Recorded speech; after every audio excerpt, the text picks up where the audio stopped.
new opportunities that will drive the real estate sector forward. To help us achieve this, we are joined by a remarkable lineup of industry experts who will share insights on highly relevant and engaging topics.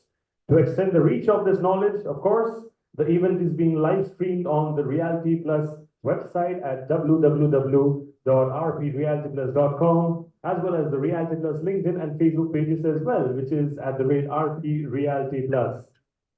Ladies and gentlemen, please don't forget to tag us on social media. This is indeed the world of social media. Everybody is a netizen in the true sense of the term. So please, our social media handles are at the rate RP Realty Plus on Facebook and Twitter, and at the rate RP_Realty on Instagram.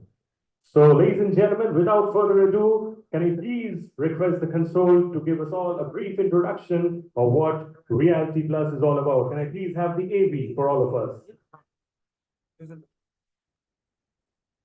Some people are born to show the world which path to choose in crisis.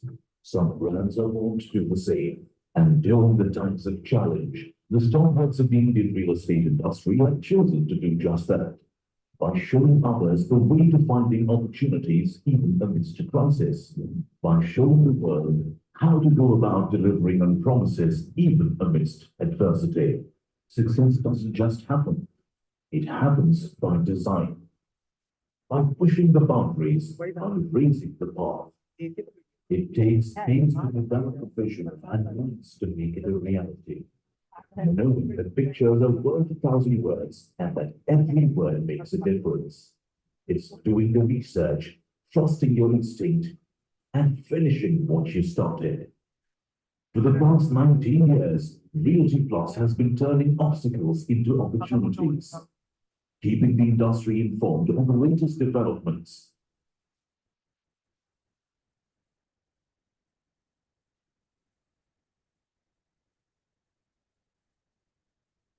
Innovating to inspire debates and discussions.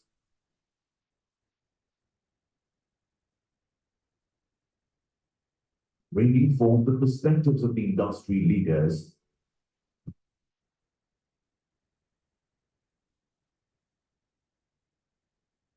Honoring hard work and achievements.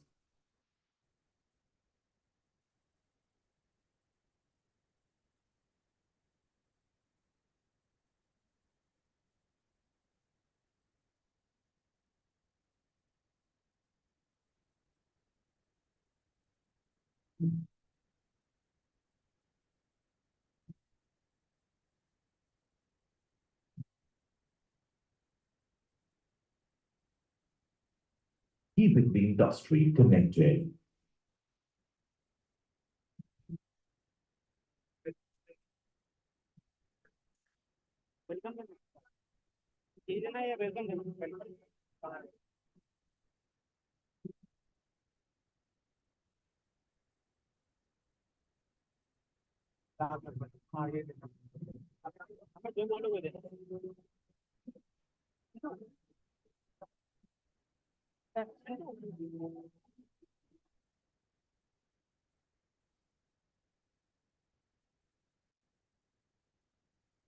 This is what we are built on. This is what we are building.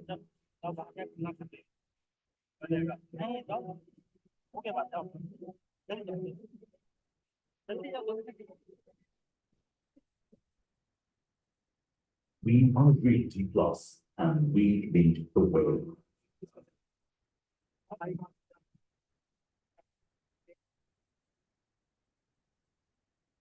Thank you so much. So that was exactly a brief overview of what Realty Plus is all about and some of their latest wonderful initiatives. To learn more about them, please feel free to connect with Ms. Tripti Kedia, publisher and business head of Realty.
वक्रतुण्डमहान्तं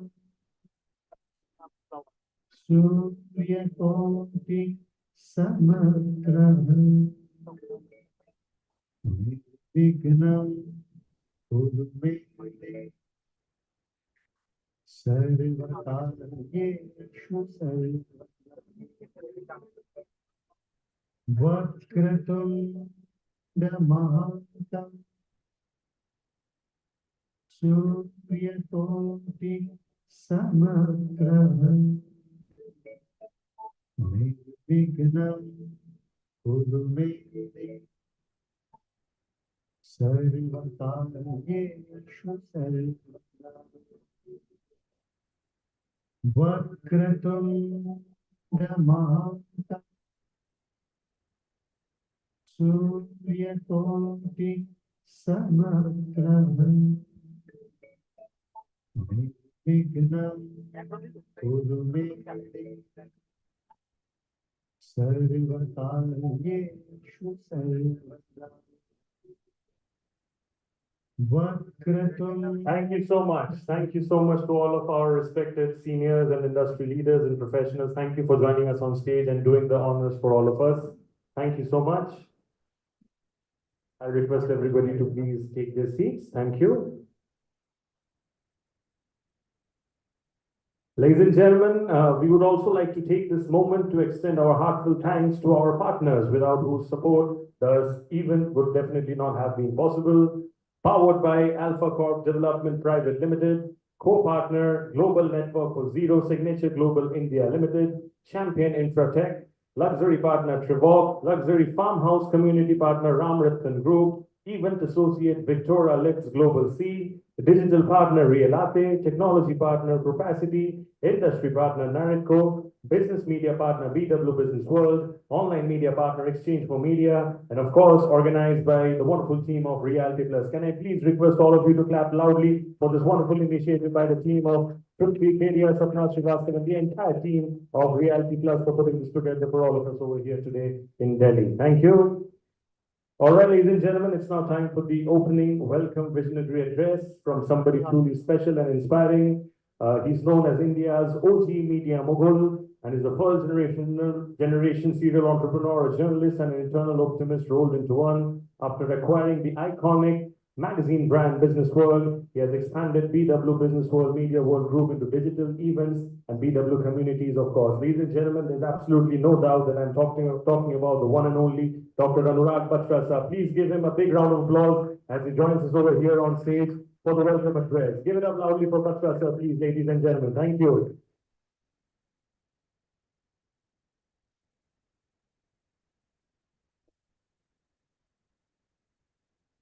A lot of our events is based in Bombay, but Prithvi and Sapna get into host almost all Realty Plus events. But one thing is common whenever we have socks. We can gift in socks. Right? We believe in sustainability. But on a serious note, I'm here primarily because, you know, this is a sector I started my career years back in this. So I'm a student, I don't know enough. And Christian now make sure that, you know, they send me the energy that I needed there. So today I have an exchange for media event in Bombay. 40 and 40 and Mavericks, which is an independent agency of work, but I'm here in Delhi. Rather than around amongst you, I see lots of familiar faces, friends. And I'm not an expert on real estate. I no longer work in that sector. Me and some used to work together in every day. We sit next to each other. We pretty much look like we was in those days. But I want to talk to you about three things which I believe are very important. And I talk about it every forum I get an opportunity. First is about sleep. How many hours do you sleep? How many hours do you sleep with coach? I know you work with Anuj, so. I know, it's not good. You look good today, but that's the reason I take. Most people, India is a 6 hours. Average is 6 hours. Okay. How many of you sleep less than 6 hours in the night? 1%. You, of course. How many of you sleep 6 hours? Between 6 and 7. So yeah, 50% of. How many of you sleep between 7 and 8 hours? Another 30%. Yeah, that's. How many of you sleep more than 8 hours? We can okay, that's okay. So so most people sleep between 6 and 8 hours. You know, 60% between 6 to 7, 30% 7 to 8. Only 10% sleep more 8 or more hours. Data because is only a representation of the data. We are sleep deprived. You're building these homes, the office spaces, the residential malls, or the retail malls, the residential spaces, and the quality of real estate development is just getting better and better. It is getting self-sustaining. It is really modern in the term of modern. It anticipates almost all the needs. The quality is also getting better. It's integrated in its process. India is making progress. Everybody in the world is talking about India's decade, not just India's century. What will we do with all this money? And we don't talk about the quality of life. I sleep most 5 days a week. I sleep more than 8. In fact, I can safely say 24 days a month I sleep more than 8 hours. Maybe 5, 6 days I sleep less than 8 hours. Maybe only once a month, maybe 5, 6 hours, and maybe once a month, twice a month, 9 hours, and some days 10 hours. That's one thing that I don't feel guilty about, because research has proven the more you sleep, it has impact on your long-term health. 2 hours of sleep deprivation every night has built up over, the power of compounding your investors, real estate. The power of compounding also works in sleep. I read this book long time back, 15 years back, called Why We Sleep by Matthew Walker. Then I saw the YouTube, he did a TED talk, or did a video somewhere. And he basically talks about this magic pill. If you take that every night, you can prevent dementia. People having dementia at 60, 65, 70, not even going to 80. You can prevent Parkinson's. You can generally make sure that your immunity is better, you're mindful, you talk to each other, you're calmer. When I'm rested recently, well, last night, almost 8.5 hours. So I got up very early and then went to sleep again. I'm more calm, when I speak. I speak less. I listen better. I eat less. So whatever you do, you're building organizations, you're building icons, you're building the next level of growth in India. Do sleep 8 hours a day. And quality of sleep is another issue. We all have mobile phones. I keep my mobile phone in a different room at home. In hotel, I keep it away from me as far as so that it takes an effort. Because the day I take my mobile phone in the night, I sleep 1.5 hours later. Mostly I'm replying to texts that I'm not seeing during the day, or sometimes looking at reels that somebody sent me. It's a wastage of time, mostly. It is avoidable. Of course, it is a brainless activity, I must say. So, whatever you do, try and sleep more. If one person in this room sleeps more because of my talking about sleep, I think I'd be happy. And I practice what I preach. I fly one night before, I sleep for 8 hours, 9 hours, because I couldn't fly to Bombay last night. I wanted to, I didn't sleep well the night, 2 nights I didn't go to Bombay. So really, I believe in sleep because it helps me do better, helps me be calmer, think better, and it has impact. I've lost 10 kgs of weight, but with the food regime I have, I should have lost 15, maybe 18. Because I didn't sleep well over the last 50 days. My mom was in hospital. She's much better now, she's back home. But there were things on my mind which didn't make me sleep as well as I did. And then there are companies like the OTT companies, like the food delivery companies. The OTT companies encourage you to binge watch. Start watching a show at night at 10 p.m. and watch it till 4, 8 episodes or 10 episodes, right?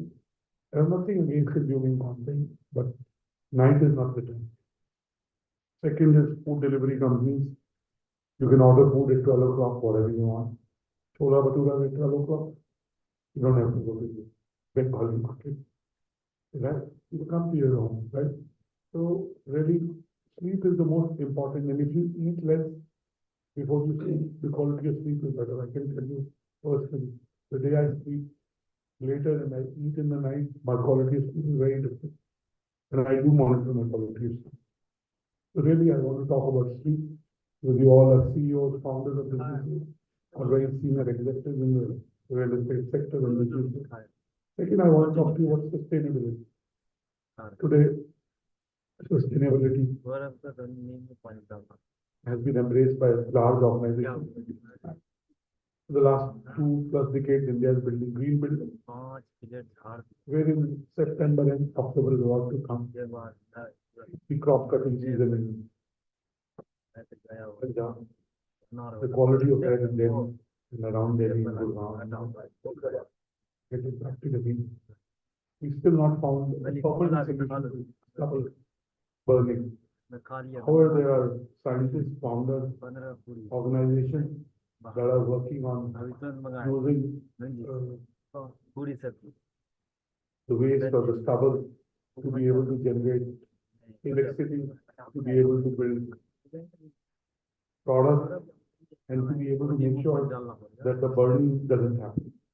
And they are able to provide a certain value for the stubble, the stubble burning. But we still have a long way to go. Already this air has started deteriorating.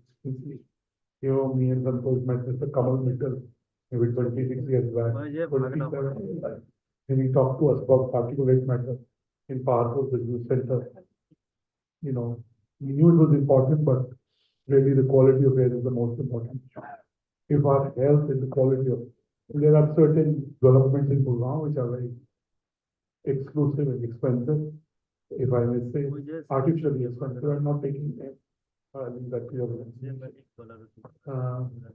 at the end of the day, to get there, you need the same infrastructure. They may have got a road done, but the fact is, you can create islands of excellence. What about the overall quality? So as real estate developers, I had the good pleasure of spending time with Mr. KP Singh last year. And I spent 2 hours, it was a master class. He talked about various things, but he only talked about plumbing and the size of parking. He said if you want to improve urban living, the roads have to be broader, bigger, because the number of cars and the parking assigned has to be more. And second is the quality of plumbing. Because the water logging is a serious issue. And he was talking 2 years, almost 2 years back, I think. So really, whatever you do, build sustainability in the buildings, in the communities, in the environment that you're building. And going beyond just using green buildings or having electricity saving processes in the building, in the way the real estate sector has a tremendous impact on consumption of natural resources, on the carbon footprint. This sector can help us reduce the carbon footprint. Last, I will talk to you about something that I try and practice. It's never easy. First, you have any kindness. You know, first you have to be kind to yourself. You have to forgive yourself. All of us have some regrets from past, especially if you're a perfectionist, you want to decide. I told you, yeah, there is 1:30 coming from Delhi. The traffic was so much more. It showed 40 minutes when I started from South Delhi. It took me 1 hour, 10 minutes. But I called her and apologized. I'm late. Luckily, we're starting in time. So, kindness. And I want to talk about this young guy that in the last 1 year I've been talking about. His name is another friend, Yahuda. You can Google him. In 2012, he almost became the youngest Israeli to climb the Mount Everest. He was between the base camp of Mount Everest and Mount Everest. It was his childhood dream to be the youngest Israeli to climb the Mount Everest, and he was very close to it. While he was ascending, he came across one of his friends who had started the ascent with him, who had died because of complexity in terms of not getting oxygen and frostbite. He had found another friend who made it happen. So neither had 2 choices in life. either to go on and become the youngest Israeli to climb the Mount Everest, or to save someone's life, his friend's life. What do you think he did? What do you think he did? Otherwise, I wouldn't be talking about it, right? He clearly saved someone's life. He has not been able to climb Mount Everest, but he's climbed Mount Rushmore and a lot of other peaks. He's become a speaker, he's an author, he's now the counselor, he's living a full life. But and it's nothing wrong to have aspiration or dreams, ambition. Doing the right thing in the right manner, to the right means and to the right people matters. Dulka said that. But I believe that we are too focused in our own individual pursuits within our family, in our company, in our community, while we talk about community, family. So I think that as a race, I'm included in it. I mean, you're no different than me, I'm not different. I've been of the recipient of kindness from many people, some in this room, Anantaji, while I spent at DLF Furniture, I bought a property, he was helpful in that and getting, for some reason I didn't need it later. So he helped me get the money back. Santosh, of course, has been my friend for more than 2.5 decades. Some of you I met Kuldeep because, some of my friends and I met him and we could call him to the Hyderabad thing because Tripti was not available if she had lost her mother. And I really don't run really, but so really, whatever you do in your pursuit of building the organization, the enterprises, the commercial, retail, residential, industrial complexes that you are building so well, practice this and bring it top of mind. Sometimes everyone needs help. People who may seem like they don't need help, they also need help. Help may be with your time, it may be through listening, it may be through some material help, it may be through not judging. We judge people without knowing too much about it, not knowing their circumstances. Human beings are instantly judgmental if you tell them something. So I wish you luck in your endeavor to build sustainable real estate practices, sustainable building. Sustainability is the need of the hour. Donald Trump has been wrong about many things. He's also wrong about that climate change is a hoax. It's not a hoax. It is a reality. Look at the temperatures rising in various cities. This year in some cities we had temperatures of 48 degrees. Over the next decade, if it continues like this, we'll be hitting a temperature of 50 degrees. And that may not be the most conducive to human living.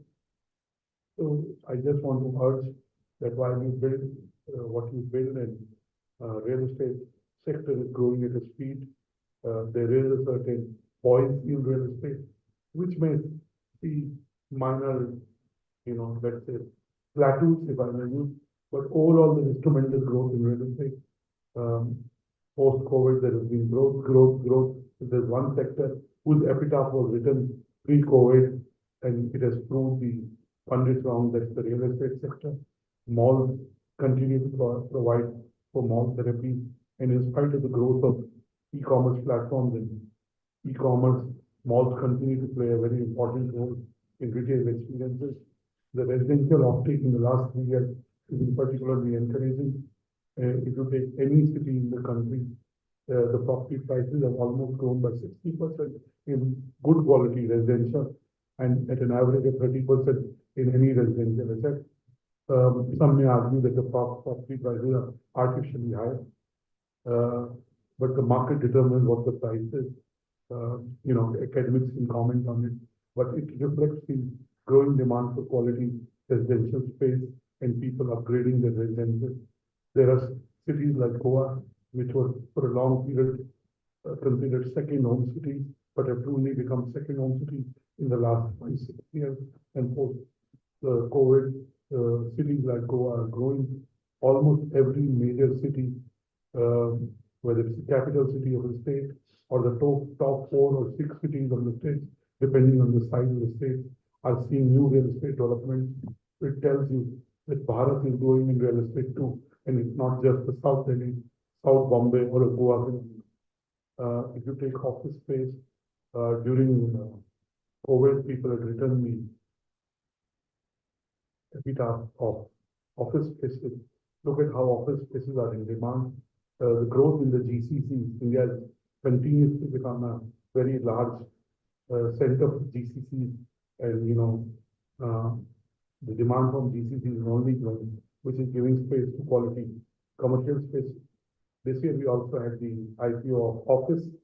It tells you the co-working spaces are growing, and many co-working spaces are building large organization and large spaces. The one story in the last 3-4 years was the growth of industrial and the growth of warehousing. The growth of warehousing is still very large, but the quality of warehousing matters. And there are new centers of warehousing that are being developed as the demands shifts to tier 2 and tier 3 cities. So overall, the real estate sector is doing well. The real estate sector is strong, it is growing, and while there will be a correction or a minor correction in real estate prices in some of the overheated markets, real estate overall continues to be buoyant. In the next 12 to 18 months, the real estate demand will see growth in numbers that were unimaginable before. So with this background, I wish all the players in this room and all the sectors represented in this room good luck in their endeavor to build housing, retail, commercial, industrial, and warehousing for the needs of India.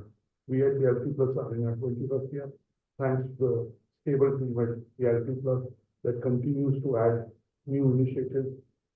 This year we added Dubai and Hyderabad, and we are adding Goa.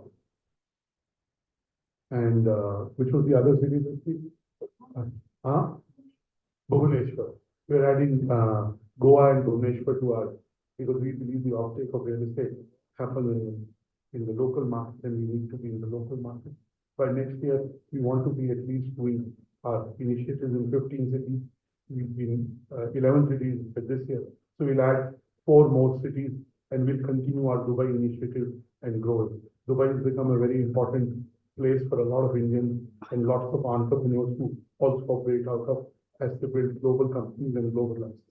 So Realty Plus will follow these patterns and the growth in these cities to be able to build platforms. Also, me, Tripti, and Sapna keep discussing what should be the future of Realty Plus. We, over the next 18 months, will endeavor to become a fully video platform, build deeper engagement in our B2C, and create more, segmentation of the B2B sector in real estate. This year, we started an initiative on architects. I was there in Taj Santa Cruz on the first initiative. It was a 10-on-10 initiative, both because of the quality of architects and the length and breadth of the architectural ecosystem showcased in the first initiative. So clearly, Realty Plus will, with support from all of you, continue to be of some value to the stakeholders, and hopefully will occupy a meaningful space in your journey of building meaningful real estate. Thank you. God bless you. Thank you so much, sir, for your kind and visionary words. Please give him a big round of applause, please, ladies and gentlemen. Yeah, certainly, sir. And like sir said, 21 years of Realty Plus, here's to 200 years going forward. A lot of interesting plans there, I'm pretty sure, in the foyer, and all of them will be definitely executed one after the other. So, of course, Realty Plus at its very best. Thank you so much. Ladies and gentlemen, we now move forward with the first panel discussion of the day. For that, I'll be requiring help of the volunteers in terms of setting the chairs. Thank you. So this is about the Realty Plus Conclave, and the first panel discussion topic is about getting an overview of Delhi NCR real estate. So this is all about the Delhi NCR real estate, and let me call upon the distinguished speakers to share their views on paradigm shifts in Delhi NCR reality growth. I'll just quickly explain the format. I'll be introducing our respected moderator and then our respected speakers. I'll be sharing a little brief about all of them. And then once all the introductions are done together, I'll be requesting all of you to come together on stage. Thank you. So the session, ladies and gentlemen, is going to be moderated by Mr. Santosh Kumar, Group Vice Chairman, Anurag Group Business Services Private Limited. Mr. Santosh has more than 25 years of real estate services experience and is currently responsible for running the residential services business for the group.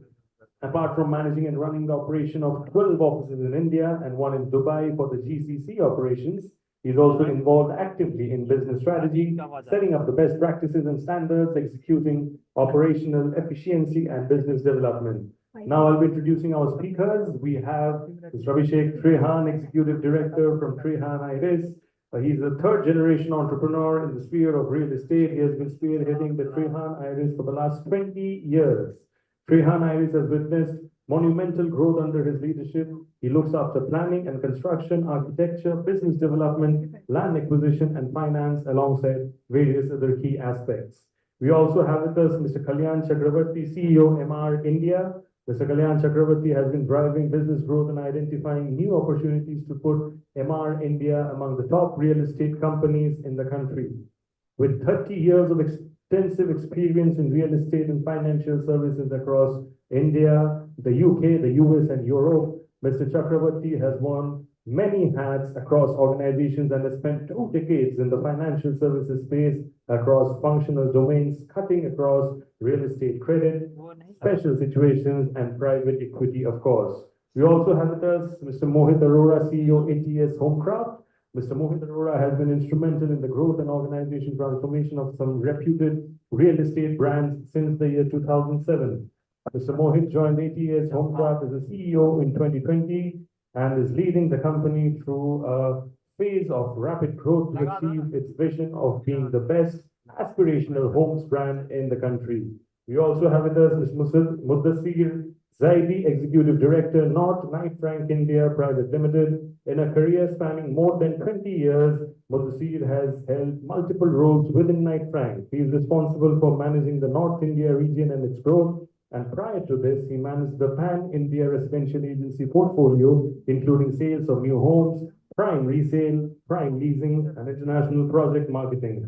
Earlier, as the national head commercial leasing, he handled major transactions in office leasing and outright purchase for large corporations. We also have with us Rishi Raj, COO, Max Estates Limited.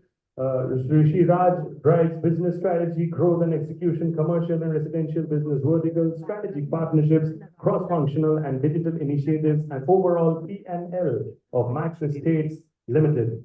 Rishi has more than 20 years of experience in research, analytics, consulting, and corporate strategy. And prior to joining Max Estates, Rishi was with Max India Limited, leading strategy and corporate development function for the Max Group. Ladies and gentlemen, can I please request you all to clap and appreciate the presence of a wonderful, wonderful panel, the very first panel discussion of the day. Can I request all our speakers and respected moderator to join me over here on stage, please. Give them a big round of applause, please, ladies and gentlemen. Thank you. The first one. On that note, we get going. Thank you so much, sir, for joining us.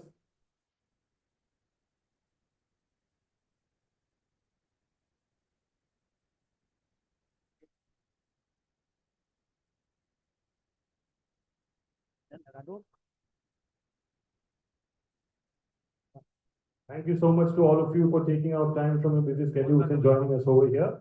And we're truly looking forward to learn a lot about this very interesting topic. And sir, on that note, I leave it to you. Thank you.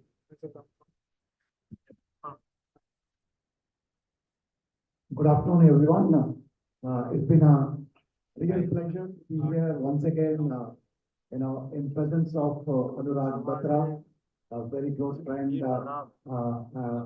started the career with him, and it's been now more than 25 years knowing him. And his entire, out of the 16, events which he has organized, I would have been here at least 8 to 10 times, moderating or, maybe participating in the events. I think really, Anurag, this has been your contribution, though you spent very limited period in real estate, but, the services which you have been able to provide to this industry, it has been a great contribution, and really thank you from the bottom of the heart for this contribution. Also to the entire team of Realty Plus, they have been, consistently doing this event, what Anurag mentioned just now, about 15 cities they are now getting into. It's really, it's an exciting and a wonderful journey for the Realty Plus team. And also, it's not a small work, doing this kind of an event in 14 cities across India and, inviting eminent panels for all these events and the, chief guest is not in a small event. And big round of applause for the entire Realty Plus team and Safra and Preeti for doing this event. Yeah, so we have got a very eminent panel today. I do not want to touch upon what Anurag spoke about on the both the some of the advice what he had given in his keynote address, and also the some of the points which you highlighted about the real estate, the way the real estate has been behaving post the pandemic. I think he has covered the most. I do not want to repeat, but definitely, India is growing. Indian economy is growing. India is going to become a third largest economy in the world. Stock market is really booming. From the stock market, the money is going to come into real estate, and real estate is really doing very well, especially in the last 3.5 years. Real estate really went through a very tough and a difficult period since 20, I would say 2012, 2011, post the global financial crisis. But the last 3.5 years has been a fantastic journey for most of the asset classes. Even the office segment has bounced back recently, and it has been tremendous growth even in the office sector as well. So we'll be focusing more on the NCR because the topic of today's discussion is paradigm shift in the NCR, real estate in the NCR market. So there has been a lot of trends, a lot of changes which has taken place in the NCR real estate. We are going to cover that, and also some of the challenges, especially on the infrastructure side, which is really going to impact the real estate in the future. How these challenges is going to be taken care of, and how it's going to impact the real estate. That's what we are going to discuss with all the eminent panelists. Thank you so much for everyone for being here. First question to Madassir, since you represent especially during the IPC, and also you've been into many of the asset classes managing operations. So my first question to you is, what is the overall picture looks like at this moment, and what are some of the changes you have seen in the NCR market in the last, maybe you can sum it up as prior to the pandemic and then in the last 3.5 years? Thank you, Santosh. So we at Lifetime obviously track various parts of the real estate market, residential, commercial, industrial, logistics, etc. So there has been a huge change that has come in. Prior to the pandemic, almost from the time of 2012, 13 onwards, the pandemic, largely from a residential point of view. Commercial obviously was very, very question about the pandemic, but then we have issues with the pandemic. At that time. But post that, I'm seeing major changes in terms of how things are managed. Residential, one major shift that I see is in terms of the premiumization of real estate. So there was a time prior to the pandemic where affordable housing was largely what was being talked about. Everybody was focusing on that. Luxury housing was really lagging behind. Typically, hardly any takers for that, or even there were takers that people not ready to pay the kind of values that were Post the pandemic, that is one thing which is a major field trend. So in terms of the overall, not just the launches, but in terms of the purchasing that things that are happening there as well, we see that trend significantly. So in terms of overall numbers, almost about 70% plus of real estate that is being bought right now is on the luxury side, on the premium segment. So that is one major change that we see. Other change of the residential that is seeing is the densification of property as well. So up till now, we used to largely see 1.75 FRS and largely used. Most of us have on the north side of Noida, but even that has become a huge change. For the last couple of years, a lot of the properties, a lot of the land parcels we bought by developers have largely been at on higher, either on POVs or even on PDR. So densification is something which is continuing to happen. We're not seeing the end result coming in because they're still work in progress. But in the next 5-7 years, because of the land prices, the figures of the building that is happening, we are seeing a lot of densification. So there are a couple of trends that we are seeing very, very significantly. Mohit said, coming back to the change which has impacted, one of the biggest bottlenecks at this moment is the infrastructure. If you compare it with Noida, the Gurgaon infrastructure is continuing to be poor condition. And the way the construction which is happening in the NCR region, especially the Gurgaon, how do you see, the future of Gurgaon market?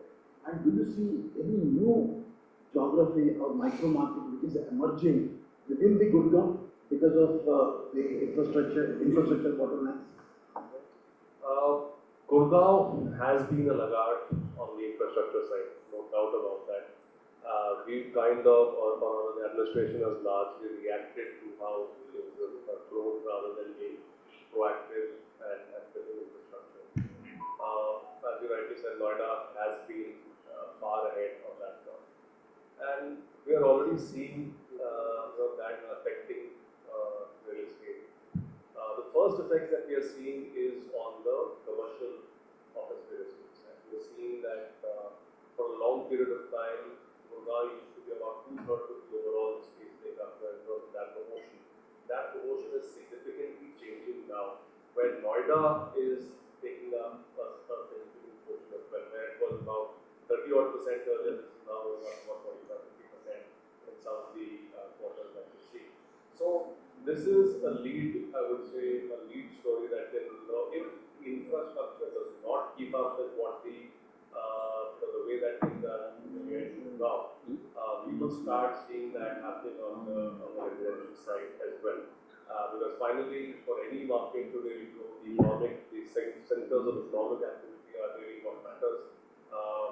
Now, Noida now has started, why Gurgaon really took a lead over Noida was obviously the proximity to the airport, the overall perception about the law and order situation and various other things. But Noida is not caught up on that. The airport is coming up there, infrastructure is far better.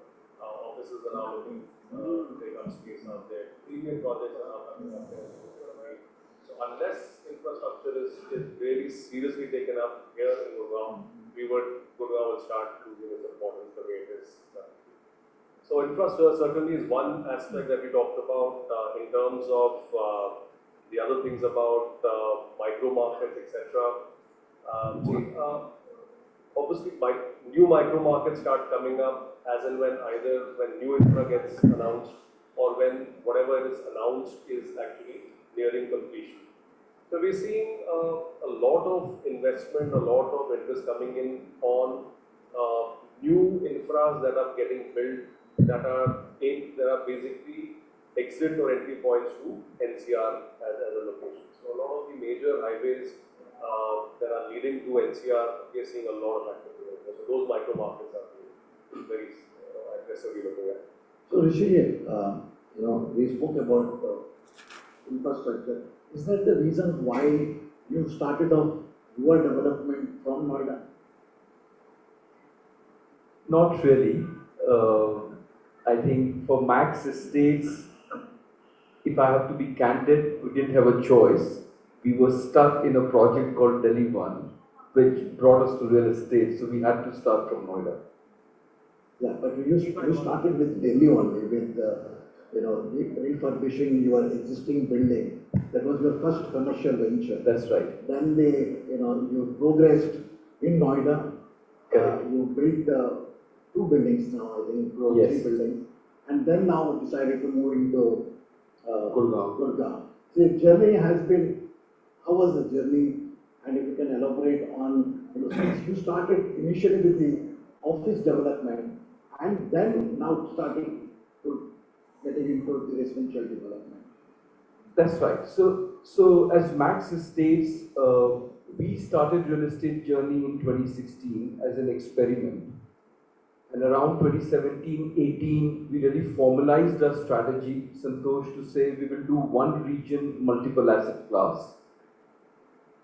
For very obvious reason, real estate is a very, very micro play. Multiple geography, multiple asset class has been recipe for disaster. So at that point in time, when we started the journey, as Mudassir said, commercial office was doing well, and we were stuck with the commercial office project. So we chose to start in commercial office segment. And we chose to be in Delhi NCR for very obvious reasons. Number one, it has been a home ground for Max Group, brand equity, and Delhi NCR, no doubt, is top two markets pan India. And another opportunity that we saw in Delhi NCR, and that's very interesting fact, if you look at number of developers who were there in 2011, it was somewhere around 125. In 2018, that number drops to 30, and then significantly low in single digits. Now it's going back, right? So there was a huge opportunity to consolidate. What we also saw was significant opportunity to up the game when it comes to product quality and experience.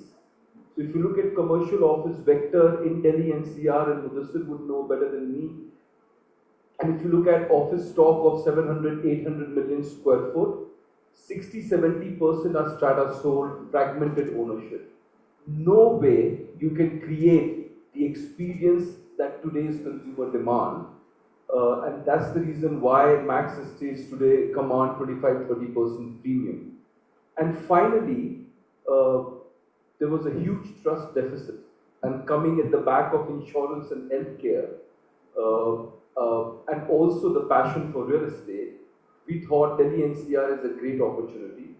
But we didn't want to aggressively expand in one go. So we started with commercial office, COVID hit, and I can candidly share, all of us really became very nervous because it was just the start of a commercial office. Our flagship commercial office project got launched in 2019. Soon we got into COVID. But at the back of product quality and experience, Max Towers and Max House all got leased in the COVID period at premium, which really led to the belief, or really reinforced our belief, that there is a flight to quality, there is a need for quality, and there will be premium for quality. Post-COVID, as Mudassir was explaining, we started seeing the green shoots in residential. And if you have to become a scalable player in one region, you cannot not to be in residential. And that's how we decided to enter residential, launched our first residential in Noida in 2023, and most recently now in Gurgaon. We really hope to bring that quality and experience in this segment as well. There are very few quality players who are able to do that and really serve the consumers of Delhi NCR.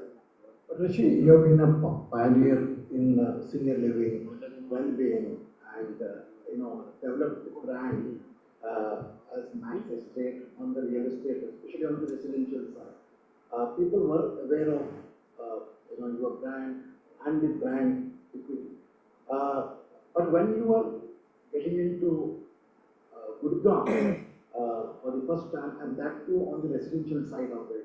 What are some of the challenges you faced, and how do you see the Gurgaon market going forward? So let me just touch on two or three interesting perspectives on that. Purely from a residential standpoint, just to directly answer your question and cover a couple of other interesting points, I think the biggest stuff that we had to crack was the distribution network. 3-4 years ago, when I used to attend industry conferences and introduce myself as from Max, people used to say hospital wali company. Now people understand Max Estates, but in B2C, I was knowing that the Max Estates in residential was not known for, but people were really not aware of. So a lot of effort went into building brand awareness and building the distribution network for successful launch of residential in Gurgaon. Our endeavor still is, unlike what Gurgaon typically has, which is 90-95% through channel partners who we call liberal partners, our endeavor is to do that 70-75 through and 20-25 as direct. That's the part we are still building, and in our recent launch we were able to cover that up. Other than that, I think one of the things that people don't talk about in these forums, which is largely a Delhi NCR challenge, also a Gurgaon challenge, is the supply side. We only focus on demand side. But if you look at supply side, the dichotomy is there is enough land available, but there isn't a structured, systematic supply of land happening. And Santosh, if I take just a couple of minutes for your audience, and if I just give you two examples, if you look at Noida to begin with, from 2005 to 2018, that 13-year period, Noida came up with 24 schemes. They came up with allotment of 71 lakh square meters of land. But guess what? Most of that was concentrated in 2005 and 11 and almost negligible thereon. Now Noida is coming back with new allotments. And if you translate that into what kind of supply that will cater to, it was like 10,000 units per year. And that also concentrated in a couple of years. Now you take that story to Gurgaon, and if you look at 2000 to 2023, that bigger period, and if you study DTCP licenses of 1140, 1200 licenses, more than 60% was concentrated in a period of 2008 to 2014. So very volatile, uneven supply of land or licensing of land, clubbed with the issues of shape, size, litigation, all of us are aware of. So I think that's the second piece where we have to put a lot of energy and attention, including I would say really focus on digitization of land and reforming the land supply. So that will be the solution. So Mohit, you have been a pioneer in the affordable housing. Your company has been, I would say, funded by HDFC, because HDFC has saw this opportunity and invested with you because of the philosophy and also the best practices which you used to follow on the affordable housing segment. Mohit, from that perspective, looking at the way land prices have now gone up, and there are not enough land available in urban areas of, within the NCR market. How do you see the affordable segment growing in NCR region, and what is your plan in order to expand the affordable segment? I think affordable has been a segment and a word that's been spoken more, but acted upon them. But I think I will tell everyone here that over the last past 4 years or 5 years, we've launched 7,500 to 7,600 units. 63% of them have been below 1.5 crore. That's what we've done. No matter, this is a market where land prices have gone up, we've got opportunities, but I think we stuck to our core and there are, ways to do that. Only 12% have been more than 3 crores.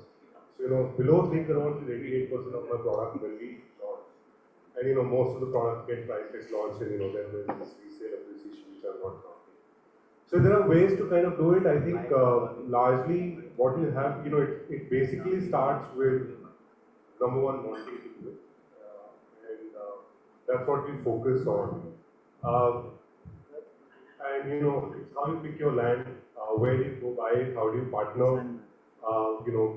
with the landowners, how you build your model. I think the second bit that kind of gets in is doing affordable is not just a developer's job, is what we feel. So I think we partner a lot with our suppliers when we do it on innovative solutions around how do I reduce cost. We partner a lot with our landowners that he still gets what he wants, but if I can get an increased duration or I can reduce my cost of financing, it helps build that. Because if I can actually reduce my cost of financing and sell out fast and just fund the construction from the customer's money, that it gets added back into the whole bit of costing. So these are large solutions that you end up doing, but I think the initial bit has to be that I want to do it. Very recently, and I'll give you a story, Gurgaon, I think knows it. There is no product in Gurgaon which is 2 crore rupees. And in this market, with these land prices, with this benefit, but at an FAR of about 2.5 and not 3.5, we've done a product at 2 crore rupees, and luckily the market has absorbed well. It's a fairly 1,800 square feet. It's not even a small 2 bedroom that we've done. So it has to basically start with wanting to do it. We do our construction in-house, which shaves off straight 1,500 rupees a square feet. Initially. We also are getting very tech heavy, which means that there's a lot of efficiency built up. There is a lot of decision making that gets faster, and that saves overheads, costs over the next 1 or 2 years. Extra 1 or 2 years that will take on construction. I'll take an example. We launched the first homecraft project at 3,200 rupees a square feet in Greater Noida in Sector 10. We made 20% margin in it. By the time it completed, this was in 2018. We launched it. 2022, despite COVID, we completed 20 lakh square feet. So this is an integrated program, and this is not just us, not just one person doing it. And I think that's the large way to go about it. But what is that 1 or 2 things which you would have innovated to sustain yourself in the affordable segment? Because every developer today is, because of unaffordability, they're moving into a mid or luxury segment. And it looks very good, but I think the pocket of the customer remains on the affordable segment. The price range of 1.5 to 3 crores, that is the range which the end consumer is looking at. Is the developer is begging on that demand? So I think we thrive on that demand. People funded us on that demand, and that's where we went on. What we largely do is, I think we price the land right. So there is no need to buy a land at 5,000 rupees a square feet on FSI. There is no need. Absolutely no need. You identify pockets, and as the group, I think if you see, we've identified pockets on Dwarka Expressway, we've identified pockets on Yamuna Expressway before it even started, on Greater Noida, before it even started, and then I think the demand then catches up later. So, identify pockets. So it starts with land, structuring the land right, and then there's this core which possibly no other company in India does, which is doing your construction absolutely in-house. There is a lot of merit in doing it, and once you do it, I think, you save money and you save time. Those are, land, time, cost. You've done. This is a traditional way of doing business. Stick to it, and I think you'll always be in the money. So thank you, Mohit. Kalyan, you are the largest developer in the world, and I think if I correctly remember, I think last year MR Dubai has done a sale of around $32 billion. 10 billion AED, 10.8 AED, absolutely. And considering that sale velocity, and I think you have been also doing fairly well even in Gurgaon market. One, I want to understand, you are into premium segment, and post-COVID, there has been a big push on the premium segment, and you continue to do very well. So, what are some of the challenges you faced while driving your sales, and what is your expansion plan within India going forward? So like you said, firstly thank you for inviting me and congratulations to the Realty Plus team of Anurag and others. Anurag advised us to sleep well and put this session immediately after lunch time in the middle, so I don't know why. Morally I am having a dilemma as to which advice to follow, but nevertheless, as far as MR India is concerned, we have had a good year last year. We upped our sales by almost 60% better than the last 20 years. Partly and substantially helped by the market. So the market is of course enabling. This year also we are poised to grow by similar percentage. So the landscape is nice. I think that's a positive. Our land parcels happen to be at the right places. That's another positive. What gives us the comfort and confidence is a leadership team which is very motivated, driven, energized, focused, straight and narrow onto the larger goals that we wish to accomplish. Some of the processes and SOPs, processes and all of that we do, or for that matter, on the technology implementation that we have done and how things get approved, how things governance side in a corporate setup in particular in real estate is not exactly extremely amenable. I think we will be there in the top for sure. Definitely in India, the transparency levels of every decision that we take, every decision is thoroughly documented on a digital platform, and the dating, stamping, and everything is completely Discipline. complete discipline on that front. It can be boring, it can be bureaucratic at times. Some of the employees do come up to me and say, but when you sit at the end of the year and you look back at the decision, you are completely comfortable with the particular decision.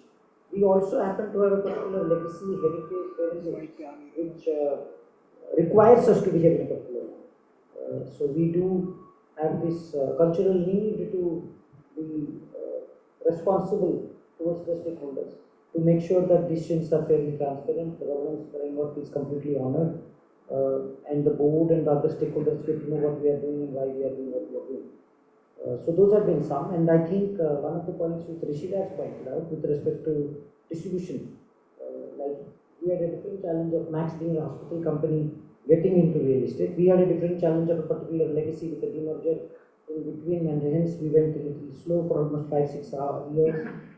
And hence to come back into the market and initiate the distribution network, and hence figure that whole thing up took us a while. But fortunately for us, the brand has got a very strong resonance. The brand has delivered fairly well, and at the segment that we operate, most people are well traveled. Most people probably have gone to Dubai, have been to downtown, have seen Burj Khalifa, or at least heard about it, which makes a difference. It helps to initiate a conversation with the channel partner very quickly. So those have been some of the things. And some of our critical elements in the value chain, like let's say design, let's say some of the calls that we take on high risk matter, we have got extremely strong presence in or participation of Dubai senior leadership, the board, in that process. So that helps a lot. Then you have a second pair of eyes, multiple pair of additional eyes, and multiple different brains which get into the process. And nothing like cracking a code by ensuring participation. That's something we live by. If you ask anybody who works in our company, you will probably hear that it's a pretty participative culture that we have. So no decision is taken unilaterally, just like at a snap of a finger. So overall, I think that leads to a sustainable business. I don't know what you asked and what I answered. Maybe it is the effect of the lunch. No, I think you have not answered my question. What is your expansion in India? Expansion plan, we are already present in about 6 cities today. We are entering into a couple of exciting cities. Gurgaon and NCR is where we are already there, but in a micro market which is right now Gurgaon alone in NCR. We are exploring a couple of newer micro markets in NCR as well, early stages of evaluating that. No rocket science required to guess those, but I don't want to name them. But you're not in Noida. I said just like I answered that, so I stay away from getting into more details. With the right opportunity, we will always be there. So, but we are looking out very, very aggressively. The second, or rather the largest business in India as far as real estate is concerned, both with respect to depth and width, is Mumbai. And we have already put a stake there. Our approvals are very much in advanced stages. We should be getting into Mumbai before 2024 comes to an end. We have also signed up a fairly large deal in Mumbai to bring a Dubai-style international golf course surrounded by a bunch of villas across 300 plus acres of land in the second home market in Mumbai. So Mumbai is going to be a Next big area. yes, travel destination for us as a listed company. So I am pretty excited about it. But then one more thing which I wanted, which is very prevalent, pertinent as well. In the last 2-3 years, the prices in Gurgaon have, on an average, is growing at around 28%, 28 to 30%. On an average, is it sustainable, Kalyan, the way the prices are going? Maybe both of you can answer these questions. Sure. So I do not know which aspect of it are you. I'm talking about the luxury segment. No, I am with you. So there are two things which needs to be sustaining. The first part, if you are telling me an annual growth rate of about 25-28%, is it sustainable? Definitely not. Because it is almost anti-economic and anti-gravity. Your inflation is hovering at around 6%, your annual GDP is hovering at around 7-8% on a real basis. Nominally another, so together about 13-14%, 12-13% is what you can say is a nominal growth in prices which is possible. But incomes are growing at around what, 7-8-9%? Absolutely. For most of the buyers, and hence I think anything beyond almost will have the anti-gravity effect. We will struggle to sustain it for long. But let's also not forget as to why these prices went up. Right? There has been a lack of price increase for a good cycle. Maybe 7-8 years there was no increase in prices. Whereas the inflation kept going up. The cost doesn't stop for the prices to go up. So the steel prices go up, the labor prices go up on a daily basis, right? And the customer is willing to pay only in the next cycle. In real estate, the behavioral aspect of real estate is such that the pricing improvement happens only in a big way from cycle to cycle, and it appears like a quantum leap. And that quantum leap, when it happens in the first 2-3 years of the initial part of the cycle, it appears like a 25-30% CAGR from compound annual growth, which sounds unsustainable, but it then reaches a sustainable period. To me, it has reached that stage. Plus minus 5% where we are, I do think it will sustain. I don't think it is cracking up. If that is where you are heading towards and asking me, is this price going to fall? No, it will not. It will not. It will not, because the cost structure, show me a couple of balance sheets But where what the about margins are super normal. what about demand? With that price, do you think the demand will continue to remain strong? Demand, I think, will be again at a particular level. Demand will eventually play out. There was a latent demand which was also not captured by the developers, because this cycle where the prices did not go up is also because the demand was not robust enough. People had not been buying for a good 7-8 years, and then people jumped in. Obviously, many factors helped us. The macroeconomic growth across the economy for a good decade has been a positive. General economy, family level incomes went up, employment levels went up at a particular segment and above. While infrastructure in Gurgaon is a pain, like you tried to highlight in your first question itself, I am an optimistic person in that. I've been in Gurgaon for 25 years now. I have seen it only improving. Yes, I would love to improve it by leaps and bounds, but it has definitely improved. People are willing to go and now live in Dwarka Expressway. It's not only because of price, it's also because there is a reasonable amount of infrastructure makes you feel safe to go there in the evening, stay there in the night, and come back to work the next day. So I think there has been infrastructural improvement. You cannot just call roads as the infrastructure. Yeah, I'll just very quickly share a quick small story. I was talking to an outdoor hoarding agency who was helping us put hoardings in Gurgaon. Am I audible? And I asked him in the conversation, so how many real estate players do you work with? And I was expecting maybe 5, 7, 10. And guess what he said? In Gurgaon today, 35 to 40 developers are launching products. And I said, send me the list. So when I saw the list, it was mind-blowing. I didn't knew many of those. 33 new developers were coming very recently. Correct. 33 developers. So the point I wanted to make was, one of the distortions in the Gurgaon market, and I'm open about it, is the premium and luxury segment is now 70% plus in the Gurgaon market. Pan India is 25 to 30. I don't think this will sustain. This has to be fairly distributed, number one. Number two, Santosh, if you look at any micro market, Golf Course, Dwarka Expressway, pre-COVID, whether it was office market or residential market, same location by and large, the price differential was 2x. Now everybody is concentrated in 15, 16, 18, 20,000 rupees per square foot.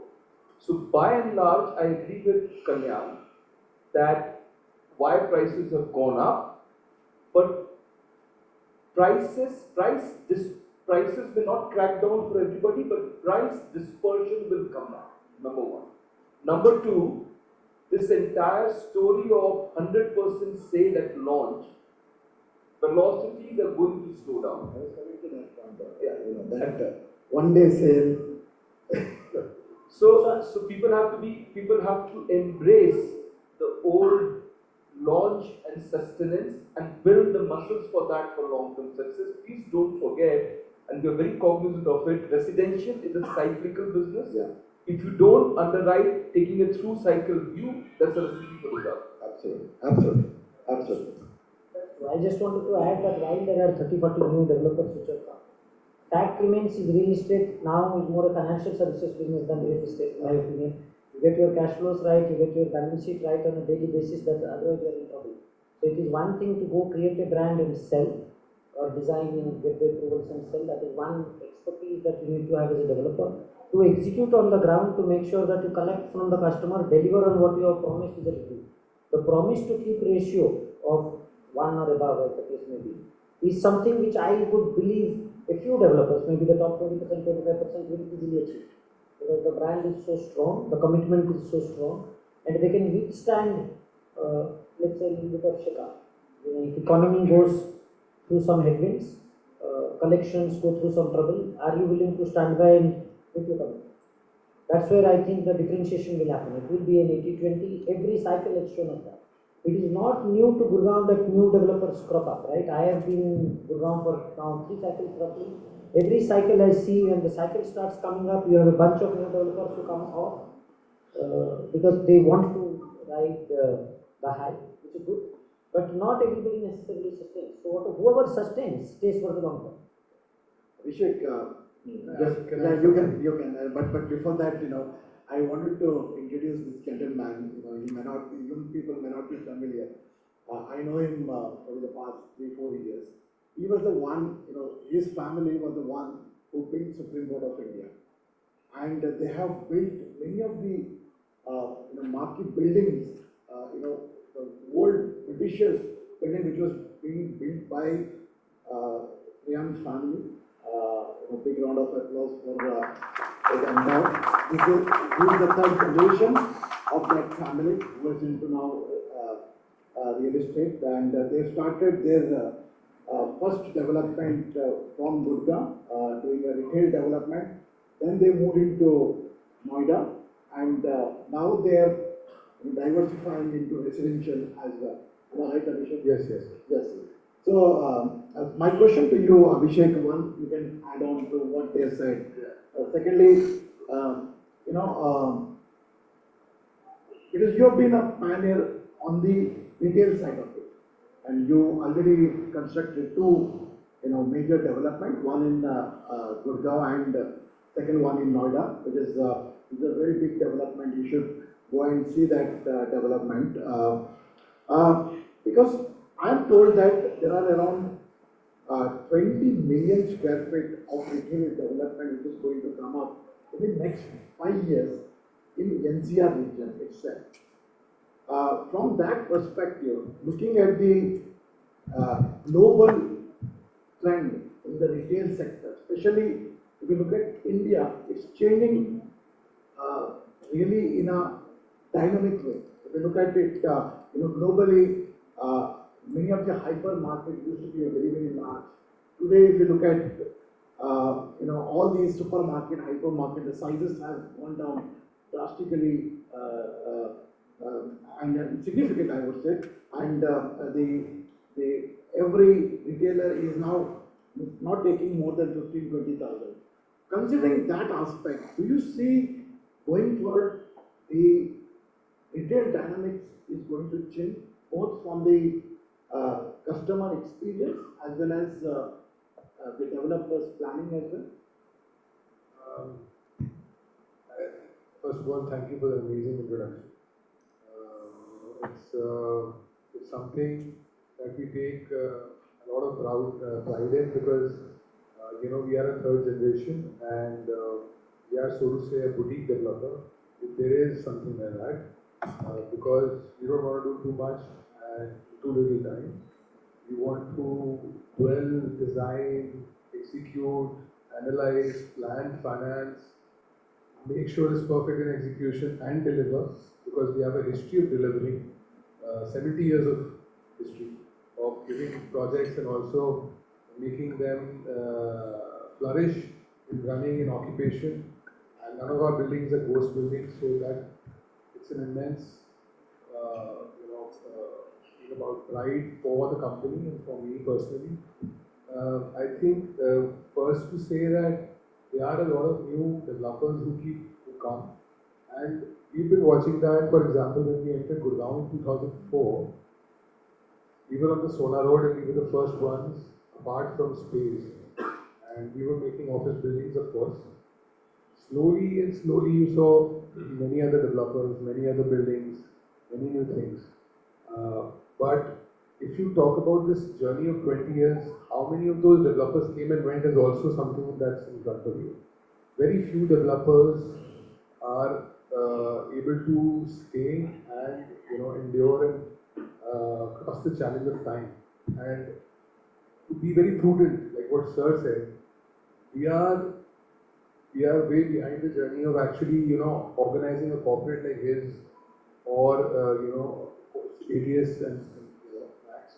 But it's a journey, and I think that you have to have the heart in place to make a development wherein you are thinking about the customer.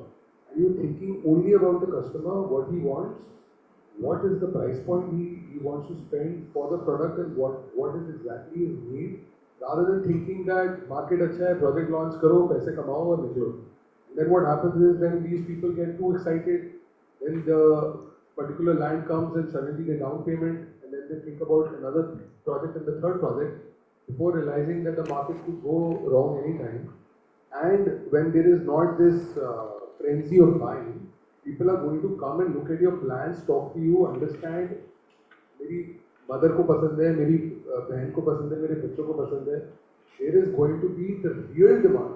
The real demand will come for only the real products, not for all these people who come from all fields and start launching. I'm not saying some of them might be doing something very good, and I know a few of them, but yeah, that's what I think. I think the long-term players are set apart. And secondly, regarding retail, sir, retail is, I think we are in density of retail way behind the global norm. I think we are about 80-90% still behind the global norm. So there is a lot of scope, I mean, in terms of numbers. And 20 million, I think 20 million, half of that is being made by Airtel only at the City. I think they're doing much more. It is 2 crore square feet. 2.2 only retail. So if you look at quality developments, and that's what I've seen in retail, is that again, it's the same thing what Rishi sir said. Mostly developments are starter sold. They have no reason of developing occupational and malls which flourish and get footfalls, their reasoning is very different. Of course, it's a very, very capital intensive thing to do. First, you have to get the land. Then you have to think about the financing of the building. Then you have to wait and bear the, the so many antiques of the retailers. I'm sorry, but there is a lot of trouble in leasing these assets because each and every retailer, the demand and the whole landscape has changed the way they are dominating right now. And I think they'll keep dominating for some time. The developers will still be, kind of listening to the retailers and always, spending capex on them. And so it's a very, very painful game to get into. So not many players will actually be delivering good retail. So again, the question of supply, how much of the supply is actually going to be fruitful? So for example, in extension where we're building a mall, there is approximately 15 to 16 million square feet of retail, of commercial, sorry, out of which maybe half of it is retail.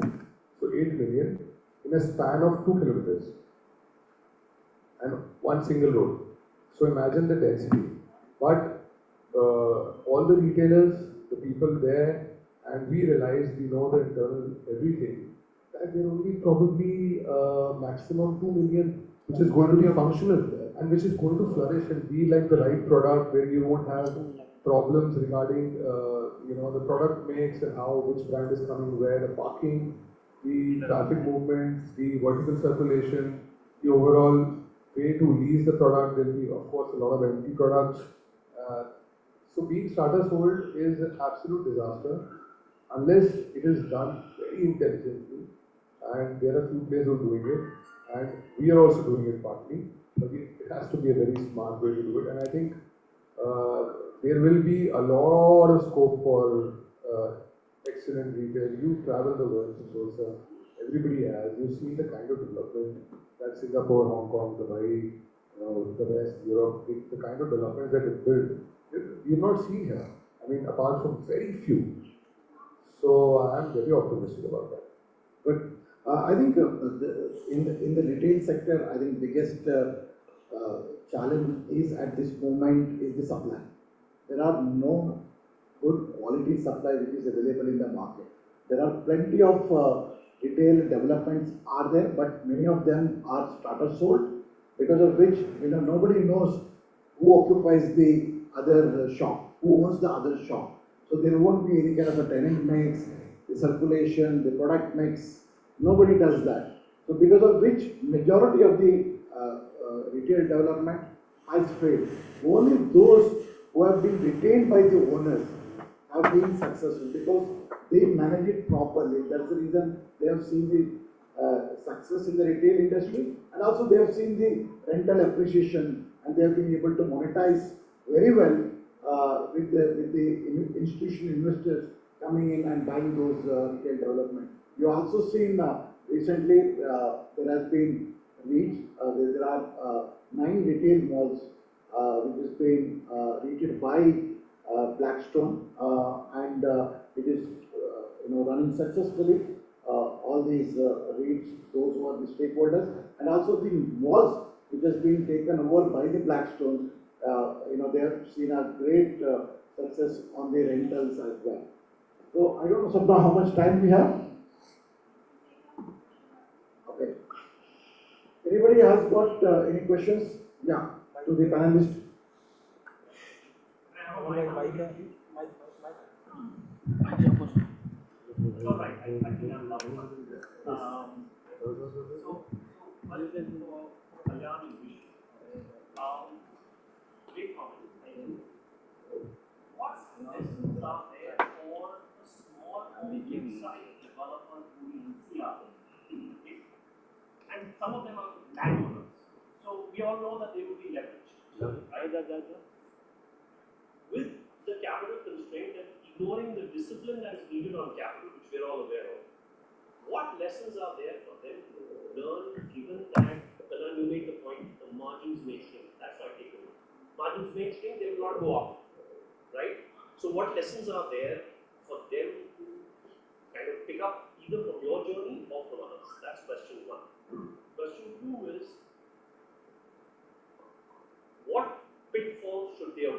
other than the capital overhead.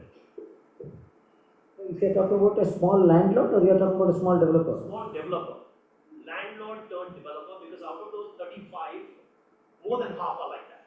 So the way I foresee it could be, the advice will probably be different today versus let's say it was 5 years But ago. I'm saying today with the benefit Fair point. of I the see a larger couple of challenges for the smaller developers in comparison to the larger developers probably. One is I foresee a shortage on the supply side on labor, talent, leadership and things like that. And and on the resources side on let's say financing, numbers, collection कल सब नहीं आया, इसी कारण से cancellation हो गया, you will be in trouble. As a result, be careful about what you pick. Don't bite more than what you can chew. And a good point was made by my friend Sumedai. He basically said it's important. Though he's a third generation real estate developer, and I was thinking in my mind, it is difficult to sustain 3 cycles in real estate for a real estate developer, and he has survived 3 generations, 70 years. It's not easy to do that. It requires immense amount of fiscal discipline. It requires immense amount of ability to say no to many things. It is extremely easy to get greedy and go for the next land parcel and the next launch and all of that stuff. It is about delivering. Can I really deliver on what I am promising? And am I making a promise just because I am seeing somebody else making a promise? Or am I making a promise on the basis of my own capability to make a promise? So self-assessment and being extremely high on knowing yourself, your strengths, weaknesses, your abilities to deliver or not is the most critical thing in my view. This is the same as a human being as well. Your karmic returns are the highest when you do what you are supposed to be doing. You are supposed to be keeping your promises. You are supposed to be making the right promises and keep it. Which is we do it as an individual. Same things work for corporate too. Sorry, I'm going to take liberty to interrupt. Remember, I'm not taking the fact that people are optimistic, but people want to cause disruption. So what I'm actually looking from you is to say, what should they do that in 10, 15 years, they are, let's say, among the top 5 or 7 in the country? That's my real question. Either of you could take it, or anybody else. I think in real estate, even today, if you have to be successful long term, back to basics. We have to stick to our basics. If you ask me a few things, I would still say we are still at a stage where my advice, I'm still very new, learning a lot from other players. What not to do? A, don't buy land from debt. Buy land from equity. 2, don't just focus on location. Focus on end consumer backed product quality and product mix, and focus on the experience that they will get. So, lot more focus. Lot more focus. Quality and experience. Can you elaborate that? Well, that will ultimately they will experience it once it is delivered, but it has to start right from choice of location and the design. Lot less focus in India happens today on design.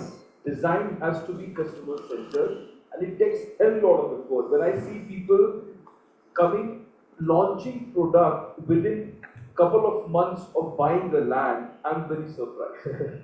I've seen that. It's absolutely It's out of right? And the third I would say, which we are following very dearly, is real estate is all about focus. Don't lose your focus in terms of product in the market. Don't try to diversify too soon, too quickly. Just to add on, Rishi, I think financial discipline is the key, is the most for the Also, success don't for fall any into new the trap developer. of trying to become top 3, top 5. I think our spiritual upbringing should tell us कि अपने हाथ में जो control में काम है वो करो. Input side में जो भी है, work hard, make the right promises, stay true to your larger goal. Don't focus too much on wanting to be the biggest, largest, fastest. That is the sure shot way to disaster. I definitely take help of all the consultants and advisors that we have.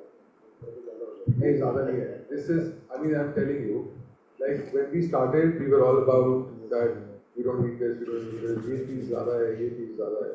But when you think about the overall proportion of what the best minds in the industry put together, how much they're contributing to your project versus what they're charging, it's peanuts.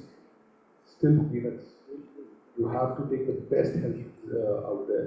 And then they're amazing research. For example, Rasa sir is there, those are there. The kind of data they have, it's amazing. They have historical data, they have today's data. If you wanted to even collect that, it will take you years. So you have to take the help of best. And you have to look at the best buildings out there. You have to benchmark what you want to build, what is the best product in the market that's already there. Then these people help you do that because you're not allowed to go, check all the services, how the design is and what is planned. You get to know everything first through your knowledge. And yeah, spend on advice. I already said that. I basically said I have a disconnect with somebody wanting to become top 1, 2, 3. Let it happen as a process. Focus on the process and the input, let the output be what it will be and learn to be happy with it. Otherwise, you will have serious disconnect. I'll just add, one thing. If you're just starting off, and consider you're doing 2 buildings today, but don't try and be top 1 to 5 in 10, 15 years. I would say consider it to be a 100-year business because you're starting off, and there's no number 1, number 2. Assuming on an average you do 5 buildings a year. Across 100 years, there are 5 buildings to your name. And that's a massive scale to be NCR. Consider someone like a Rehan, you have 5 buildings to your name every year. 500 buildings across NCR, across 2-3 generations. I don't think you can get better. Bigger than that, there's no developer known who's done that much work in this entire world. Just focus on that. I think you'll do very well. And your customers will love you, your investors will love you, you will love yourself. Thank you. One question. Can you please keep it quick then because we have to move forward with the next. So my question is to all the panel. So NCR includes Delhi. Like we only talk about Gurgaon and Noida. Anything you think is happening in Delhi? We will active in Delhi. We have a couple of land parcels looking at more. But right now there's a bit of policy paralysis, the approvals are not happening. We've been actively pushing for a standing committee which doesn't exist. There was a land pooling policy which came in, has not resulted in anything since possibly 1998. But the city has immense potential. The reason Gurgaon and Noida exist is because Delhi doesn't exist as a real estate destination. So it's a policy issue right now. We're hoping it resolves soon, but your guess is that. The new government coming in, maybe you'll see some changes in Delhi. That time it will be a pause situation. Okay, good, gentlemen. I think thank you so much for being a patient listener. Thank you, panelists, and it's been a wonderful session. I think all the panelists are very optimistic about the NCR real estate on all the asset classes. We'll see definitely some sort of price corrections going back, but demand is there on the residential side. On the office segment, because of the limited supply, you may see some sort of pressure on the renters. But going forward with the new supply coming in, I think it's also getting corrected. On the retail, definitely, at this moment, there is a short supply of malls, because of which the renters are at high. You don't get good quality space in any of the retail segment. F&B is driving, entertainment is driving in many of the malls. So I think if the infrastructure improves in the Gurgaon market, we'll see a great amount of development going forward. With that note, thank you so much for everyone. Thank you, panelists, for your patience in this session. Thank you. Thank you so much, ladies and gentlemen. Please give them a big round of applause, please. Thank you so much for sharing your insights. I request all of you to please kindly wait. And I request Mr. Shabir Kanchwala, Principal Global Network for Zero, to kindly join me here on stage and hand away the token of appreciation to our wonderful stalwarts. Can we please have Mr. Shabir over here?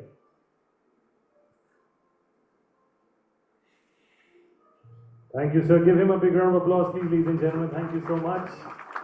And after the token of appreciations are handed, after that, we'll do a group photo with all of you together. Thank you.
Thank you so much, ladies and gentlemen. Please give them a big round of applause. The first panel discussion of this very, very fascinating day. We'll do a group photograph with all of you together.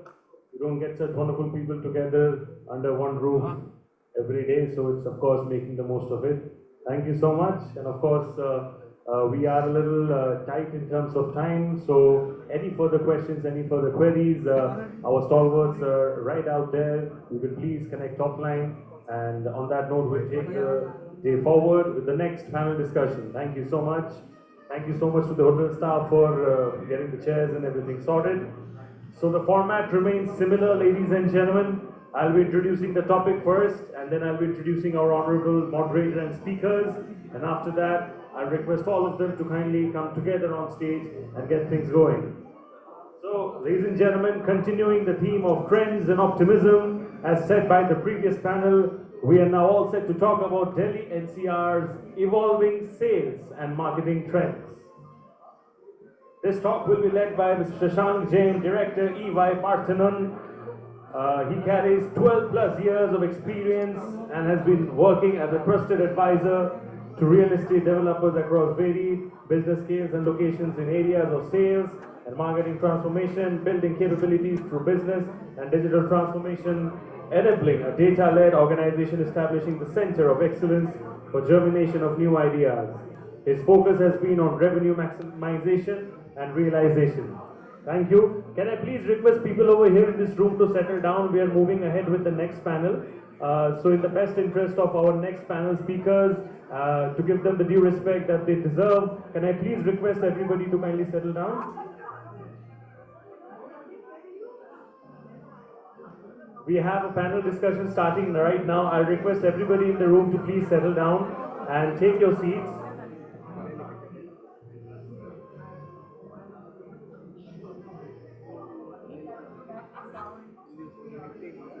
Can I please request people over there at the back to please settle down and take your seats? We have another panel discussion right now. In the best interest of time and in the best interest of respect towards our panelists and speakers, I request all of you to please take your seats so that we can be encouraging towards our next set of speakers as well.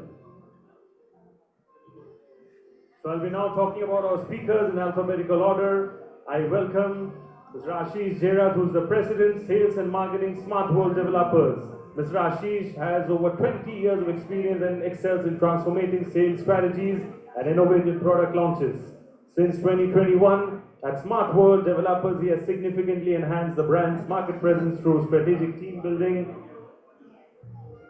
and product innovation. Previously, he led successful Trump Tower launches in Kolkata and Gurgaon NCR and held top sales roles at MR and Ansal API. We also have with us today Mr. Ashish Kaul, Chief Marketing Officer, Hero Realty. He has over 30 years leadership experience across media and entertainment, arts and culture, FMCG, infrastructure and project management.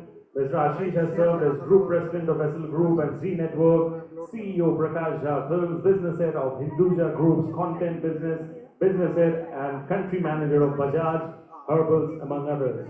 We also have with us Mr. Karan Kumar, Real Estate Sales and Marketing Expert. Mr. Karan has more than 2 decades of experience as a business and marketing leader with a strong track record of driving profitable growth in diverse industries, consumer segments and businesses of various scales. He has led marketing and growth initiatives in sectors including FMCG, tobacco, packaged foods, retail, real estate and healthcare. He has also consistently led brands to top positions in India as well as abroad. We also have with us today Mr. Mayank Vora, co-founder Realty. Mr. Mayank has more than 15 years of experience in executing real estate campaigns and has helped builders in terms of gaining high ROI, sales efficiency, implementing marketing automation, optimizing conversions, and delivering unparalleled performance. The company also has served its partners towards growth with implementing result-oriented strategies, of course. We also have with us Mr. Mohit Mishra, Head Marketing Office Business DLF Limited. Mr. Mohit is an integrated marketing and communications specialist with an experience of more than 20 years handling integrated marketing and brand communication. His expertise includes digital marketing, brand strategy, branded content creation, strategic business tie-ups, and brand partnership.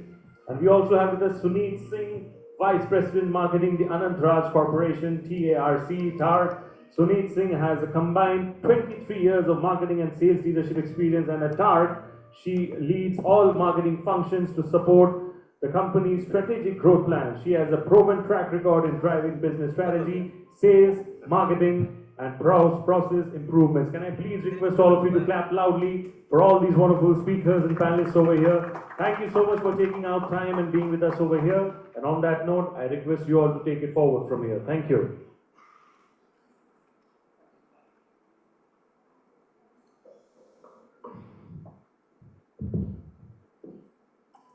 So, good afternoon, everyone.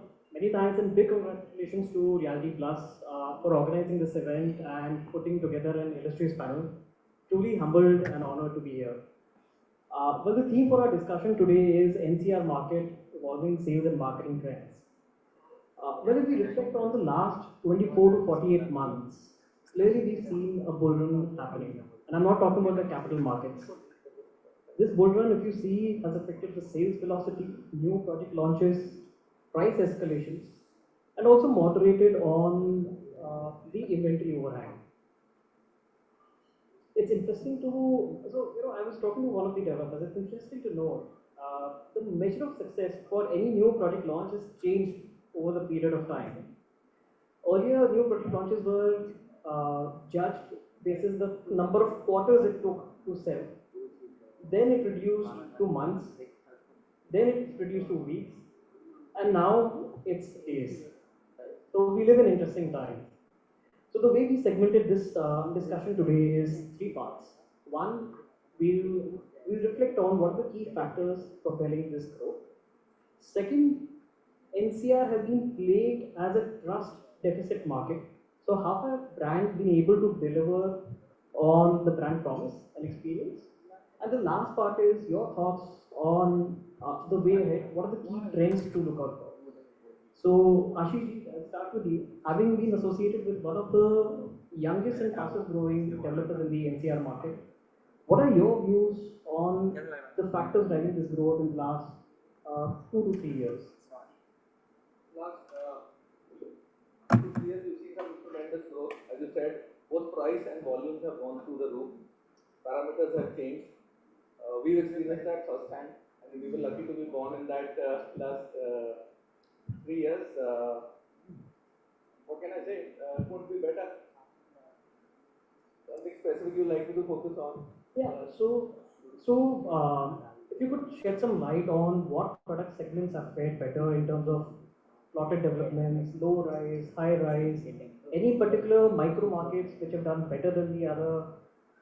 So one, when we come to micro markets, I believe Gurgaon is no longer can be called as one market. Gurgaon has multiple micro markets. Each has its own demand. It has its own dynamics. Luckily, New Gurgaon has thrived. Then kind of action moved to Dwarka Expressway. Today, so very much like stock market, you can say that as you have you have an infrastructure theme and you have a finance theme. Gurgaon interest of buyer has been moving from micro market to micro market, and all of them are actually doing good. There is not one single market that this is doing good. Yes, the buyer interest group is different for different markets. For the Dwarka Expressway, we see bulk of our buyers coming from Delhi. So that's an inward migration or upgrade of customer happening from Dwarka and West Delhi into a Gurgaon lifestyle. For New Gurgaon, we see our bulk of our buyer is the first time home buyer who's able to get into the threshold of that ticket price and enters as his first home. Extension Road and Golf Course Roads are all upgrade and lifestyle upgrade stories. It's not their first home, it's their probably second and third home. They're moving from a 3-bedroom into a 4 or a premium into a luxury. So there are different themes which are driving different markets. In terms of ticket size, would you agree that the luxury segment is doing better than the mid market? Anything priced above 5 CR? I feel that was true. While we can all say that, okay, we can generalize to say, market is doing well. That maybe was the case 3 months, quarter or 2 quarters ago. Today, as we go forward, market is getting selected. So at a certain price, everything was fine. As prices have moved up, customer is getting choosy. Customer is there are a lot of options. There in every segment today, with the number of launches that have taken place, there are enough options customer has and customer is getting choosy. So it's not going to be a lifting, kind of tide lift all boats kind of scenario. You will see some projects struggling going forward. That has started to happen. We can see that in some of the markets. It's not a slowdown, it's competition. So talking about competition, I'll move to Sari. Since you've seen the luxury segment up so close, and congratulations on the Central Delhi launch, right? There's a lot of interest in the luxury segment, a lot of developers coming, driving down even to this hotel, I could see a lot of billboards, hoardings on 5 CR above. What's your view on this segment? What has really propelled growth, and who are these buyers? Are they real buyers? Are these investors? Are these end users? Are these NRIs? Who are these people? And what's the trigger for their purchase? Suddenly, why are they purchasing? What's the interest in luxury segment? Actually varies, Sean, from micro market to macro market, the way Ashish talked about it, especially our Central West Delhi project. All the people who are coming from the vicinity, it is not that we are getting people from Gurgaon to our Delhi project. It is not even people from South Delhi buying into a Central West Delhi. It is very specific to that particular market. That is propelling the growth. And any new development which comes across, which actually answers the complete look and feel for that particular customer, really answers it. So if you are close to the workplace, if you're getting a better amenities, if you're getting the lux feel into this, so we're looking at a high end. So TAP has a concierge service, which is a major trigger point for getting these guys, right? Everything is taken care of now. They're pampered to the hilt, right? And that is what making the move, right, to a luxury segment. Our price point for Central West Delhi is 8 crore and 10 crores, right? And we had a phase 1 sold out with 1500 crores in a shorter period of time. We just launched it on 15th of January, right? So it's a good segment. Our Gurgaon project, on the other hand, again is a micro market of Gurgaon. Though Delhi buyers are coming across from that, right? A lot of NRIs are for Gurgaon, but not for our Delhi market so much, right? So that really varies. And if you have a better product and people see value in that, they definitely move across. And as for the end consumer versus investors concerned, that ratio will always remain. Investors are there in the beginning of the project, but ultimately it is the end consumer who actually makes the money, right? So we have close to about 60 to 70% end consumers. Wow. One of the trends of being on the NRI segment was for many developers, not too many, but yeah, for some of the developers, the NRI is contributing almost 20 to 25% of their sales. Would you agree to that even for a luxury segment? Absolutely. We have 26% to be more exact, right, from our NCR base. And this actually takes care of the Gurgaon project. 26% sales coming from NRI? Yes. Wow. And what markets are these? Are these spread across, or is it the GCC market which is contributing the maximum? Definitely UAE is there, but you also have from London, you also have from US, you have certain pockets within US which is really looking at it. Canada is a market that is coming out, so it's all across the globe. Interesting. I'll move to Dr. Ashish Paul. Ashish ji, you talk about Hero Realty being in the affordable luxury segment. You believe in the affordable luxury segment. Who are these? And I believe you focus on the first-time home buyers. What does it take to reach to these home buyers? And what is the purchase trigger for them to enter into this segment now? Thank you. First and foremost, I think we've taken a conscious decision to move away from luxury, and that's not the word that we will be associated with. That far better players who occupy that space in a far better way than we ever can. Our mandate is entirely different, and as you mentioned, we are not a real estate company at all, and neither do we want to be a real estate company at all. And we don't want anything to do with real estate company. We completely disassociate with whatever happens in real estate, the way real estate is managed as an enterprise, as an industry. We do not, let me not say agree, but we don't see a fitment. We don't belong there. Where do we belong? We belong to the consumers. We serve the consumers. And what kind of consumers do we serve? We serve a very discerning consumer, a consumer who is a first-time home buyer. And that's what our legacy is. You know, if you go back in time and know who we are, where does it come from? How do we do business? Where does it come from? We are the people who change the way people drive. We are the people who put India on the map of excellence. Before 47 or before 50, India was just known as a country with cheap labor, cheap manufacturing. We put India on the map of excellence. We would, I still remember, back in time, our distributors would say the bank would give you 40, 50, when actually consumers would come back and say, no, it gives 70 and more. And even after 20-year usage, aap kick maro bike stack. So we are that kind of a company, and that is how we want to do business, and which is where it does not, we don't have a mandate, I'm not servant to a target. I don't want to do 10,000 crores this year and 20,000 crores next year. I just want to deliver a good product that serves my brand. Internally, we don't sell to investors. We completely discourage investors. And if we have to sell to the investors not more than 1 lakh, that is the mandate. That's not my mandate. That's how we believe that the organization runs. And when we do that, then the entire ecosystem serves that. So we don't deal in cash at all. Not even a single penny. So, my sales team there is no discussion. You don't come back and tell me, there is a customer who has a bag full of money. We don't encourage those discussions at all. That's out of the question. Because go back and we deal only to the first home buyer. Now, who is the first home buyer? He's either coming in from, tier 2, tier 3, either from a ghetto and probably looking for a greater community. He looks for, value for his money. He doesn't have cash at all. He doesn't have cash. He's probably going to bank loan and all of that in white. And therefore, we cater to that. And in doing so, what is the single largest expense? It is your operating expenditure. And even in your OPEX, the highest expenditure will be occupied by calling yourself luxury this, luxury that, my swimming pool is bigger than yours, and infinity this and infinity that, and the size and all of that. And it all goes out of the window. Ultimately, housing is the single largest investment that anybody ever makes. And as an Indian, I think all of us will probably resonate with that. I do when you set out to work. More so, I belong to Kashmir, and if all of you perhaps would have seen Kashmir Files now. So when I came out, the first mandate was to find a home, and I think all Indians, it is their biggest KRA in life is mujhe apne liye ghar kharina.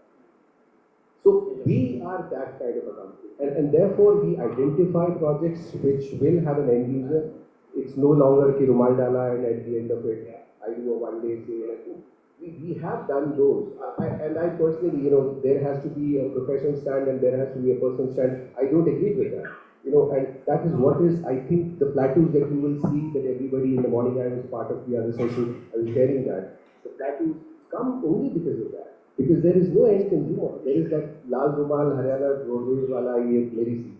But who is eventually gonna, I choose to be a company where, instead of that Rumal, I want to see a consumer there.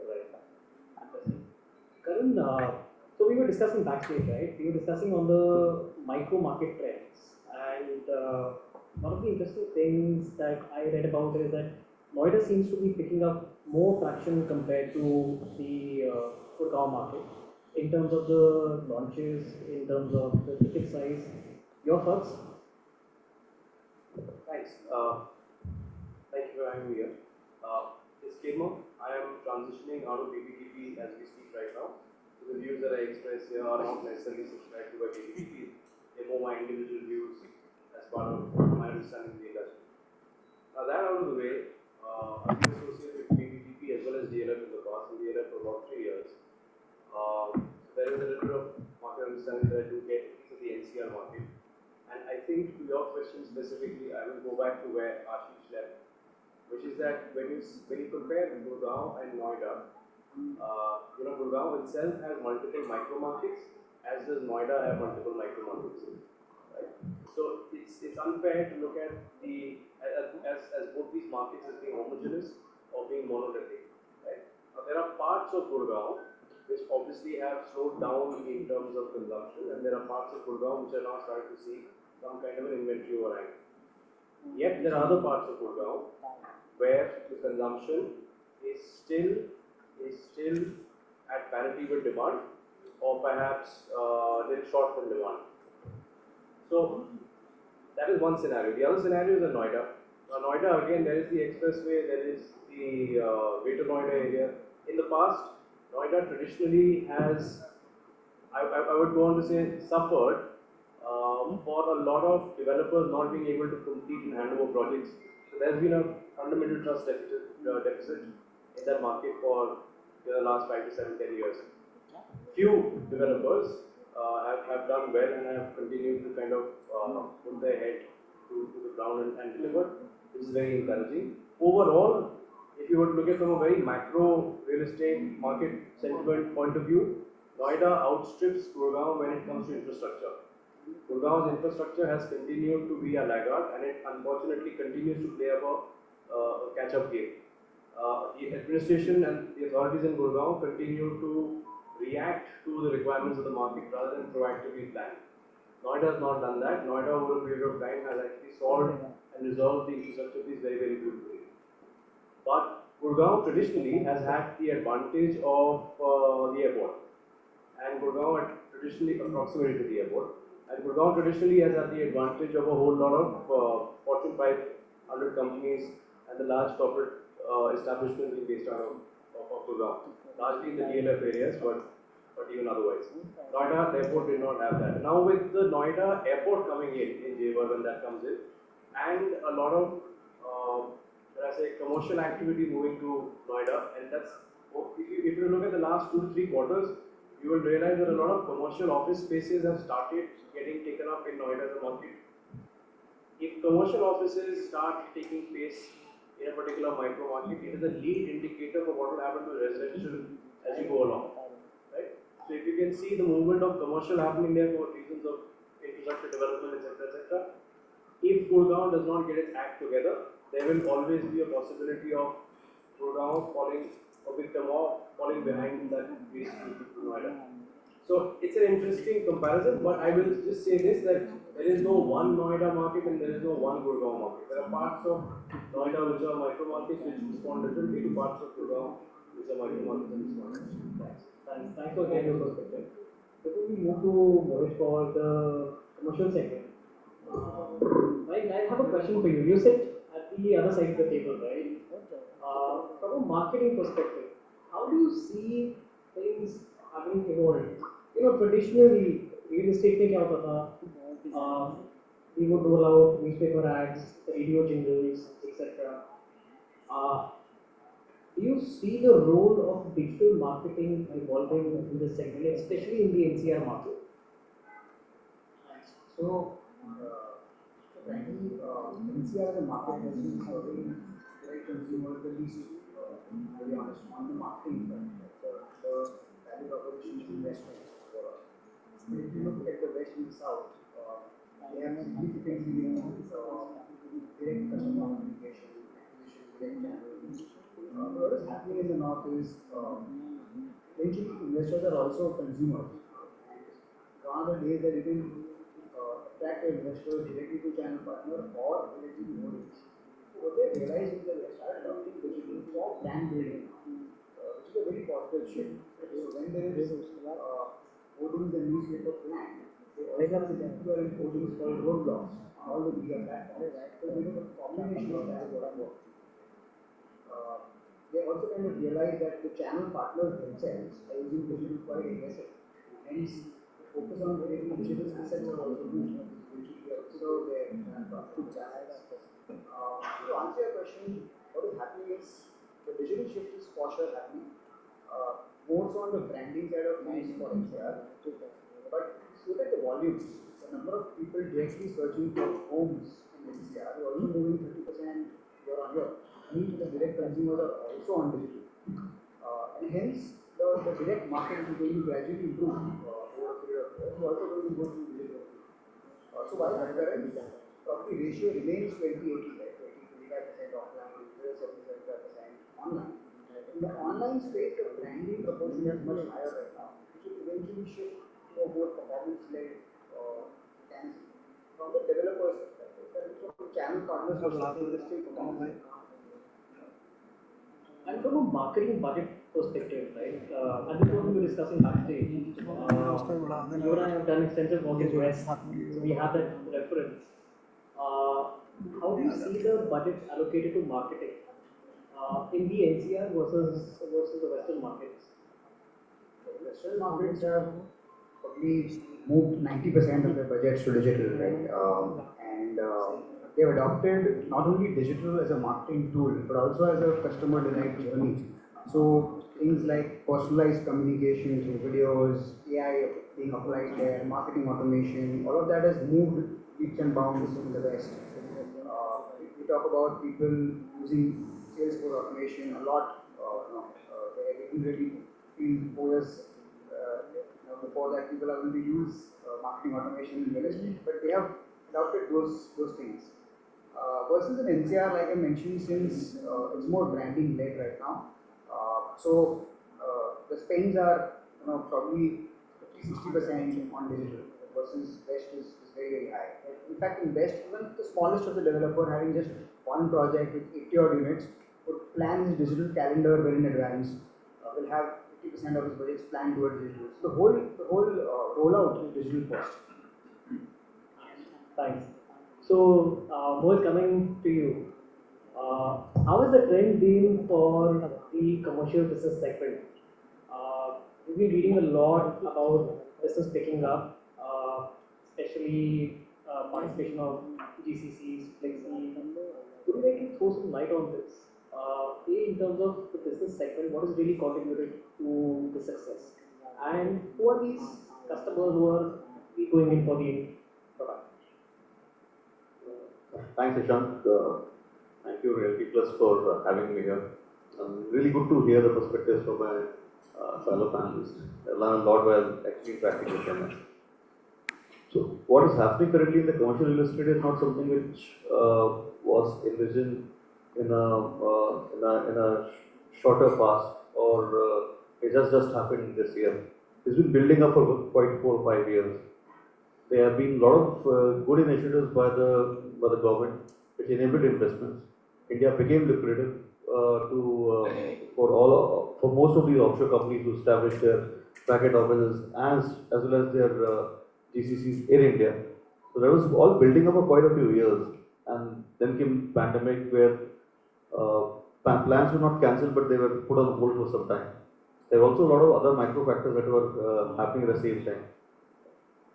Companies won't have digitized themselves that rapidly had it not been pandemic. That's the flip side of it.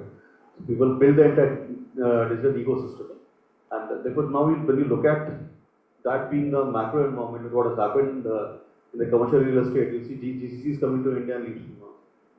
It's a huge number. In fact, they will be tripling up from the 2023 base by 2025. There's no other category jumping like that.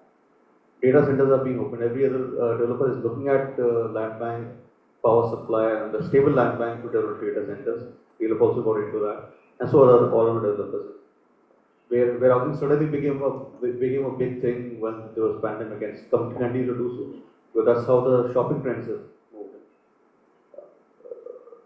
Commercial office space requirement in Tier 1, Tier 2 towns will always be there. So that's exactly where the business momentum picks up. But yes, the Tier 3, Tier 4 towns are also picking up that. But everybody is migrating. The way people have looked at hybrid and looked at that making a part of their life, it had an impact. Now, commercial office spaces are not just office spaces. They're more of integrated office spaces. Don't go to work for 9 to 6 at a place. You actually go and spend that time in making that workplace a part of your your social cycle person. So you interact, you learn, you collaborate, and that's the way the office segment is picking up. So all those categories, all those industries where collaboration was the key, and not just manufacturing, that started picking up. Service sector started picking up. The reason why there's so much of positive energy and positive vibes on the flexi operators in India, because that's one segment which caters to this thing of a company who's supposed to expand, but they don't know what horizon they will expand.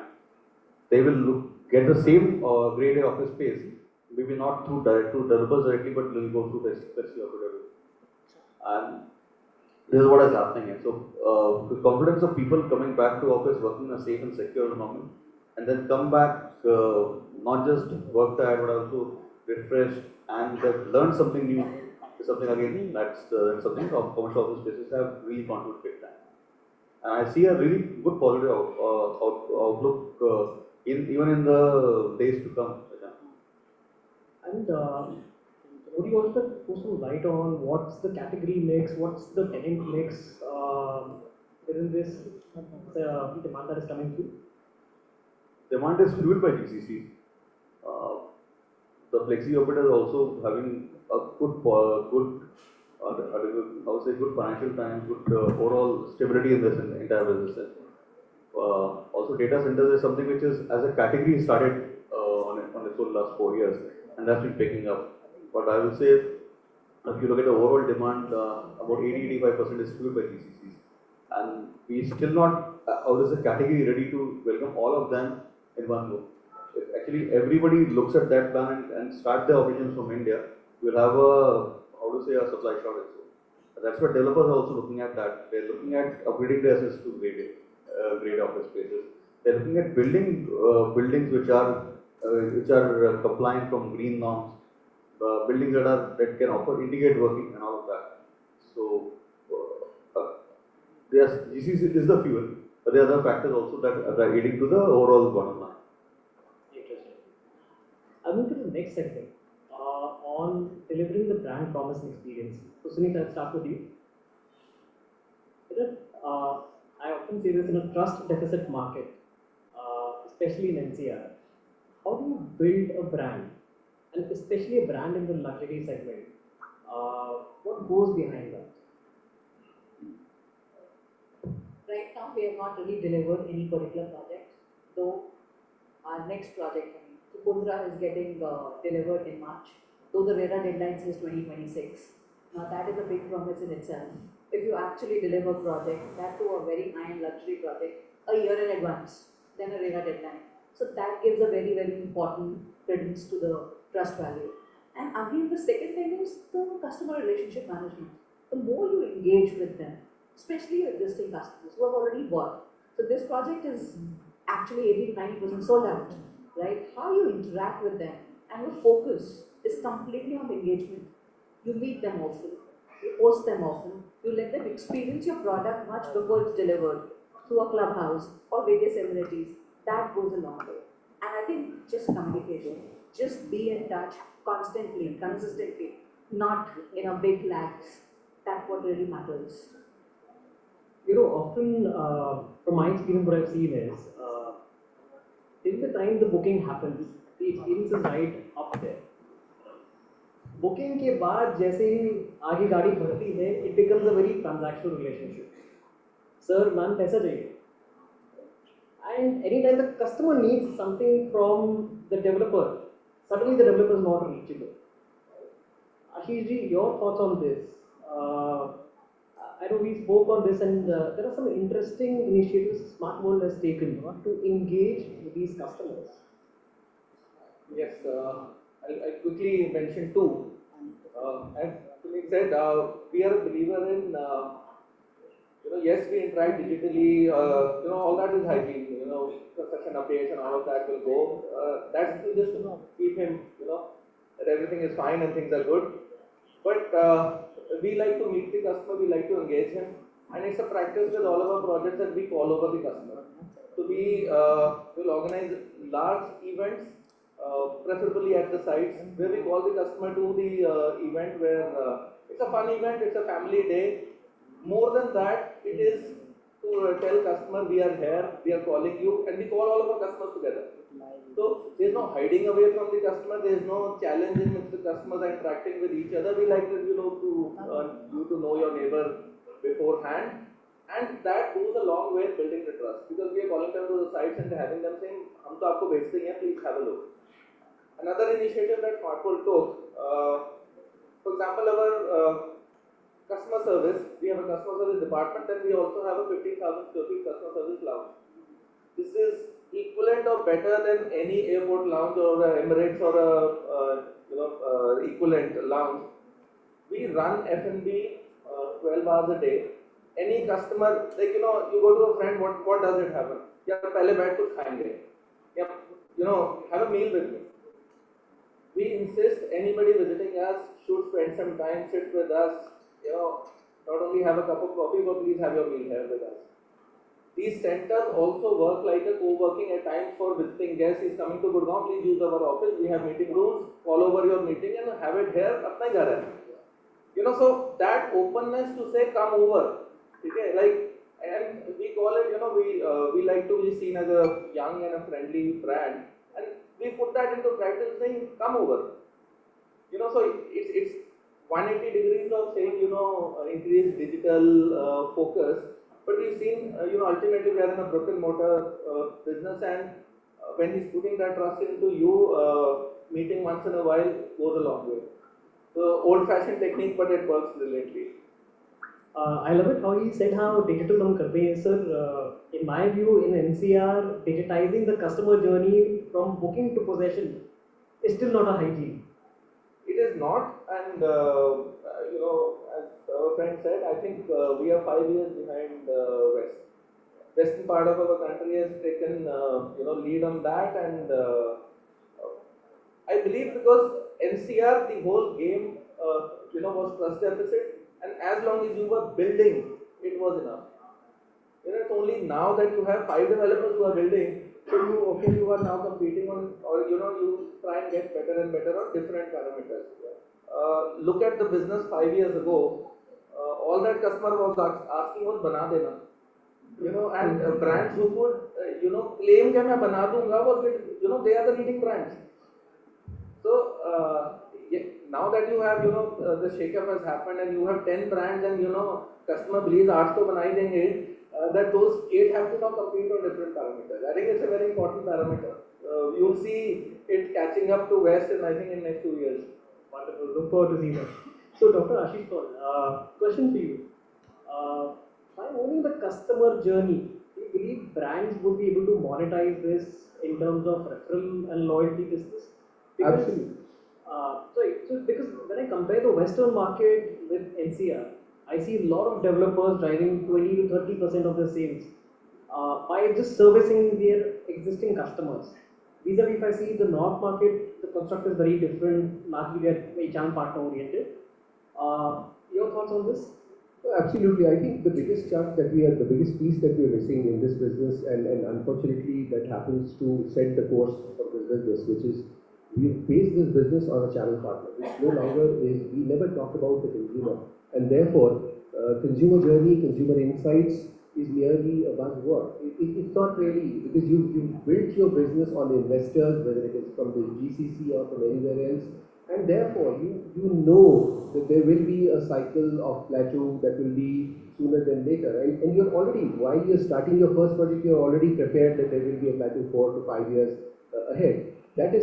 That only happens because you've not factored in the consumer experience anywhere. It is no longer, you never create a product based on what a consumer wants. And therefore, you're playing to the market. And when you're playing to the market, you're forced to react to what is happening around you. This, today you will see a project at 6 crores, in the morning you will see another project at 8 crores. You're reacting and you're compelled to do that. What it is doing, it is at every stage, it is increasing the cost of doing business. Because you're only expanding the sales, you're not expanding consumption. Any business which is not based on consumption will have a cyclic problem. That is one. Two, the basic premise of this business is Banao, Echo, Pago. These are the 3 B's that is the core of this business. Because at the end of the year, at the 4th year, it will be an RWA that will take care of it. So, which is why, now go back and see this is the reflection that you see in the approach that we have to the customer. Those fancy ads and the jackets and this and for us, consumer behavior means creating a fancy, let's say that experiential center. And as you rightly said, look at the biggest brands, and the problem is when you need stuff, you let it there. But I think we can't shy away from that, because that is how we face the business. And right from the top, and I'm reminded of a conversation when I was choosing between other high-paying jobs and that tells you how we do business. And SPL, Sunil Gandhi said, Ashish, I want to build a business where customers will have a problem. This is a problem, this is a very good business. But only I want to create a business, remember, for you, my belief is, when a customer is talking to you, think that it is me talking to you, because he thinks he's talking to you. So it is a Sunil Gandhi time. And that's how we make this business based up. So it is not a consumer. I'm always talking to my chairman because the consumer thinks that in who he's talking to the Mujal family and what are the values within the Mujal family. And internal, I think something great that he said, the customer said, we have an internal target, it's a part of the process, not as a part of marketing plan. If there's a deadline, a plan of 6 months. Why we do that? Not as a campaign, because we know we are targeting the end user. And the first home buyer, he's probably staying on rent somewhere. And we don't want a situation where he's staying rent or something. So I think the biggest missing piece that will set the course of this business is going back to the drawing board and considering there is something called a consumer experience, and that will save you, that will perhaps rationalize this business, make this business more affordable to the end consumer, because ultimately no business in the world will survive if you don't have consumption happening. Punjab is an ideal market, extremely expensive, because it is a buyer's market, it's not a seller's market. You buy a flat at let's say 2 crores, you will not find a buyer at 2 crores. There are people who buy fancy flats and they're stuck, because there's no seller, because the money is coming, he's only parking, he's using property as a bank. That is where the problem lies. I had this insight, my team is there and probably they're going to be feeling a little pressurized. Even in the performance marketing, there's so much of learning that I don't see. From that data, I realized that, there was a certain trend. People wanted a certain kind of a property that nobody was offering. So next year, I'm going to offer that property. Otherwise, that data traditionally qualifies as a cold deal. So, that whole science of consumer behavior is absolutely missing. I think the only way forward to move over this very short cyclic plateaus, make this business more consumer friendly, and in doing so, making a long consumer relationship, the referral business and all of it, unless you go back to the drawing board, make this a consumer centric business, it's not going to work. You will always move from a project to project. What do you think, is the market ready for this kind of shift? Considering the market is heavily dominated by indirect channels, indirect business channels. Focusing on the customer experience, what kind of metrics should a brand be tracking? And in today's market, do you think those metrics are fine? So I have strong views on the subject, and some not contrary to some people on the one. Ashish and I may not necessarily agree on everything. I think the channel partner is not an evil animal, right? The channel partner is also an extremely important part of the trade and is an extremely important part of the extended sales team of the organization. Ultimately, it's about how you source clients, how you source deals. Just like digital marketing is one part of the entire puzzle, your direct sales team is one part of the business puzzle, channel partner is as well. Now, like any platform, like any part of the business puzzle, there needs to be rules and guidelines and ways of working and SLAs that need to be defined, right? Now, whether the channel partner or the trade contribution is 10%, 15%, 20% or 75%, 85%, 90%, that's a different story altogether. You need to have a business strategy to decide how much money you want to invest on what channel from a sourcing point of view. Now, there are advantages and disadvantages both of having channel partners contribute 85% of the business versus channel partners contributing 45% of the business. It's a strategic business call in terms of how you want to have a long-term play on your sourcing, right? So let's get that one thing out of the way, because all channel partners are bad channel partners. You need to be clear as a business what your strategy on sourcing is. Point number 2, customer experience, customer engagement. Yesterday, today, tomorrow. Whether it's Delhi market, Bombay market, any market, customer experience has to be king of me to be gender correct, right? There is no compromise on that, right? You cannot have a poor customer experience, because as soon as you have a poor customer experience, everything starts going wrong. So that is number one. And I say that with a certain degree of confidence because during COVID, 3 years of COVID, I was CMO at DLF. We did 24 launches in 30 months. And in those 24 launches, during COVID, we had to ensure that our customer experience, if anybody happening to either interact with us physically or interact with us online, needs to be of a certain caliber and quality, even online. Right? So the customer experience, without doubt, is something that cannot be compromised. Point number 3, in terms of trust, of course, what my friend here said it makes sense. I think you have to deliver. And I don't think बनाने के बाद भागना जरूरी है. अगर आप बनाने के बाद consistently deliver कर सकते हो. अगर आप consistently deliver करते हो, तभी businesses जो है, जो DLF for example 3 साल पहले 2500 करोड़ में था, आज जो है 10,000 करोड़ की बात कर रहा है. अगर सभी लोग छोड़ के भागने लग जाते हैं, तो ये इंडस्ट्री बंद हो जाती है. Right? So yes, now there are bad apples in every industry. Those bad apples need to be taken to task, and we need to be careful as an industry body. And I think RERA's played a very important role by coming into that scenario to regulate the industry and to get rid of the bad apples. As consumers also, we make those choices. Are you telling me that somebody in COVID-1 who wasn't sure about whether he's going to have a job after COVID or what happens in COVID-1, nobody knew what was happening. They were still investing money in projects, right? Which is the most expensive ticket value that you'll come across. So if you can get the trust piece right, if you can get people to interact, engage with you through sales galleries, through engagement sessions, through events, I don't think it's such a big mess, right? It's the onus of the good real estate developers to ensure that the bad ones are called out loud and clear, and the good ones continue to set new benchmarks in the industry and how they roll out. Most from a commercial segment perspective, are there any metrics like a NPS or a CSAT that you monitor? And are there any tools, technologies, data that you use to enhance the experience? So the product that we market out is a physical product. You talked about it, either residential or commercial real estate. But when your product is physical and these are customers who are with you for a longer term, we talk about 9 years. It's not about agree with Karan. It's not about आपने आज बेचा and you escape. I mean, they are customers who will grow with you, who will expand with you. They will expand you from one city to another city. They will expand with you in their portfolio because they will consolidate in tougher times. They consolidate in good times. They will expand more with you.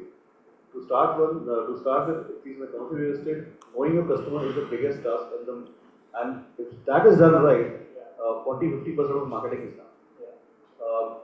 Drawing an entire customer life cycle journey was something which was not heard of in this category, at least not with developers. My fellow friends from IPCs were really bright enough, sharp enough, and had all the tools at their disposal to do it.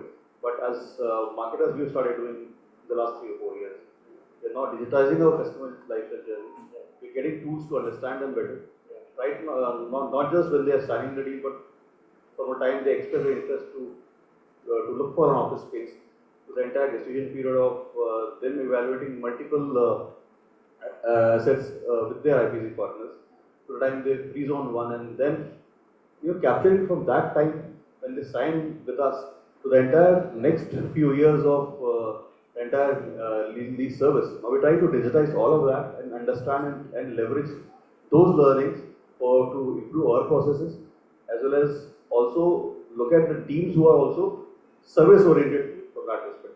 It's no longer a landlord-tenant kind of a relationship, it's customers end of the day. And that's one big shift that has happened in the last 4 years' time. So yes, we are, we get into NPS, we get into customer feedback surveys, we get into understanding the pulse of customers, for what kind of amenities or office spaces they need, what is the exact thing in a transaction which possibly they're not happy with while they're doing it. So right from software issues to commercial issues to all of that. And it's a constant journey of reading that, recalibrating ourselves, correcting where things are not gone wrong, have gone wrong, and then maybe if there's something that's gone right, build further on it, grow. And yes, we are using about half a dozen tools to enable us. So right from HubSpot to Salesforce, all that is being used. But again, it's not just the tools and the data that it will throw back at you. What do you do with it? It's what do you do with it? Yeah. So obviously the customer customer satisfaction scores are never publicly available. I've only seen one developer publish it, publicly developer. And anytime I'm talking to my clients and I ask them for their CSAT NPS, all of them say 100, we are 100 on 100. And how do you measure it? Sir, I am the maker, I am the checker. So that's not the right approach. So that's where it is. So coming back to you, from a marketing perspective, how developers leverage marketing automation to deliver personalization at scale?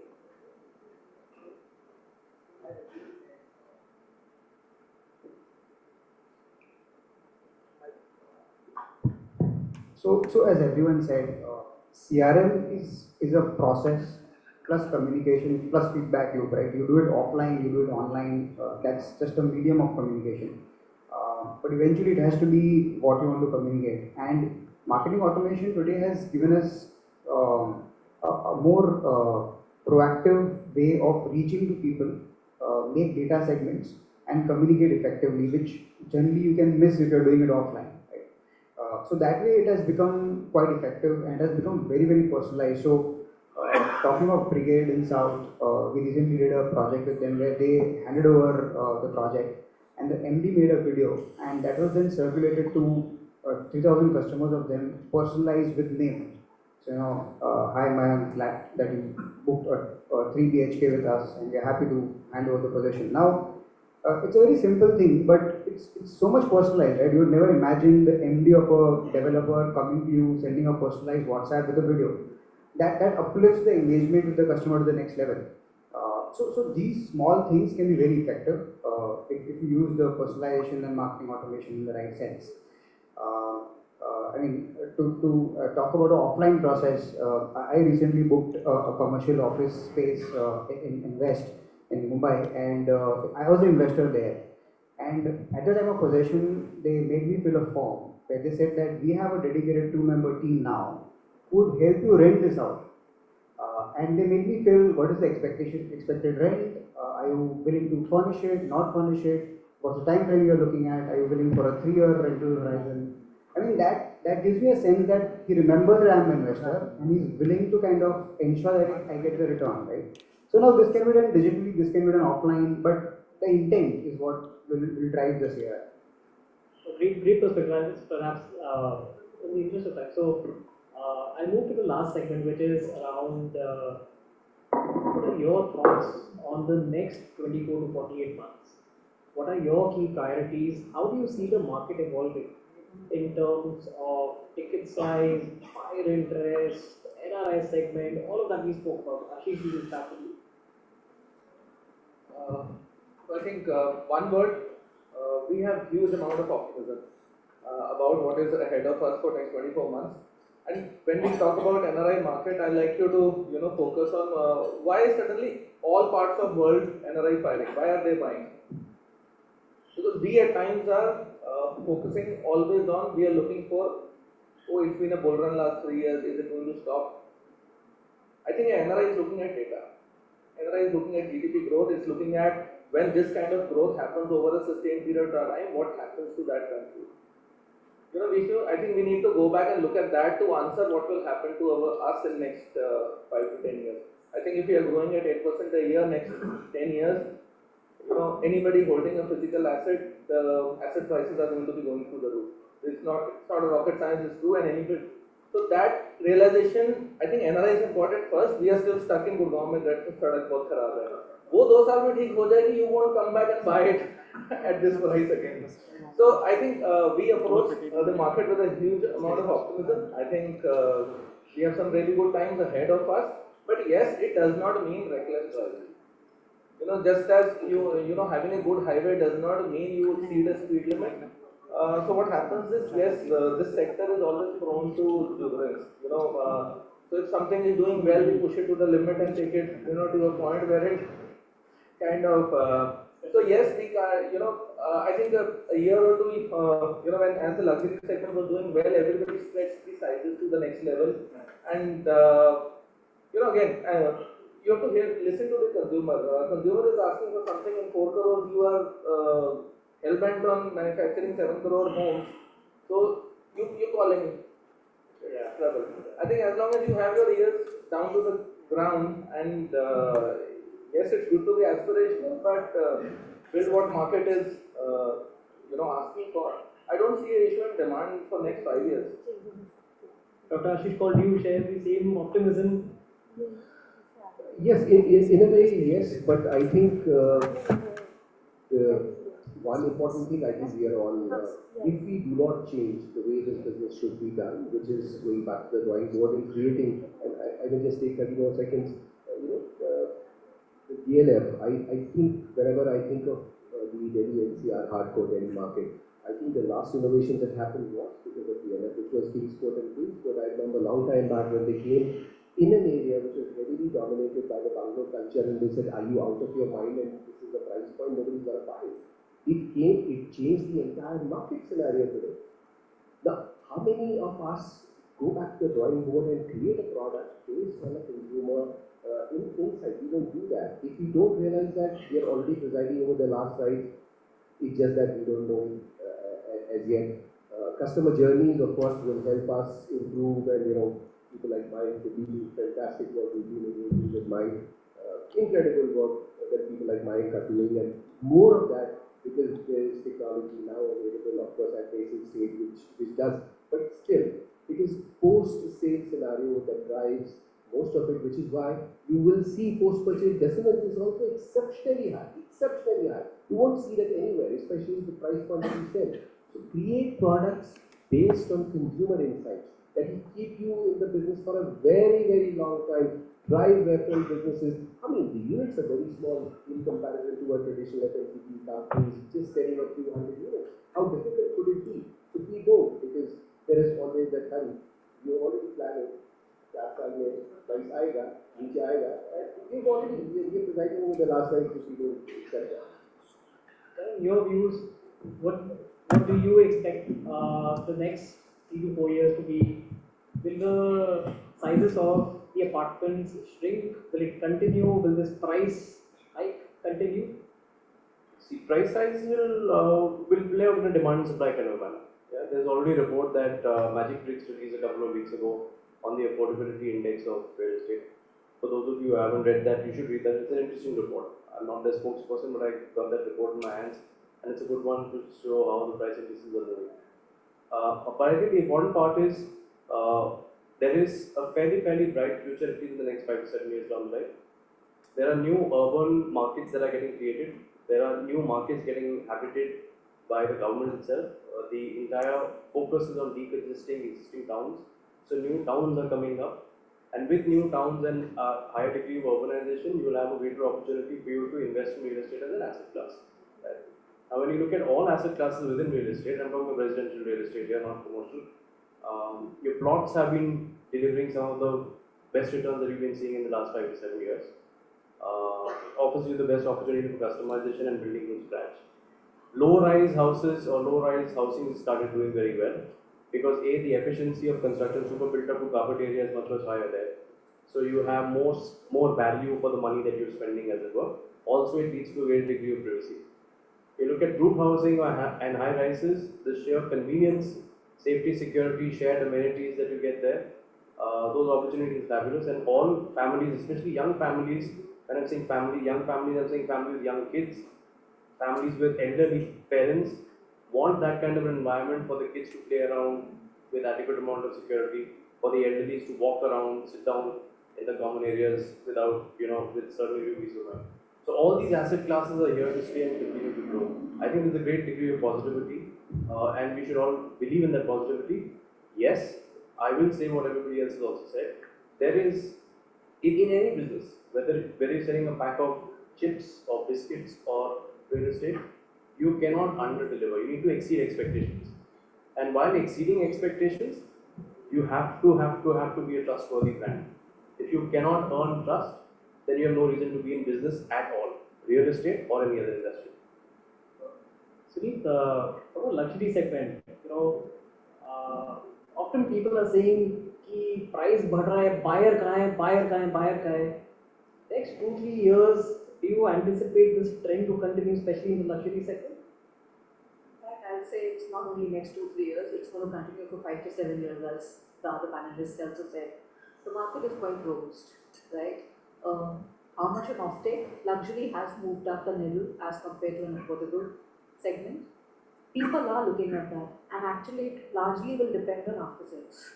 It is not really pre-sales and how you lure that customer and how you do a smart marketing and how you sell by creating a beautiful galleries, but what your after sales is, right? That is going to be the key changer, which is going to really decide, because a lot of cross-selling and upselling happens.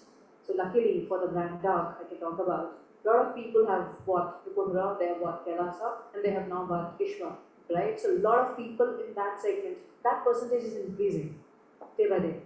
But as Mohit rightly said, it's very important to know your customer. What do they want, right? If they really want a high segment, I think we can deliver on that. And Mohit, just wanted to add 15 seconds more. There is a lot of learning that can also we can use. If you see some of the listed companies, if you see their financial performance in last 1 year, you will see a dramatically different shift that is happening. People like Brigade, phenomenal performance. Soba, who has in North, the share price has possibly gone up by 1,000, maybe to 800 sometime back today, it's touching 2,000 mark. You will see a DLF, which is a very strong player, I think by far the largest. You don't see a reflection of that in the stock price. It's being held up there. But if you see, for example, Loda started at 8, opened the year at 8, today is at 14.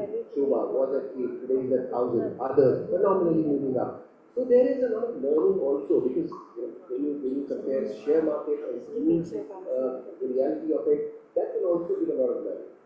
Perhaps I'll just add in 10 seconds from my experience over here. So, completely agree with what you said. Focus on the after sales. And some of the brand names that you spoke about, Ashish, firstly, we work with these developers and run specific programs on enhancing the customer experience from booking to possession. So, the starting point is the discovery. मुझे लगता है मैं सब सही कर रहा हूँ. But what is the customer saying? What are your channel partners saying about the brand? What are your other vendors, suppliers talking about the brand? And the second part is, how do you ensure trust, transparency, responsiveness to all your internal and external stakeholders? I think, so just coming back, your thoughts from a commercial perspective? Well, the outlook is very positive. In fact, again, as a country, we have done all the right things in the last few years. We have built the infra, we are focusing on the infrastructure, we are building the infra, we are making the investments attractive, we are reducing the entire barriers of of investments to India. The rupee was not performing well, but from an investor point of view, if you look at it, the rupee is well placed for them to invest more and more in India right now. GCCs have a very, very, very positive outlook towards India in the next 5-year horizon. And that's how, that is exactly what is fueling the demand, and exactly what is making us trim, smart, and literally be on the toes to run. We are again looking, we are hearing the customers, we are understanding from them. It's no longer, I mean, the essential is always buyer seller, but it's same in commercial real estate. It's no longer a market where I have already made it, you take it or leave it. We are making it for you, we are making it customized to you. You want to keep your employees happy, because the employees also have an option of not working in India, but working in some other offshore location. And the same GCCs today are giving us the same global quality work experience with the premises in India. There is no way we are looking down, there is no way we are holding us up. The future is bright. So Shubhodhi has just given me a virtual gun, so I'll take the next 30 seconds and ask Mayank. From a digital marketing perspective, what are the future trends to look out for? I think that's the closing remark we'll leave the audience with. So as long as all those stalwarts are optimistic, it's good news for us, because eventually we are the service providers. In terms of the future, right, from the marketing perspective, I think we are already moving to storytelling on digital, right? Digital is no longer about search and ads and banners and all of that. It's all about storytelling through reels, videos. We have heard this umpteen number of times. So I think the next couple of years is going to be how well the brand tells the story on digital, because you're not going to be able to engage your users with 1 second of static banners. How effectively you do storytelling, and not only in the journey of marketing, but also in the journey of post sales, right? So how your customers are reacting, testimonials online. So the entire video first approach of marketing is the next thing, which is already taking a wave in the other parts of India. It will soon catch up in the north as well. Great, thank you. So, do we have time for questions? Okay. So, thank you, panelists. Thank you so much for sharing your experiences, and I hope it was an interesting session for the audience. Thank you. Thank you so much, and please give them a bigger round of applause, ladies and gentlemen. We are quite a few number of people over here, so और जोर से ताली बजा सकते हैं लोग, please, Delhi, everybody over here. Thank you. I request all of you to kindly please wait, and I'll request Mr. Shabir Kanchwala, Principal, Global Network for Zero, to kindly come up on stage and hand over the token of appreciation to all of them. Please give it up once again for Shabir sir as well, please, ladies and gentlemen. Thank you. Like I always believe, it's always a happy moment to get token of appreciations. It's also a special thing to give away them, right?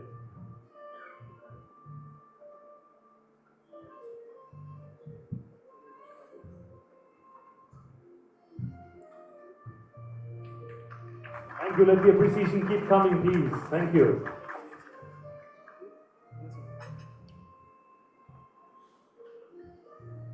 The reason I request for the appreciation to continue is because मैंने बहुत बार सुना है कि दिल्ली दिल वालों का शहर है, right? So we can show that heart. Thank you.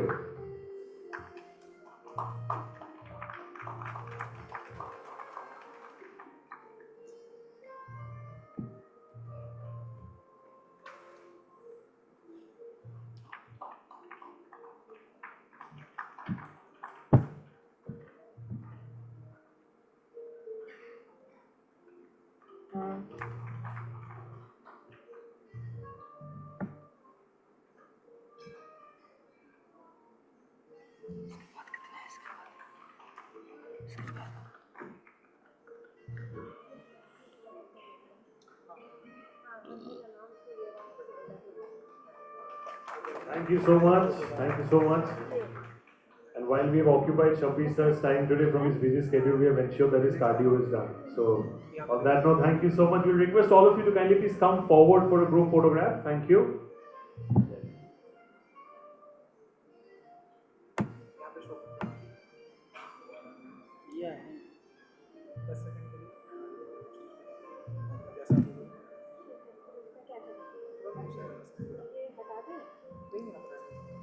Thank you so much. Please give them a big round of applause once again, everybody in the house. Thank you. All right, so quickly moving on to the next session. This is going to be an interesting presentation. Thank you so much to the hotel staff for being swift in their approach and getting the chairs and everything sorted.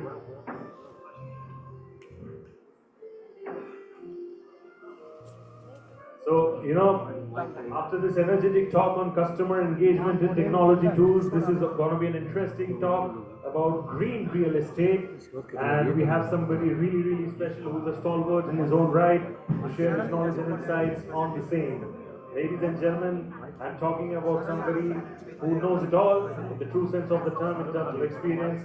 Ladies and gentlemen, I'm talking about Mr. Mahesh Ramanujam, co-founder and president and CEO of the Global Network for Zero. Is experienced in both non-profit and for-profit sectors as well. And Mr. Mahesh helps businesses, communities, cities, buildings and infrastructure to realize their ESG and net zero commitments. Mr. Mahesh led the movement for transforming green building and set the gold standard for global green building certification and credentialing. He future-proofed the internationally recognized LEED rating system with a more ambitious certification process, one that included the overdue and necessary decarbonization requirements for a net zero reality. Can I please request all of you to give it up loudly for Mr. Mahesh as he joins us over here on stage, please. Thank you so much, sir. Pleasure to have you once again.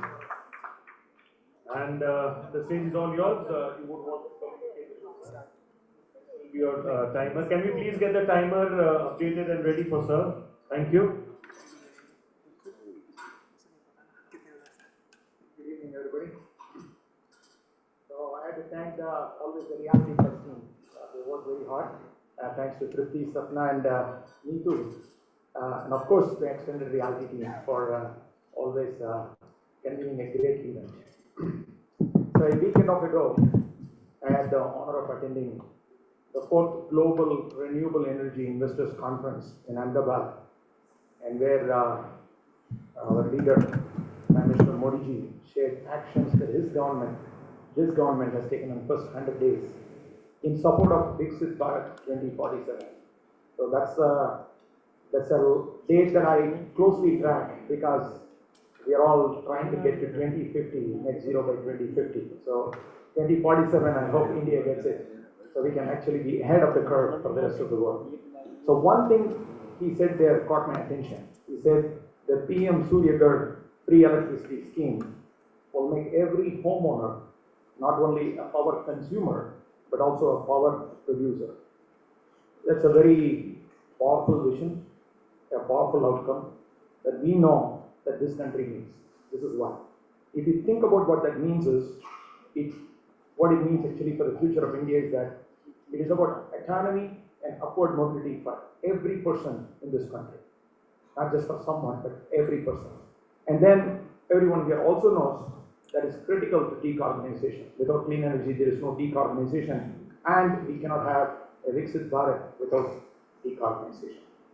So with that background, I always start with my personal story. So when I was a boy growing up in Chennai, we had very little. But today when I look around, I see so much wealth around so many people. But growing up in Chennai, I always remember the moments that we had very little. But fascinatingly, like all of your parents, my parents also made it work by forging a lifestyle where we did not feel the impacts of the environment, impacts of all the deficiencies, but ultimately delivered an improved quality of life in spite of the system that we have actually been experiencing. So that's a phenomenal work that done by our parents, and I hope they'll take that responsibility seriously and pass it on.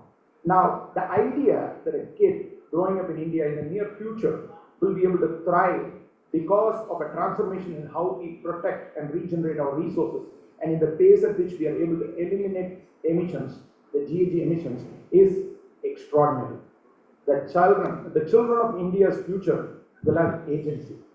And as long as our leaders, of course like our Modi ji and many more, remain committed to a sustainable and a renewable energy revolution, our children will have rights, resources, and the ability to retain prosperity in perpetuity. However, this notion of personal agency will only be a reality if all of us dedicate ourselves to the acceleration of a net zero India and the world. And that's exactly what I decided to do when I founded the Global Network for Zero along with my partner, Sarah Merrick's. And we are very proud that the world's premier net zero leadership network, and as an independent certification body, we are here to deploy all the lessons that I have learned during my previous position as the President and CEO of US Green Building Council and also a significant player in the green building movement to actually expand and grow that awareness that came from the adoption of LEED from 15 to almost 182 countries and territories, and in the process of creating a $2 trillion market. So when it started, I looked at the Paris Agreement. I looked at the deadlines. I did the math. And it became very clear that we are not going to hit our targets of 1.5 degree or the net zero if we don't change the incentives and accelerate the work we are doing to decarbonize. It's as simple as that. Now, is the Global Network for Zero, GNFC, the only entity or the organization pointing out to the need for a greater sense of urgency on this topic? Absolutely not. But what sets our work apart from other certification bodies is our methodology. First, we focus on all three scopes. Scope 1, Scope 2, Scope 3. There is no net zero without eliminating Scope 1, 2, and 3. So obviously, for the people who are new to this topic, you can read the slides. Now, being in real estate, you know that you pursued green building certifications, and you could be IGBC certified, you could be LEED certified, recently more EDGE certifications I see. So, or even if you have never pursued certification for your real estate asset, we have designed a process that allows you to start anywhere and end it to zero. Our goal is to align everything up to zero by 2047 for this country. So we have created an incremental path that is affordable, accessible, and brings net zero within reach for all. Now, I am quite encouraged by the progress we are making in India, and this is something that I'm always proud of, although I sit in Washington, D.C., but then my lens into India is very different. Probably many times you probably will not even feel it because you're living here. But when I look at it, I see extremely proud that we continue to make progress in this country, and here I'll tell a couple of examples. Now, this is crucial because we are looking at an unprecedented engagement from all our CRE leaders, irrespective of the sector, be it residential, be it commercial, be it manufacturing, be it hospitality, be it retail, and much more. And we are rapidly building the net zero movement. Here the key is the Indian subcontinent is doing a great job at it. Now, for example, we have partnered with Mindspace Suite to help advance the goal of certifying their portfolio to net zero by 2042. And with famed diamond brand, Sri Ramakrishna Exports SRK, we have successfully helped them accelerate a 2030 net zero certification goal for their two diamond crafting facilities, SRK House and SRK Empire, at least 6 years before the target. We got it done earlier this year in 2024. So we are proving it's possible. Mindspace and SRK are great examples of leaders I work with while at USGBC, and 99.9% of Mindspace portfolio is green certified, and SRK's buildings ranks the highest super LEED Platinum buildings in the world. So when you hear about these examples, it's quite inspiring. So of course, over these years, they have continuously raised the bar for their sectors and for the market, and of course for the greater industry. And when it came to time to fully decarbonize, they pursued their net zero target with a clear focus on acceleration, and that became their next natural step. So, and this is what we are endeavoring to do with so many great leaders around the country who have already heeded the call to action once before, and many whom I have personally worked with in actually helping them to get to green buildings. And then we are looking forward to working with them to really get to the next phase of the total decarbonization effort, which is net zero. So take DLF for example. I heard a couple of people quote DLF in the previous session, particularly the storytelling part is the best story that you hear. That when I was at USGBC, I worked closely with DLF to get them to 45 million square feet of LEED Platinum rented space. That's not an easy feat. It sets a benchmark for the globe. That's congratulations to the leadership team at DLF. And I'm also proud to say that LEED Zero, which we conceptualized at that time, is now widely adopted by DLF, and they have become the single largest contributor responsible for India's position as #1 in net zero buildings. Then there is Tata Housing, who we partnered with about 6-7 years ago to bring about 20 million square feet of LEED and WALL certified spaces, of course green homes, that are both sustainable and healthy homes. And then Godrej Properties in 2010 committed to certifying every project they developed to a green building program. Now ITC Hotels, we have heard that story many times, but here it is again. Their entire portfolio is LEED Platinum certified, and they also have the world's first 12 LEED Zero carbon hotels and the world's first 4 LEED Zero water hotels, signifying their intent to pursue further elimination of emissions across their portfolio. And of course, there is this iconic M3 India. M3 India is International Financial Center, the IFC, right here in Gurgaon, which achieved LEED Gold and is now propelling themselves forward, setting their sights at zero. These are great examples for you to emulate, follow, or to benchmark, and to actually leapfrog. So it's exciting to see these kind of progress. So of course, there are projects all over Delhi, all over India, all over the world, that by taking this approach, they can quickly, through an incremental approach, get to this big target of zero. Now, that is exactly what we need more for, and this is what as GNFC we are committed to deliver. And we are recognizing and realizing and experiencing this shift. This is extraordinary. And this transformation is crucial for India's success. Not only to achieve Viksit Bharat 2047, but achieve PM Modi's goal of becoming the world's third largest economy in the world. India is making more net building progress than any other country on the earth, and also accelerating to the future that every child here deserves. So I want to bring it back to that perspective, that lens that we all must carry about our children and their children's children. And I envision a future where the whole of India and the world's infrastructure is protected through the pursuit and sustainment of a zero emissions built environment and economy, where a child is born in a net zero certified hospital, and from there it experiences from the very first moments of its life, and experiences that as its human right enters into a clean energy, water and air driven environment. That is what we should aspire to do, and that's our collective responsibility, and that is the agency we can create for our children's children.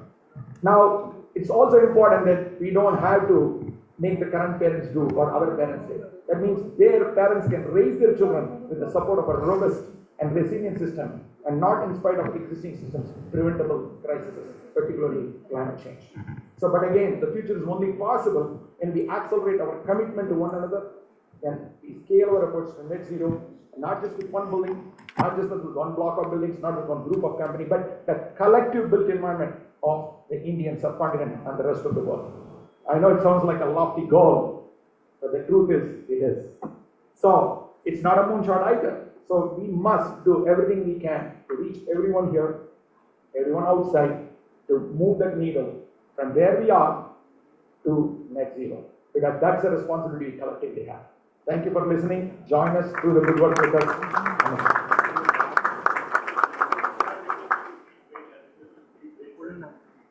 आपने presentation दिया, how can we let you go? ऐसे please Ajay, request Sapna Srivastav to kindly join me over here on stage and hand over the token of appreciation to sir. Give it up for Sapna as well, please. Force when it comes to Realty Plus events, putting them and curating them together alongside Shukti and the entire team. Thank you so much. Give them a bigger round of applause, please, ladies and gentlemen. We have quite a few people over here. सब लोग मिलके ताली बजाएंगे तो 100% impact होगा ही होगा जरूर.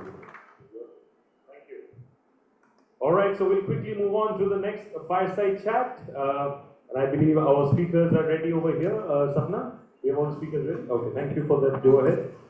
So the next session of the day, ladies and gentlemen, it is about luxury homes, how they are taking center stage. I'll request the staff over here to kindly get the chairs sorted. We need a few chairs over here. So I believe we need about 1, 2. Yeah, so we need 3 chairs over here, please. So can we have 3 chairs over here on stage? Do we have anybody from the hotel staff? Yeah, thank you. So in the meantime, as they get the chairs sorted, I'll be quickly telling you all a bit of what we are expecting next in the next session. This one, ladies and gentlemen, is about luxury homes taking center stage. I'll be introducing our moderator, and then I'll be introducing our speakers, and then I'll request them to come together, all 3 of them together at the same time after all the introductions are done. So we have for this session Mr. Ravi Shankar Singh, who's the Managing Director, Residential Transaction Services, Colliers India, moderating this session, and adept in residential transactions, investment sales, RE portfolio management, and structuring real estate offerings for HNI clientele. Mr. Ravi has an excellent track record of delivering enhanced value for his clients. His capabilities have allowed him to cultivate formidable business relations, build exceptional teams, and identify the seized market opportunities that have driven fantastic results for his clients. He'll be joined on stage by our speakers. I first introduce Mr. Amit Goel, Managing Director, India, Sotheby, right? If that is the correct pronunciation. Oh wow. That's a guesswork, but that worked. So, International Realty, a banker turned entrepreneur, Mr. Amit Goel gets credit for bringing a world-class luxury real estate brand, Sotheby's International Realty, into India and expanding it to Sri Lanka and the Maldives. Mr. Amit is an astute real estate and private banking professional with about 20 years of work experience in private banking and investment advisory with large MNCs such as ABN, Amrobank, Citigroup, and BNP Paribas Wealth Management as well. And we also have with us Mr. Gurpal Singh Chawla, Managing Director, Trevor. Mr. Gurpal Chawla brings over 15 years of expertise in real estate management. Known for his exceptional management skills, he previously led project management and operations at Space. He now oversees design, marketing, sales, and operations at Trevor, driving innovation and the brand's growth in the luxury segment. Ladies and gentlemen, for this particular topic, the panelists that we have, it can't really get better than that. Can I please request all of you to clap loudly and appreciate the presence of all our 3 stalwarts over here, and I request them to kindly come on stage and join me over here to take it forward. Thank you, sir. Please give them a big round of applause, ladies and gentlemen. Thank you. We have 3 mics sorted, and please take your seats, sir. Thank you. And the audience is ready, the timer is here, the mics are here. We are looking forward to get going. Thank you, sir.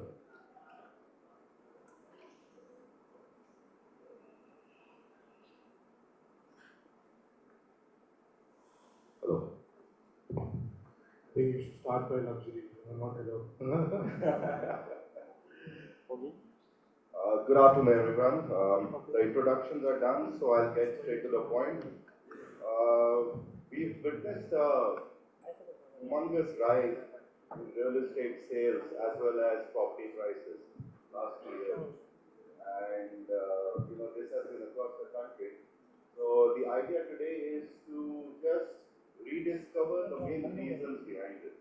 Okay, so my first question would be to Amit. And Amit, the question is, has really the definition of luxury changed in India in the last 4 years? And if yes, what's the reason behind this change? Good evening, all. The question is actually, the time is just right for the question. Luxury is more and more consumed in India, whether it is automobile or it is travel, hotels, restaurants, luxury goods, and real estate as well as art. We've seen great deal of demand coming from luxury consumers who are coming and consuming not only just the location when it comes to real estate, but also the amenities, starts from location of course, but after that it is amenities, it is the security or proximity to all the clubs and schools and airport, parks. It's also to do with gentry or quality of neighborhood, or what kind of people are there in the neighborhood. So all in all, we have many more luxury projects, luxury brands coming into India, serviced apartments, we see golf courses developments. So these are all things which were not as much available in the country, I think 15 years ago, 20 years ago, and we are seeing more demand when we talk to international brands. They want to come into India because they see India as a big opportunity as an important market. Great point, and I completely agree. I think upgrading lifestyle is a choice which all of us want to have in today's time, and that is a big factor which is driving this luxury demand. Just adding to that question, and Gurpal, I will throw this to you. What price segment does luxury start at? I know it's a never-ending segment, but what is the start point that you say, okay, this is categorized as luxury now? I think very good point told by Amit about luxury and the amenities and location, but I just want to add one more thing to that. It's all about the lifestyle and the experience also.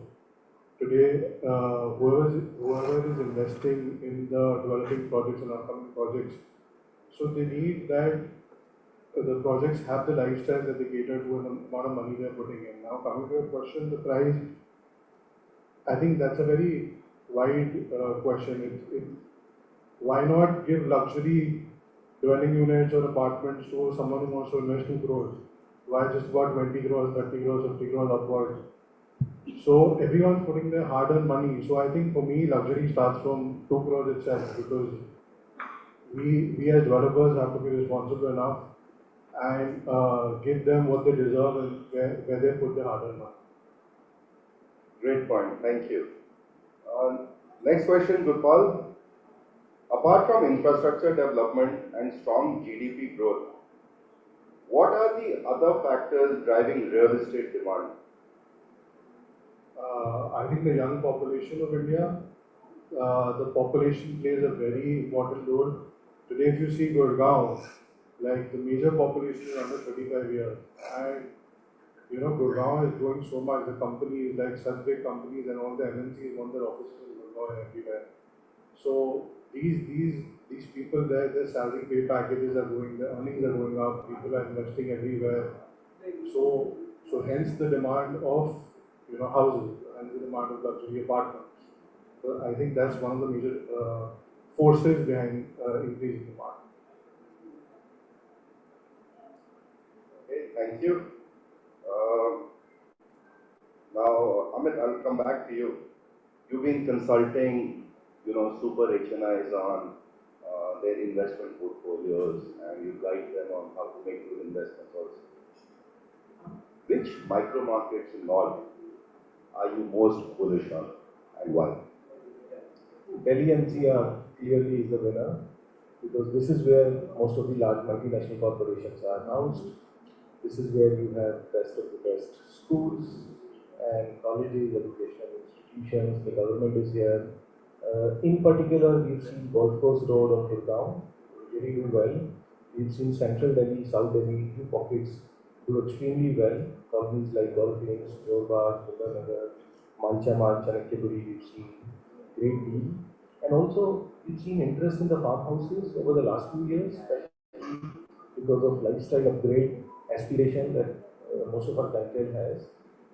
And in these farmhouses, people have built beautiful homes, they have a lot of space, a lot of green covers, and swimming pool, wellness. These are things which are really in fashion. And I wish the farmhouse policy, which has been stuck for many, many years, comes up pretty soon so people can make authorized construction, authorized farmhouse constructions. But these are the clear winners. Besides this, also, second home is a trend which is doing very good. So places like in North India, since you asked, although Goa is the clear winner in India, but in North India, Rishikesh, Mashobra, Dehradun belt, these are areas where we see very good demand, lot of interest of people because of better air quality, accessibility, especially with the new highways coming up for Rishikesh and Dehradun. Good amount of interest, and I feel this is going to be a winner in the next few years. Gurpal, your take on Noida?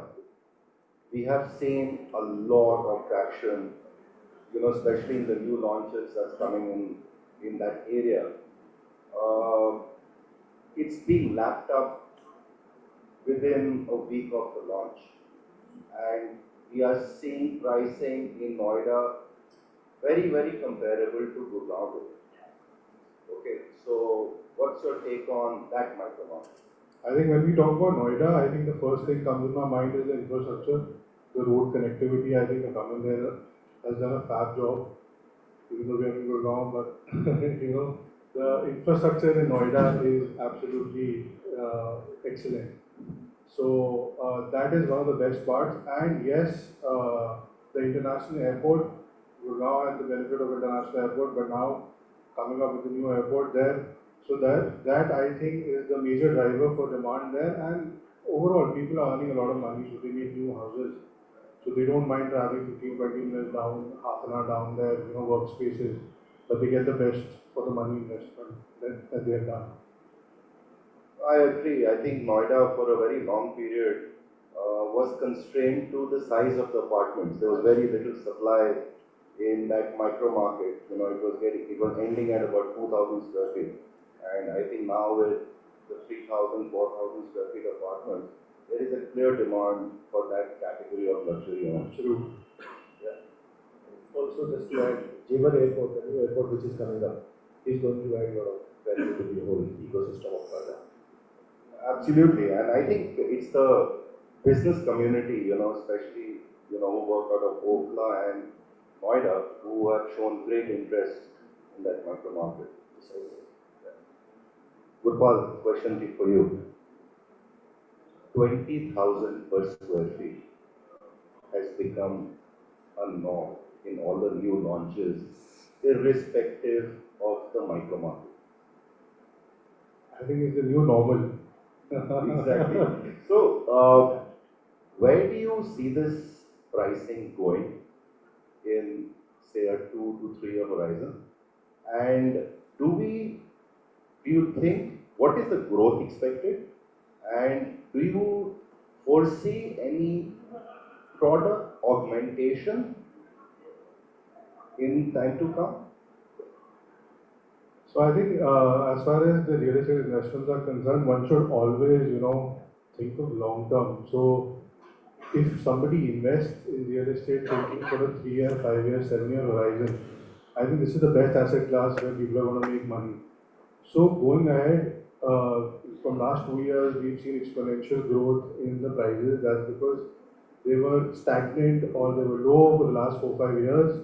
So So the growth is there. So I see consistent growth and better products and better, lifestyle things like foreign brands and everything which one can think of coming to, Gurgaon and Delhi and everywhere. So I think I see consistent growth in these prices. These prices are not going to stop.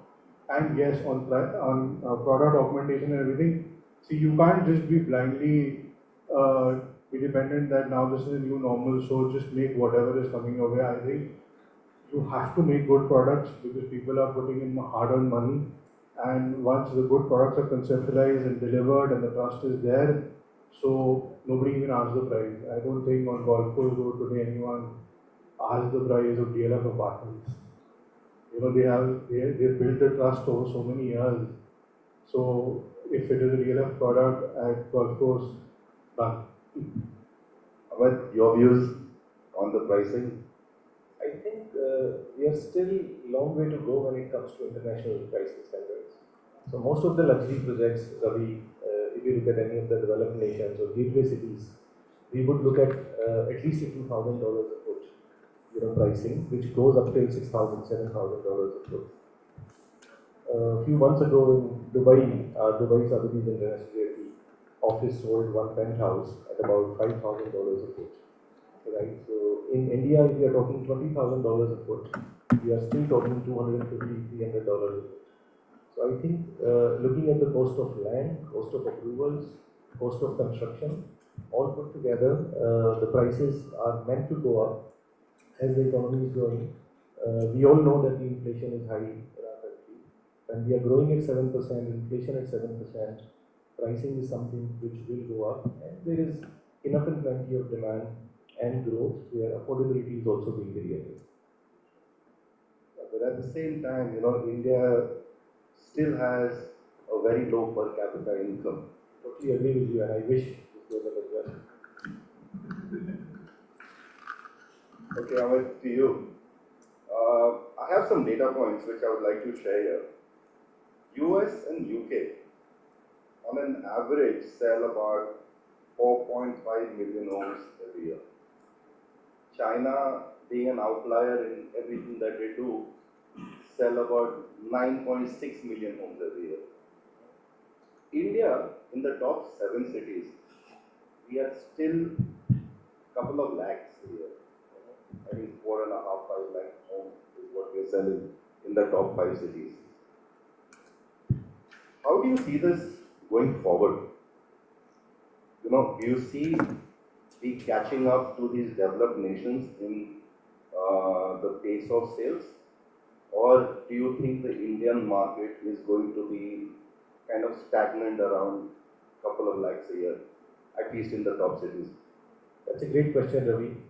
And I think the change is visible. We are all seeing the change, whether it is number of taxpayers in the country or number of HNIs, number of ultra HNIs, billionaires. I'll give you some data points. Last year in India, we had some 93 new billionaires, dollar billionaires, right, as compared to China, which produced 55 new billionaires, just in year 2023.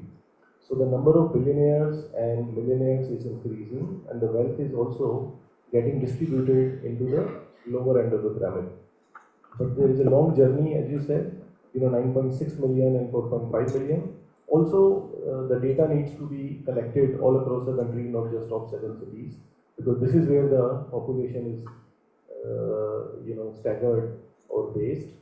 But overall, we are seeing more and more developers, organized players entering into tier 2, tier 3 cities and coming up with good projects. And there is that aspiration of India, the new India, which has aspiration to invest into good projects, secured environments, places with a lot of amenities and good neighborhoods. So I think we are seeing the growth and the changes that we need to see.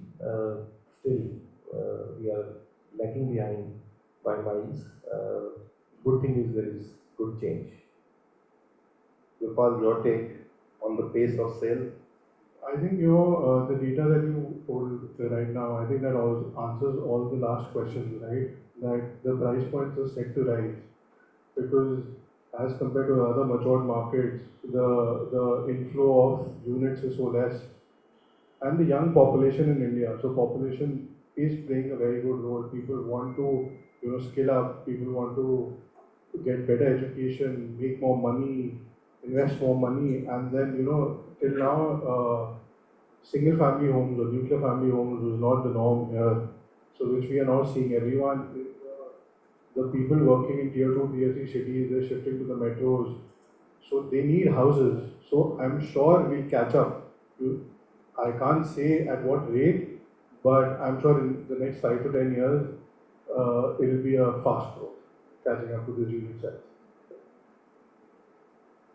Gurpal, how can the financial ecosystem in the country fuel this growth in real estate? I think banks have now giving home loans at a very good rate, but still, that Indian stereotype that debt, everyone's scared of debt.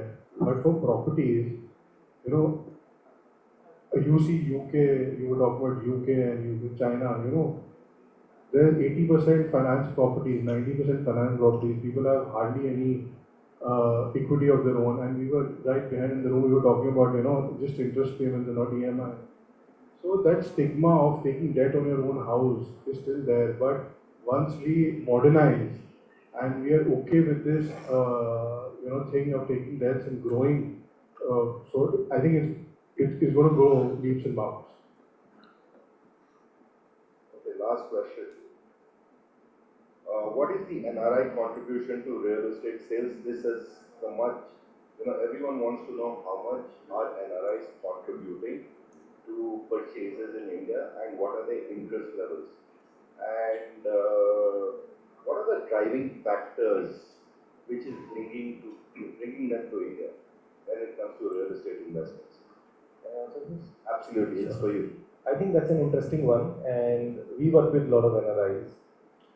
NRIs, we've seen both trends. A lot of NRI families consolidating their real estate portfolios within India because they are not able to come as often as they used to come, when they migrated from India to the Western world.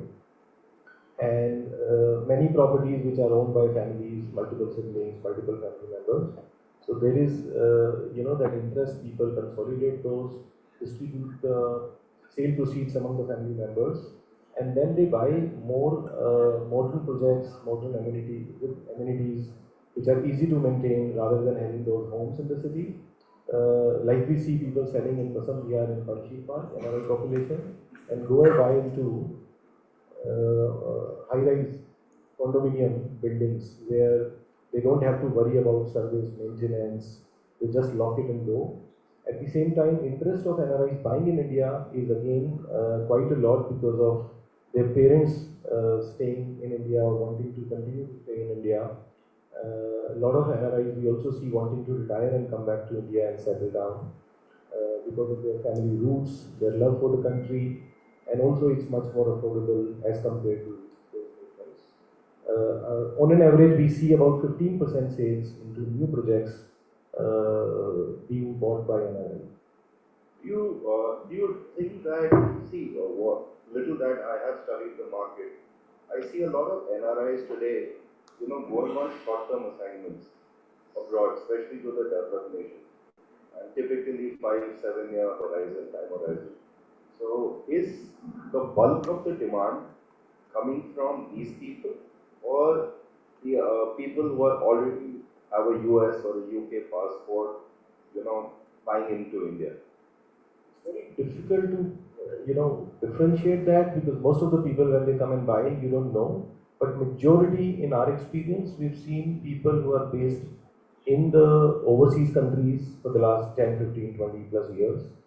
And they have been earning in dollars and pounds, right? When they come in India, come to India and convert their dollars into rupee. Of course, now dollar being at 83, 84, there is much more rupee than they get converted rupee, and their affordability to buy a real estate project in India is.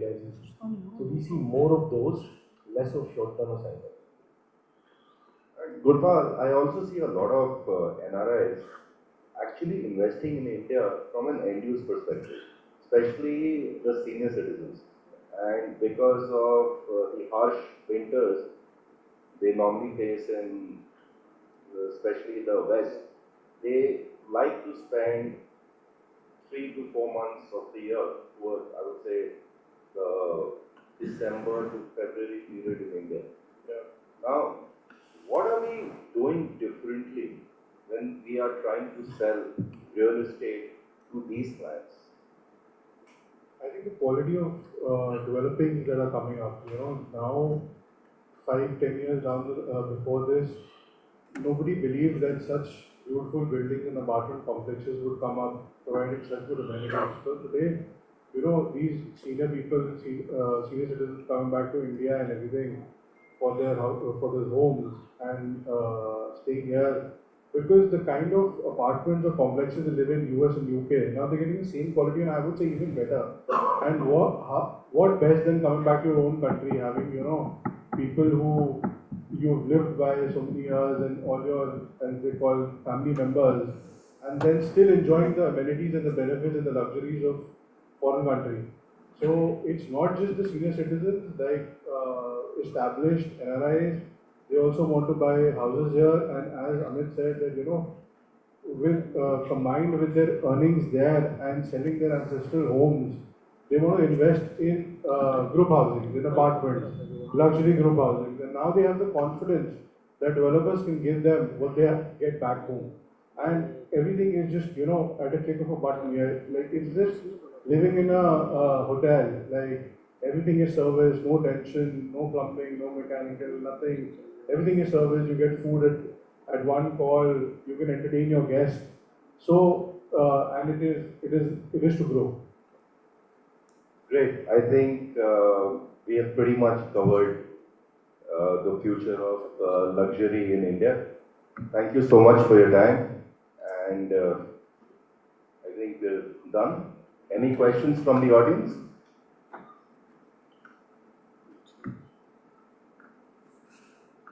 They are tired since Yeah. All right. Thank you. Kuldeep has a question.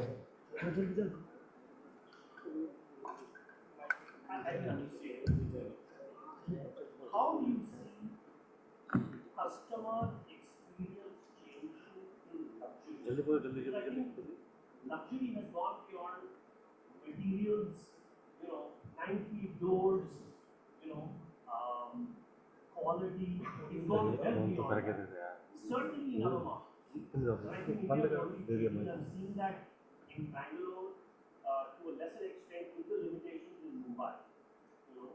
How do you see the NCR market changing the definition of customer experience, in luxury?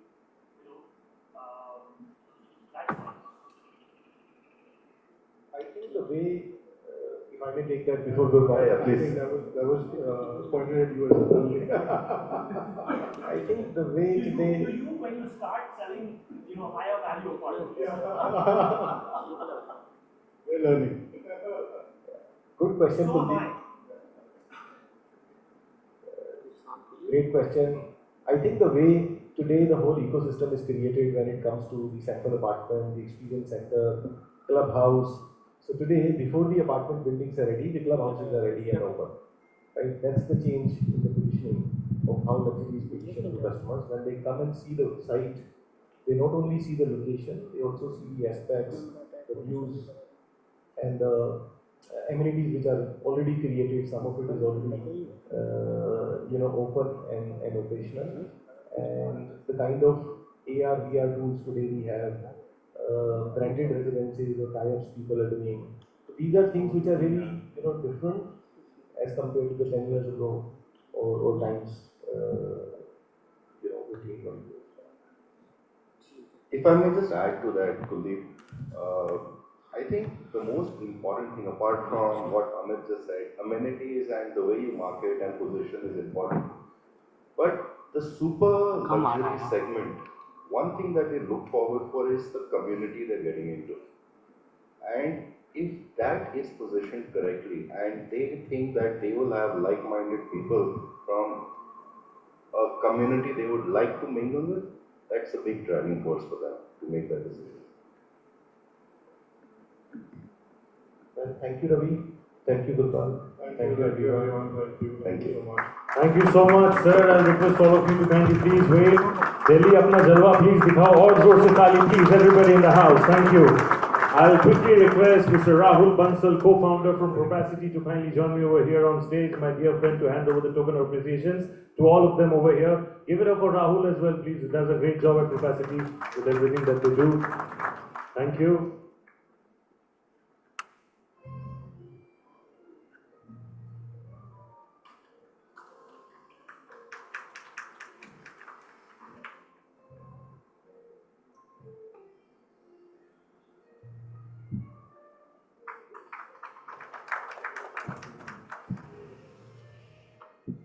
At the end, we do a group photo with all of you together as well, please. Thank you. Time for the group photo, please. All of you together over here at the front.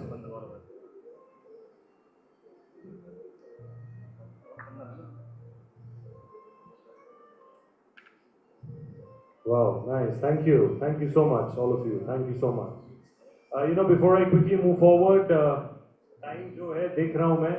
This is a time which is quite preferred for a lot of people when it comes to beverages and all. So while we are of course going ahead with the plan, you have some beverages etc. in store for you. So all of you can enjoy the sessions simultaneously while enjoying your share of tea and coffee. So please feel free to enjoy your respective tea and coffee right there at the back. The service is on for everybody. But then, we're not taking a break. Just let me make it very clear. This is not a break. We have a session. So while you all enjoy your beverages, please also kind of pay attention to the session that's happening, because it's really, really fascinating indeed. So in the meantime, when the chairs are sorted, I'll quickly introduce the topic for this very interesting discussion. This is about data to action, client first approach in PropTech. I'll repeat the topic for you all once again. This is data to action, client first approach in PropTech. I'll be first introducing our moderator, and then I'll be introducing our speakers, and then I'll be requesting all of them to join me on stage together. Ladies and gentlemen, chairing this session will be Supriya Chatterjee, Executive Director and Head North, Tenant Representation, Cushman & Wakefield. Supriya's career spans over 18 years and has spent over 8 years now in Cushman & Wakefield. She's emerged as one of the senior most leaders in the real estate industry and is currently managing a team of about 40 brokers in North India. With 50% of Supriya's team comprising women, she's an inspiration to the young women in the business. Definitely Nari Shakti Zindabad. That is what she embodies for real. I'll now be talking about speakers as well. We have with us in presence Aditya Prakash, CEO, Asotec Group. Aditya Prakash leads the Asotec Group and brings a strong combination of strategic insight and marketing expertise to the company. His leadership is reflected in his ability to form strategic partnerships and implement effective marketing solutions. Aditya oversees key operations from launching major developments to managing successful marketing campaigns, shaping Asotec's current successes and driving the company towards continued growth in the future. Ladies and gentlemen, we also have with us today Rahul Bansal, co-founder of Propacity. Rahul Bansal is passionate about building tech-enabled businesses in emerging markets, a real estate and technology enthusiast with a love for solving complex problems. Rahul is helping real estate professionals to scale faster than ever before. Under his able guidance, Propacity is creating a suite of products that enables real estate businesses of all sizes to improve, evolve, and scale, of course. Ladies and gentlemen, we also have with us today Vivek Agarwal, co-founder and CTO, Square Yards, tech entrepreneur with experience in envisioning and crafting product strategy and driving execution of technology development and service operations, managing large global teams. Mr. Vivek has a rich experience spanning over more than 20 years in managing complex global strategic initiatives with some of the world's largest companies like Intel, Nokia, and Accenture. He co-founded 3 companies in his previous and entrepreneurial stints with 2 successful exits as well. We also have with us today Dr. Vishesh Rawat, Vice President and Head, Sales, Marketing, CRM and Leasing, M2K Group. Dr. Vishesh Rawat is a senior professional with a successful track record of 24 years in real estate industry, ladies and gentlemen. He has cultivated deep insights and experience in sales and distribution, business development, corporate marketing, branding, market research and consumer insights, customer acquisition and retention, post-sales, customer care, leasing, business and new project planning and launch and whatnot. Literally everything that you can bring to the table. What a panel, ladies and gentlemen. Like I truly say, इतने सारे stalwarts, इतने सारे दिग्गज एक साथ नहीं मिलते. So अगर मिला है, तो let's make the most of it. Thank you so much, and I pass it over to all of you.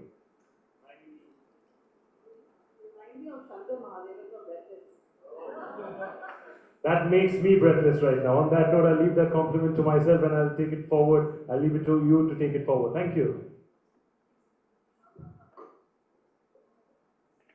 Good evening, everyone. Thankfully, I think there are some coffee and tea served now, so I guess we'll have a little more boost in the energy in this overall hall that we are in. So great to be here with a set of panelists. I think it took a long time to introduce all of them because of the sheer experience that all of them have. I'm Supriya, just to kind of remind all of you, I work with Cushman and Wakefield, and all my life from, I guess, when I started off, commercial real estate is something that I've been doing. And today I'm sure I'm going to learn a lot about technology from all of you. It's a very interesting topic. I think data to action, client first approach. Now, I always believe that technology should be an enabler. I was just talking to some of my old colleagues in the hall, that we should not get so overwhelmed with technology that we get immersed using it and we actually forget about our actual businesses. I think any field that you are in, I think technology should actually assist you rather than me getting overwhelmed with it. One more thing is that as far as the global prop tech is concerned, the whole industry today, it stood, in terms of just a couple of stats, it stood at about $25 billion in 2021, and it is expected to grow at a CAGR of about over 16%. And by 2030, it's supposed to be touching about $94 billion. So I think that gives us a perspective that in real estate, whether you're buying a house or whether you're leasing properties or you're buying actually investments in terms of offices, I think technology is going to be playing a very, very important role. No matter how overwhelmed some people may be today, I think this is a reality, that ground reality today for all of us. You know, there's always, when I started my career, I was taught by my mentors that one thing is that you need to learn, three things actually: location, location, location. But I think now we have to combine that with data, data, data, and how you kind of use the data to enhance, you know, customer experience, number one, you know, overall improve the cost efficiencies and actually bring value to your investors. So with that, and with further ado, I think I'll just start the panel and I'll ask Rahul one question. Rahul, great that you're here. So I just wanted to ask you, you of course lead a company capacity.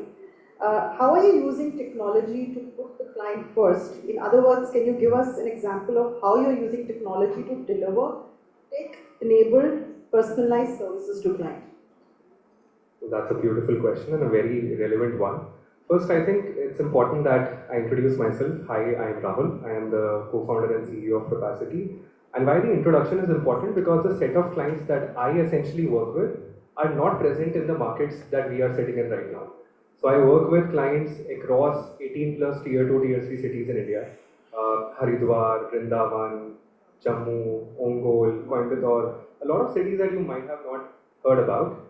Why am I saying this? Because when you talk about a broken customer experience in a Delhi NCR, Bombay, Pune like a market, imagine the kind of a customer experience that you would be getting when you go to a market like a Haridwar or a Vrindavan, right?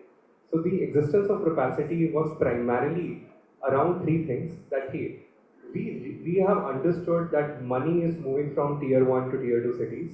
If there is a way through which we can empower a developer which is sitting out of Haridwar to deliver the similar kind of experience that a DLF in Gurgaon is delivering, we can create a massive company, right?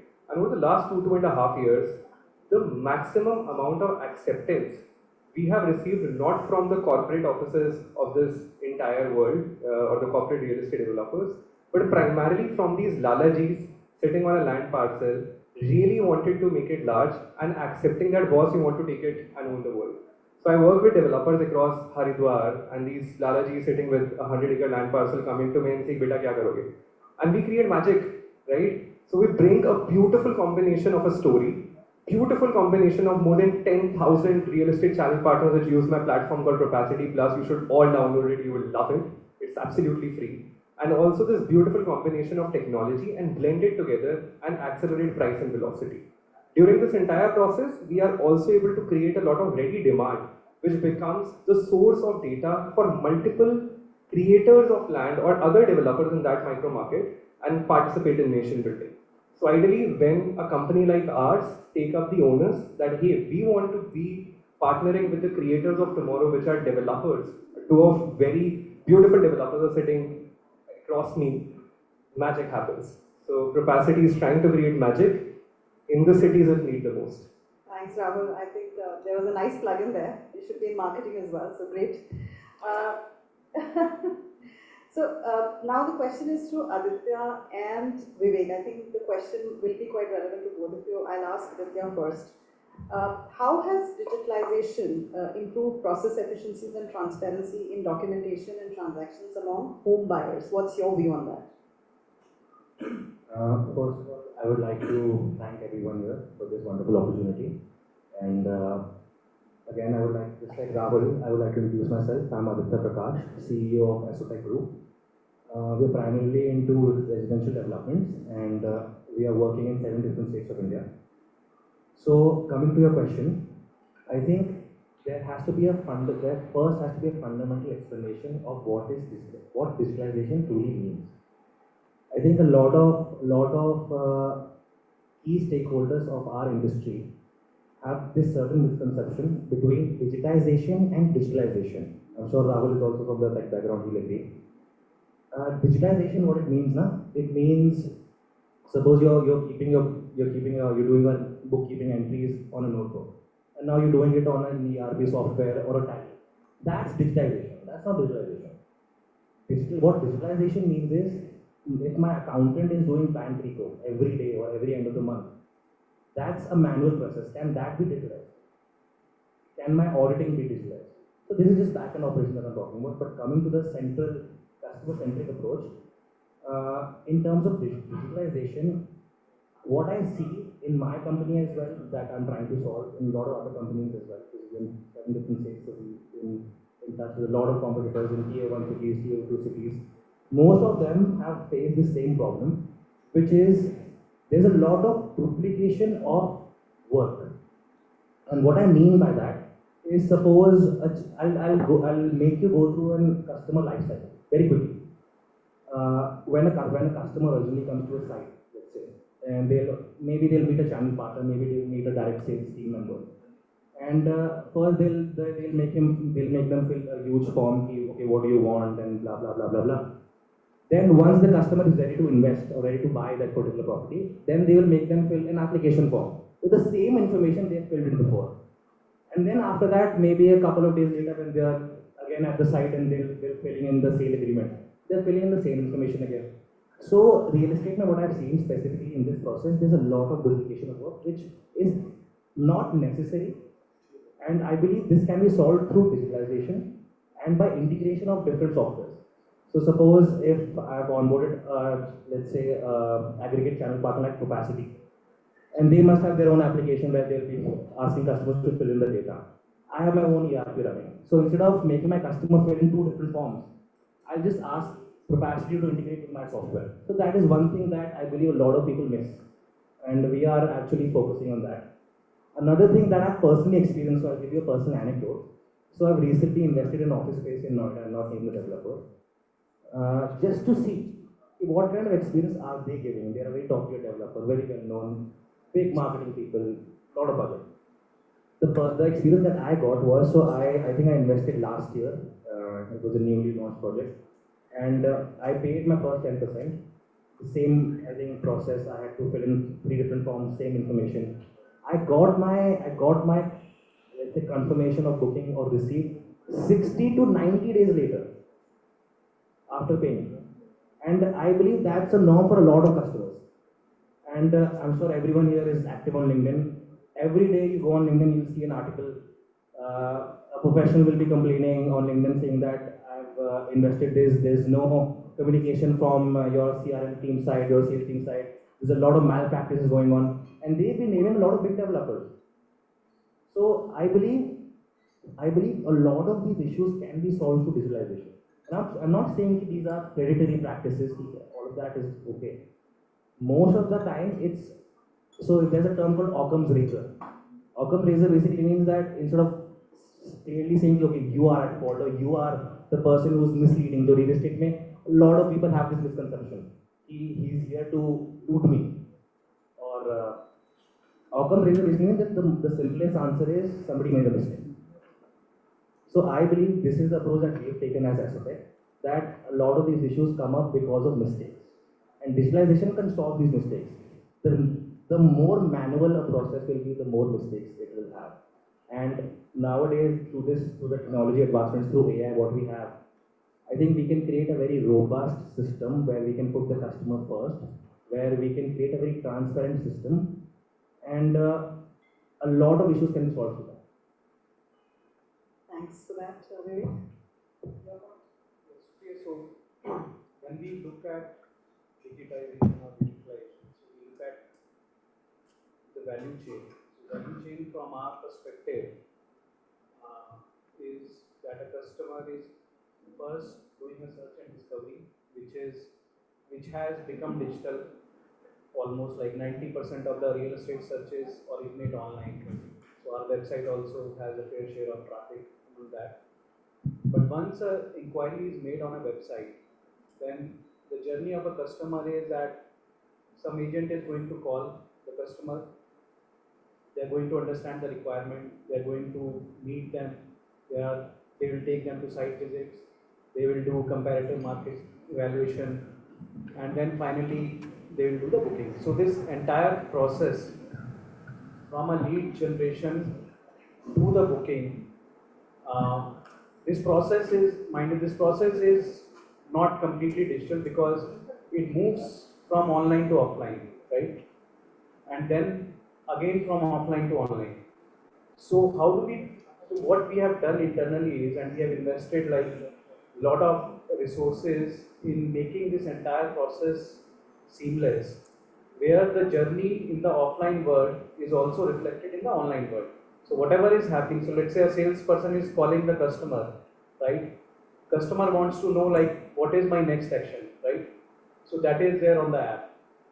Customer wants to schedule a site visit. Customer wants to give a feedback. Customer is not liking an agent and he wants to change the agent, right?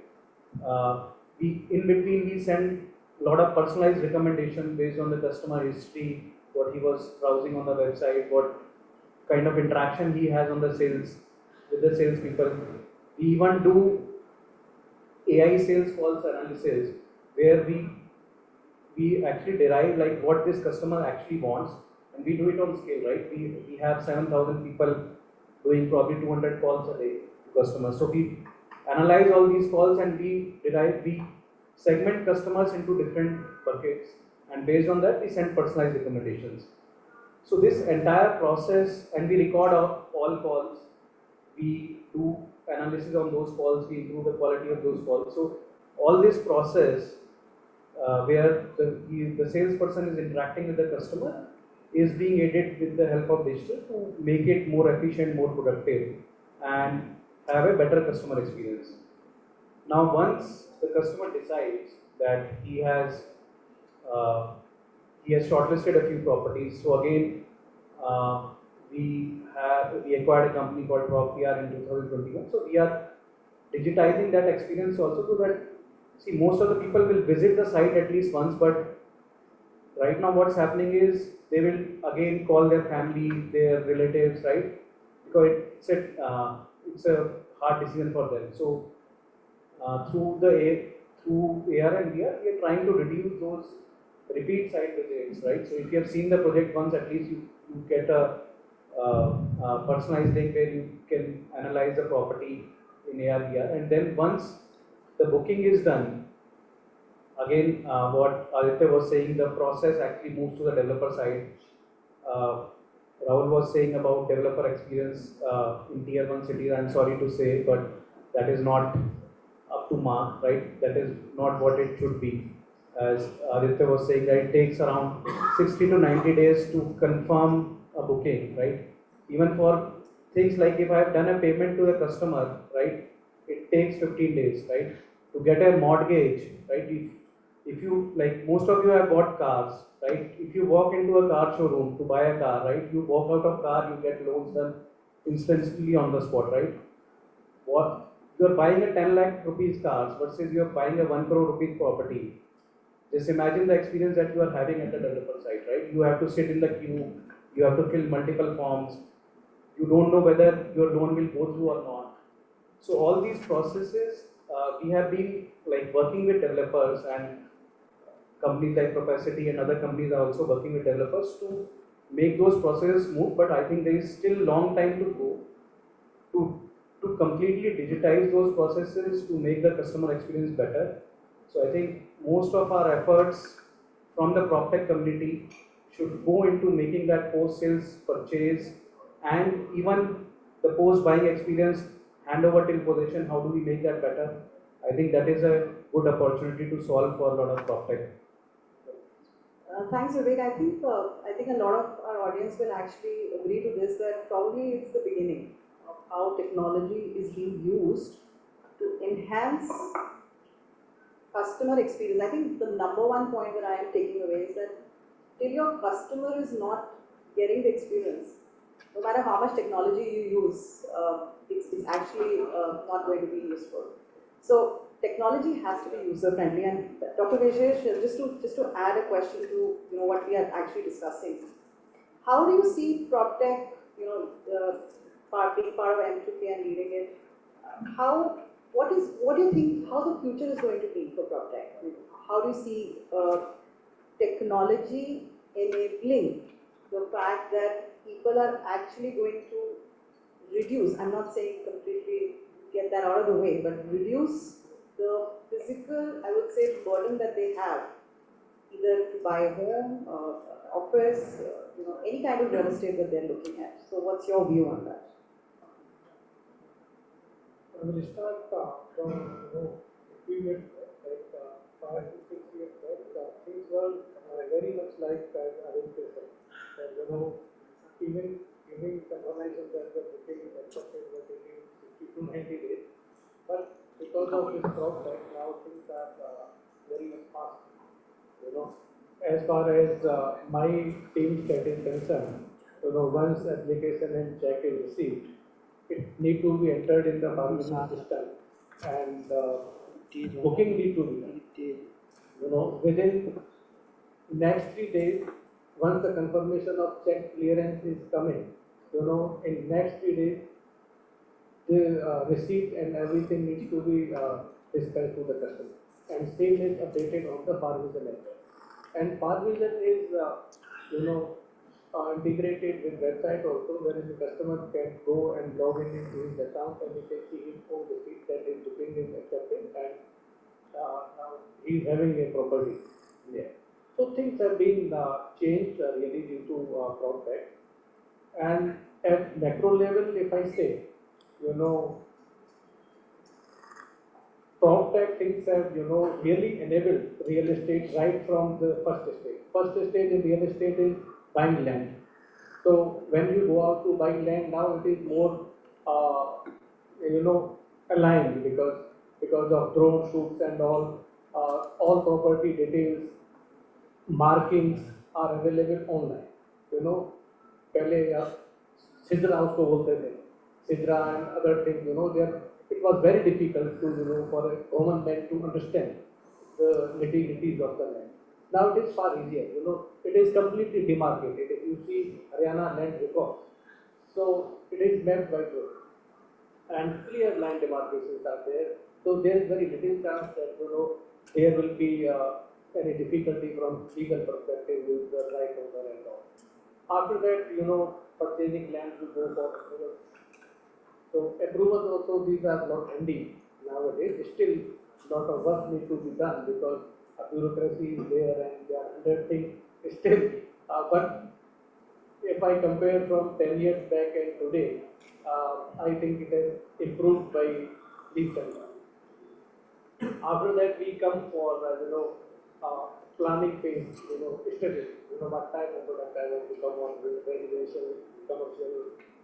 Then again, there are lots of data available in the market. There are companies like CRE metrics and all. There are lots and lots of data on type of properties that we sold, registration reports.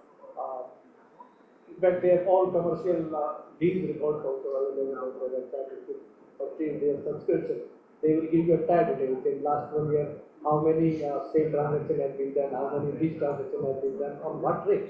Even they are providing you the copy of the ATM, soft copy of the ATM. So you get all the relevant data for planning. Now you actually know if I am coming with a new commercial in this block, so what type of rent I can expect. So this is again at planning stage you get lots of input from you. Once you conceive a product, then you go to market, then you need to say that what type of product it will be.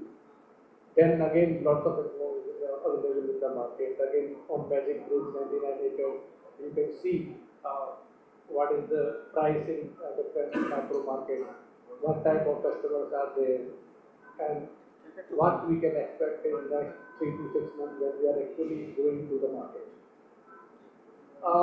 Then pre-sales comes. So once you decide on the product, pre-sales, again there are lots of digitization. There was a time when newspapers were so thick, every builder was giving lots and lots of advertisements. Still, many ads are there, but it is for branding purpose only. There is 1 or 2 ads for branding purpose. Otherwise, for lead generation, primarily 70 to 80% budget is dedicated on digital. Promotions on Meta, promotions on Google, Times of India, other relevant websites. So as far as leads are concerned, lead generation is again online. So once you are getting leads, it is coming to your team. Then again there is system. PropTech comes into play. You need to record all the leads. You can record what conversation is going on between my salespeople and the customer. You can see, you can do the question, and you can take corrections if needed. Then we have all the data in place. You want to do WhatsApp, you want to do email, anything. So the process has become very easy. Then entire customer journey. If I want to see that when this customer first called and at what time they have been contacted by the people, contacted or even not contacted. So these all things are tracked. So just to ask a question on this, you think that after technology has come in, I think most important takeaway is that data has to be accurate. The person who's actually plugging in the data. If data is not accurate, then obviously the way you're going to analyze the data is going to be completely wrong. So I think human interface along with the data which is being inputted and how it's being analyzed. I think these are very, very important points. Rahul, I just wanted to ask you, since technology is your forte as well.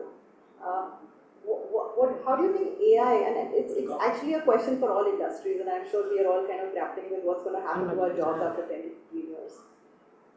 Is AI going to be an enabler, or do you think that AI will definitely have impact on the overall workforce? And that, why I'm talking about workforce specific is because that's also going to in effect affect the real estate in some way, some shape or form. मैं अपनी team को कहता हूँ, मुझे भगवान के बाद सिर्फ एक आदमी से डर लगता है जिसका नाम है Sam ऑल्टसन, who is the founder of OpenAI. People who have been following AI very closely, because your jobs entirely depend upon his roadmap.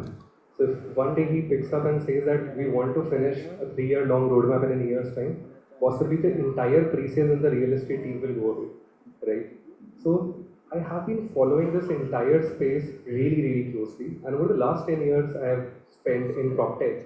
So I started my journey by doing a lot of experiments with blockchain back in 2016, 2017, right? And then it was an amazing technology, but we ended up realizing that, okay, it's not that scalable. Then in my last company, when I was building an edtech company, we tried to play with ML. We tried to play with some machine learning by labeling the data and everything. It was the early stage of AI. And I think what has not happened over the last 60 years have essentially happened over the last 2.5 years, right? And the way AI is improving on an hourly basis is crazy. I've recently in Capacity as well, we are also figuring out a lot of generative AI models in which we are figuring that, hey, we have more than about 500,000 conversations happening on our platform. Is there a way through which we can analyze data and improve decision making for everybody in the value chain, be it the builders, brokers, or as well as the buyers? And we realize that whatever we are creating, there is a company that has already created a tool which is far more efficient than what we are creating internally, right? So AI is real, and also at the same time, either you can be fearful about it or you can embrace it, right? We are still at the very, very early stages of PropTech. And understand, real estate, if you really want to make a massive dent in it, so there's this one gentleman who is sitting right with me. I think 3.5 years back when I started Capacity, one of my co-founders called up Vivek and said कि यार कुछ guide कर दो हम कुछ real estate में करना चाहते हैं. And I think even he would not remember. He said देखो real estate timing का खेल नहीं है, time का game है. ठीक है. So if you are entering into the industry, get your personal finances sorted. And that day I was like यार ये कौन करता है यार? He's a co-founder of such a large company. He's demotivating young chaps.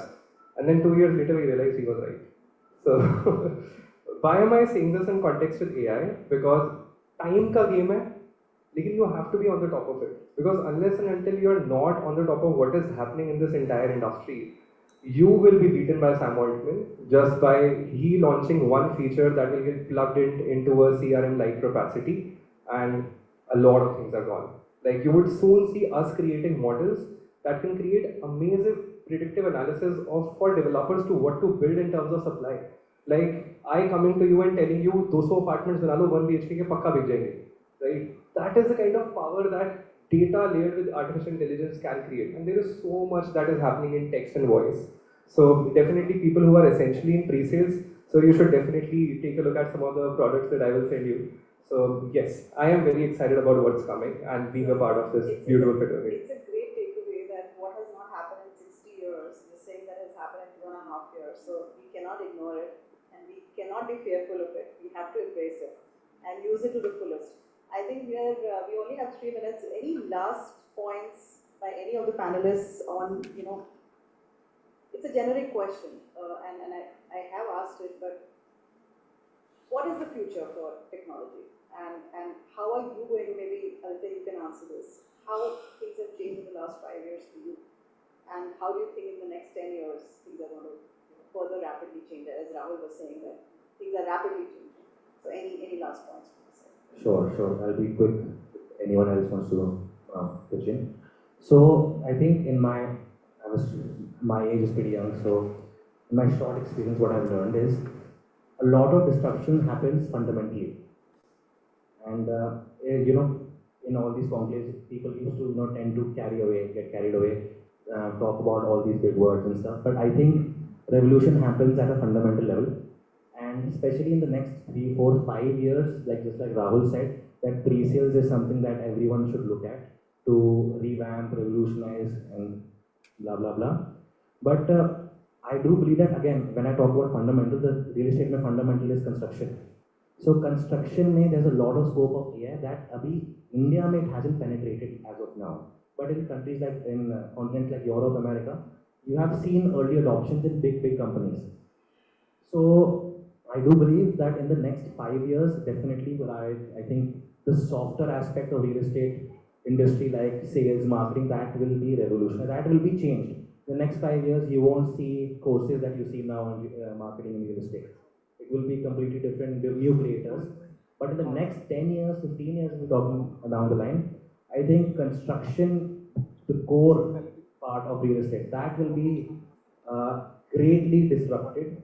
There will be a very big skill gap because India is not ready for that yet. India is not ready. Indian manpower skill set is still not ready as for current status of demand. Understood. So you're saying that construction is going to see a lot of change. Oh, definitely. Any comments?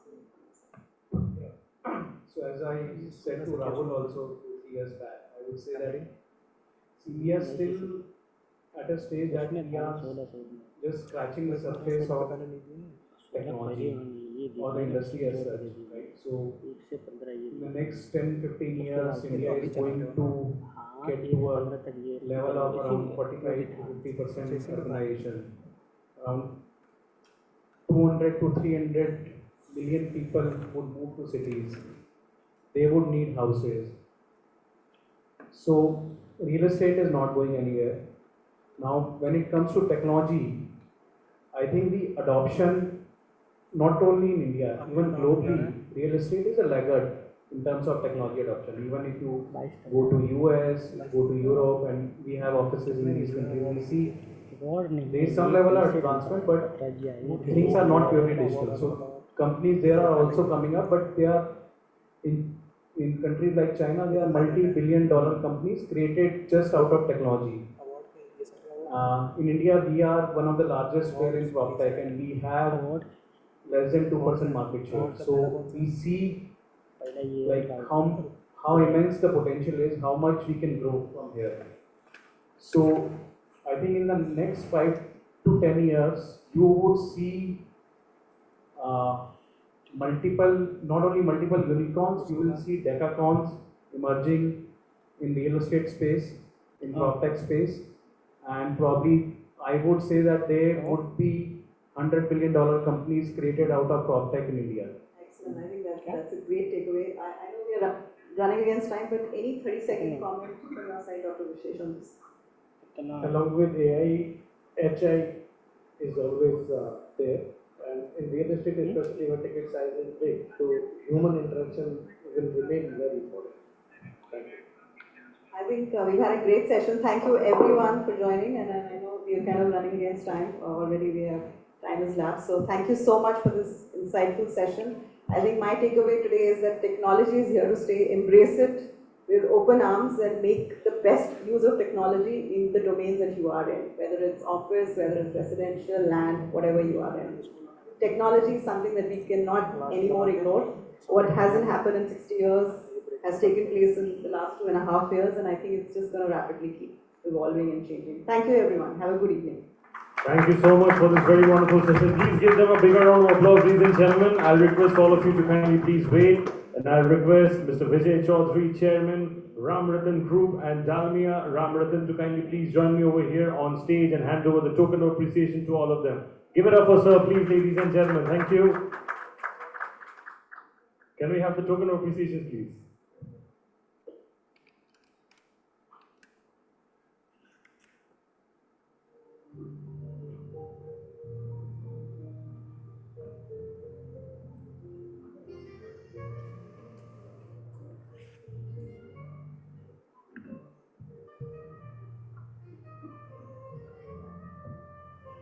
I'll request all of you to please kindly come forward so that we can get the photograph also nicely done.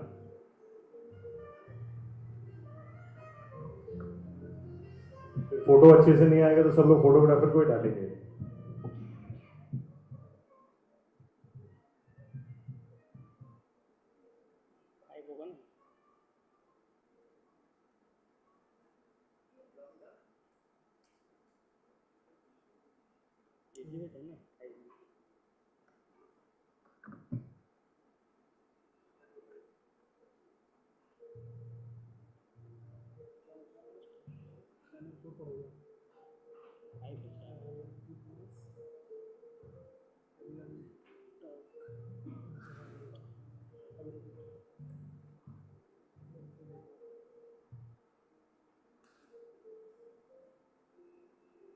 I hope all our stalwarts have received it. Thank you so much. Give them a big round of applause, please, ladies and gentlemen. Thank you so much for taking time out from your respective busy schedules to be with us over here.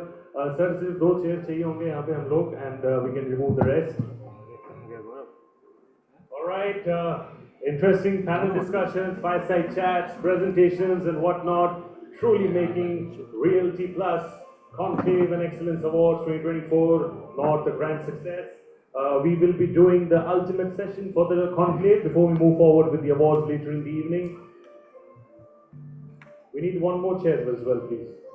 One more chair. Yeah. So, ladies and gentlemen, this is usually the theme and the format when it comes to this particular event. We usually end the day of the conclave with real conversations because we want those inspiring success stories to come out and motivate all of us over here. And that exactly is something that Sapna does very effectively. So this is about a real talk session, ladies and gentlemen, to get to know some inspiring success stories from the industry experts who matter the most. I'll be calling up on stage our guests for this session, and this session, of course, will be moderated by Sapna Srivastava, who's the editor of Realty Plus.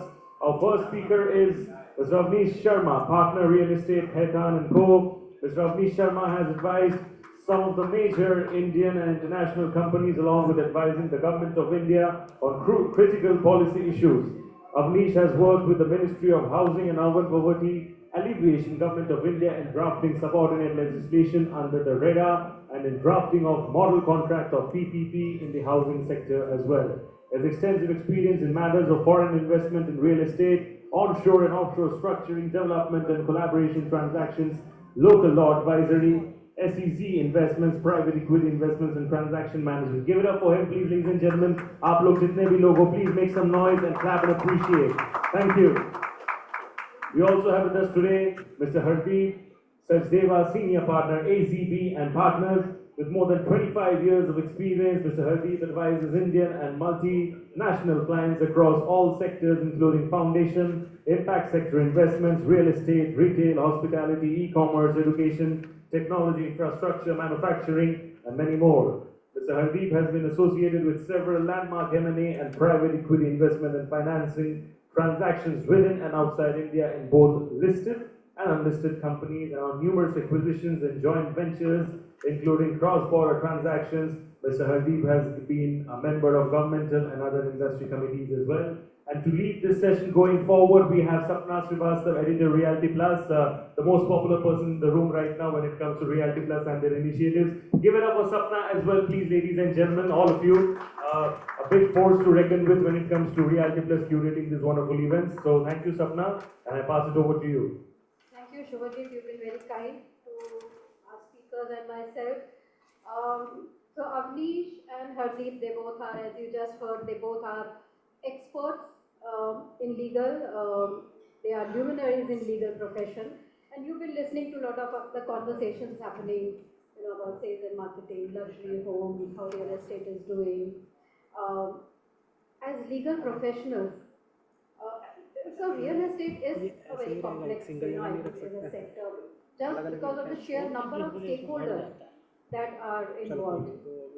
So as legal professionals, what fascinates you, Avnish, towards real estate? What fascinates you about real estate? First of all, I must compliment. I think the panels have been excellent. It's been great sessions. We learned a lot. And I think this is the beauty of real estate. The real estate for me really happened by chance. I was training to be a trade lawyer when I was at London School of Economics. I went to WTO in Geneva, worked there for a year. Came back, joined the trade law practice at American. That is when the floodgates for real estate was opening, 2006. Best Note 2 came, liberalization happened. Mr. Shaw drafted me this team to be on the real estate side, and as they say, rest is history. I think what really fascinates me about real estate is, and why I took to it like house on fire, was it is something that touches everyone's life. I always feel that I'm playing a role in people's dreams, right? Being a developer who is trying to go out and develop with a vision, a community, a building, an iconic building. Similarly, say customer who's going and buying his first house, or maybe a luxury house that they're buying. So, or a manufacturing unit, right? When they go and acquire a factory for themselves. And I think everybody wants a nice office. So I think because it touches everyone's life, it is so common, it really fascinates me. And I think also it's really organic growth from traditional residential, retail, commercial, it moved to warehousing, it moved to data centers, it moved to REITs, it moved to fractional ownership. So there is so much happening in real estate, it keeps you on your toes, and you're upskilling yourself all the time. So I think these are the two things that if I were to highlight amongst others that really fascinated. So one is that real estate touches everyone's life, so in one way or the other. और real estate तो हर चीज के लिए चाहिए, आपको छोटी सी दुकान भी लगानी है, कुछ भी चाहिए आपको real estate चाहिए. And the way it is scaling up, yes, every day we are looking at new asset class coming in, co-living, co-working, you know, so many of the fractional living, student housing, senior living, so many. And you being at the right place at the right time, I think. Okay. Great. And in fact, you rightly said, you know, developers' role many a times we underplay. We say roti kapda makan, the makan is being provided by developers. You know, many a times they are always, the developer is the, you know, bad guy. They have always been painted as a bad guy. Hardeep, if I have to ask you, you know, developers have a bad name. Real estate itself is considered very crony, capitalist. What fascinates you about real estate?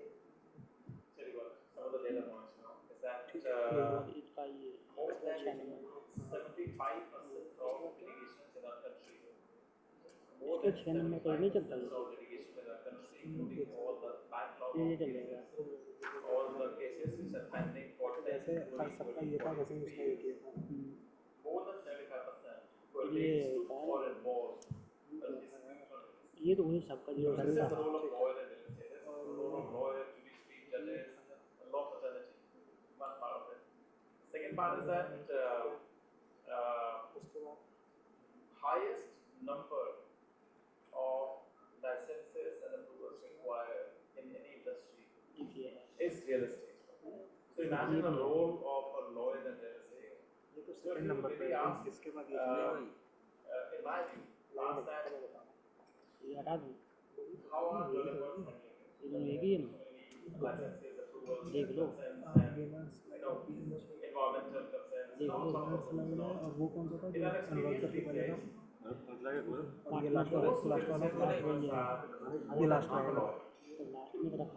all understand regulations, laws, bylaws, licenses. They all know the loopholes. They all know where to plug them. They all know where not to plug them. And on the top of it, if you look at the last one decade, just a decade of the current government, all major paradigm shift in the legal landscape of India. You can see what all revolutionary laws ये इसमें फिर इसमें add कर देता हूँ ये award last यहाँ हो रहा है इसी में last touches upon or surrounding real estate. Now, whether it's not GST or you go into RERA regulations or demonetization, you pick anything. You will find you have an element of real estate in most of them. Or IBC, right, you pick IBC here. So, what fascinates any real estate lawyer is that if you are a junior real estate lawyer, then there's nothing more fascinating like this. Yeah, as he said, it touches everyone's life, so every law has to touch real estate somewhere or the other. So, as you rightly said that, you know, for both our speakers, real estate has been a fascinating segment. They both are enjoying it just because of the sheer scale and size, and probably, you know, you just said, you know, the number of laws and all, but every state has a different law, and, you know, on top of that. If I have to ask you any 2 or 3 paradigm shifts that you have seen in the real estate, maybe in last 10 years, Amnish, what would you count them as? RERA, of course, we know, but other than that, any 2 or 3? तीनों की क्या है उनका PPT भी है उनका PPT है आया है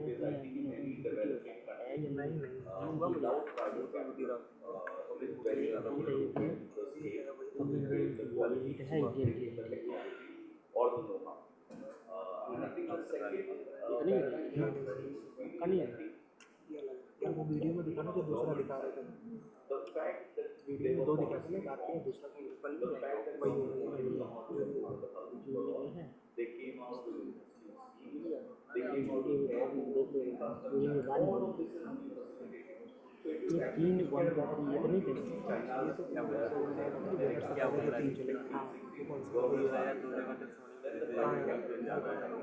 And then after 40 years they sort of left. China, government started private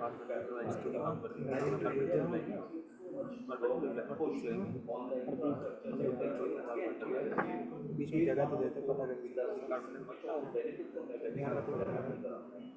So I think idea to realize real estate and control it. And I think the third really is also looking at how the courts have changed in the last 5 years, right? Whether it's the implementation has been Realty so I think all of this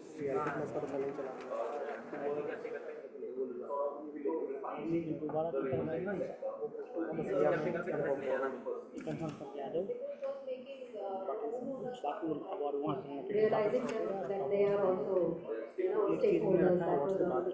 So, one you said the government push definitely coming from there. The second is the private capital coming, and then the regulatory reforms that we are seeing. The courts playing their very major role happening. Hardeep, if I were to ask you, how from real estate from then to today.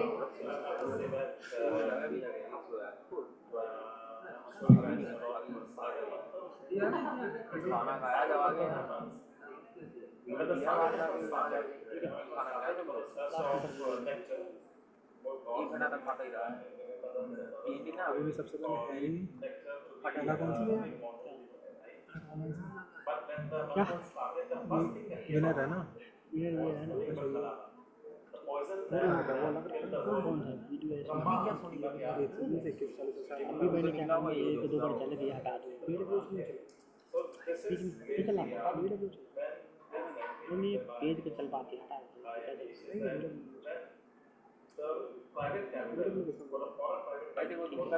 अभी एक काम करते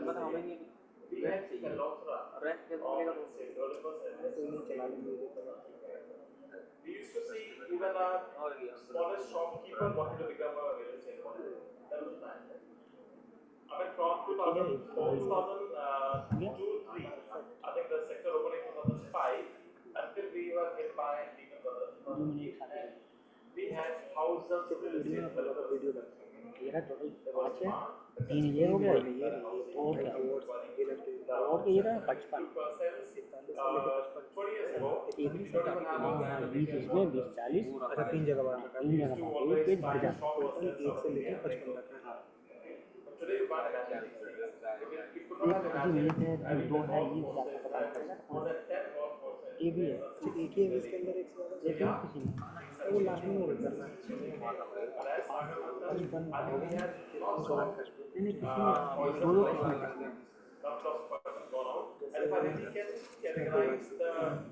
चला सकते हैं तीसरा number I'd say that there is a high degree of a desire to be disciplined, but actually disciplined amongst the legislators. And that again is thanks to the regulatory changes, like GST or various other by people are willing to just last में ये भी रुक जाएगा चलते जाए that is the biggest issue in the real estate development here, which actually leads to a better execution. मैं बता रहा हूँ काम करना रुक जाए ये M3 शुरू हो गया कोई मतलब नहीं है यार रोकना नहीं है लास्ट में लोगों को आए दोनों ये अवार्ड लेने जाएंगे नहीं जा रहे Second is, we are now left with largely real estate, largely serious real estate development. Those people who are looking for real estate as a byproduct of their existing industry, they are not क्योंकि actually few who are left नाम there, कर रहा है ना उसको तुरंत hand लगा ये चला के देखते हैं otherwise, what we used to see here, every next person is everybody has land agglomeration, everybody wants to be in everything. That they never done. Because they thought they only have to come, touch something, buy the last touch here, get that price or that value multiplied by 10, 20, 20 other times. There was no need to do it. They could have collected money, there was that was the thing and say, that was the thing. This is not changed. And that's the thing. Financial discipline and consolidation now fly bye operators. अभी जैसे एक panel ने बोला था कि पहले expectation developer से था कि घर बना दे, बस इतना ही एक्सपेक्टेशन है। So now they are expecting more customer service, customer experience.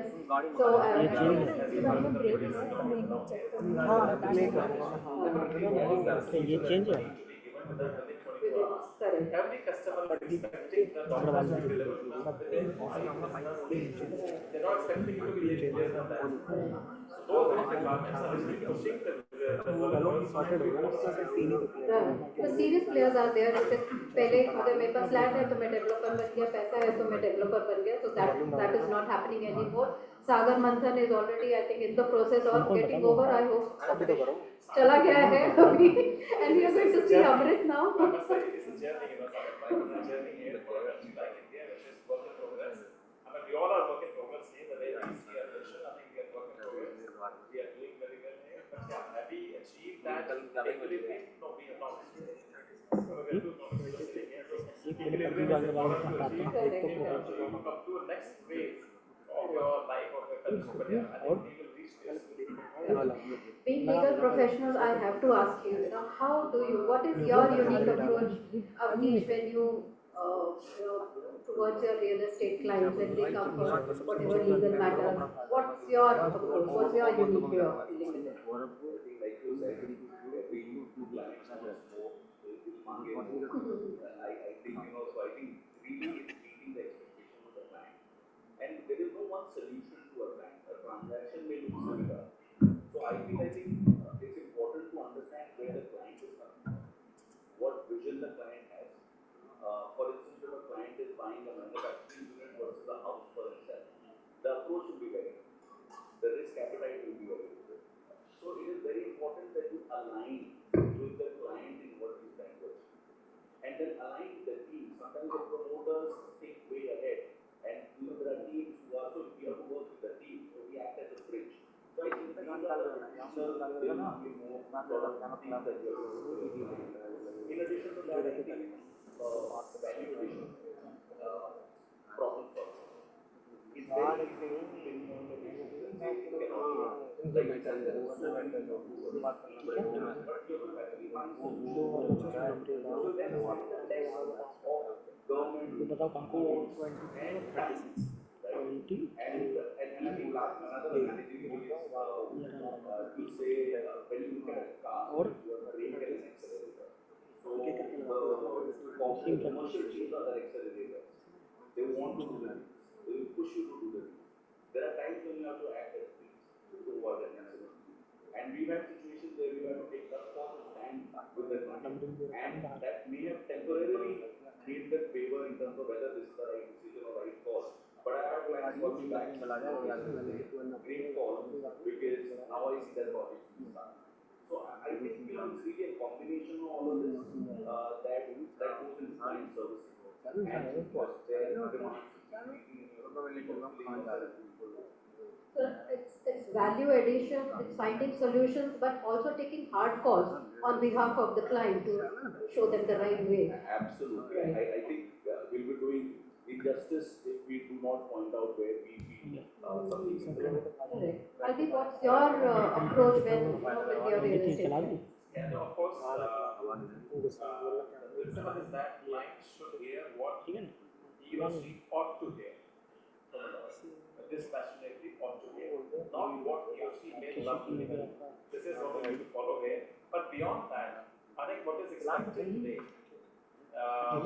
is the domain knowledge and therefore the valuation. And if we try to use all the business wise, you know, saying is, if you just do a little bit study as to what went wrong in 2008 when we had subprime crisis and we had melted down because of the problems in US. What went wrong was, if you do the study here, the first answer will be that those subprime instruments or bonds were created by people who had no domain knowledge of real estate. They were created by the lawyers or the bankers or the people who were in the commercial space. and completely unknown to how real estate works. Okay, this is where that terribly went wrong. Here, they just could not understand as to these instruments cannot even last for a day because the underlying security, security backed mortgage securities, underlying securities work at such a way margin that they can't even, handle a pressure of 0.01% differentiation in the coupon rate. So unless you have the domain knowledge of telling the world that what is holding your security backed by real estate mortgage is something worth beyond what can derive you value in the event of default, will not work. Therefore, there is a need today to, especially from a novice like us, who are not just very technical driven lawyers and real estate, unless you give a client a very commercially driven solution oriented approach to the problem where it doesn't exist anymore. And if you want to be in existence, you need to find the best business solution with the domain knowledge of the sector. And I spent over 3 decades right now in real estate already.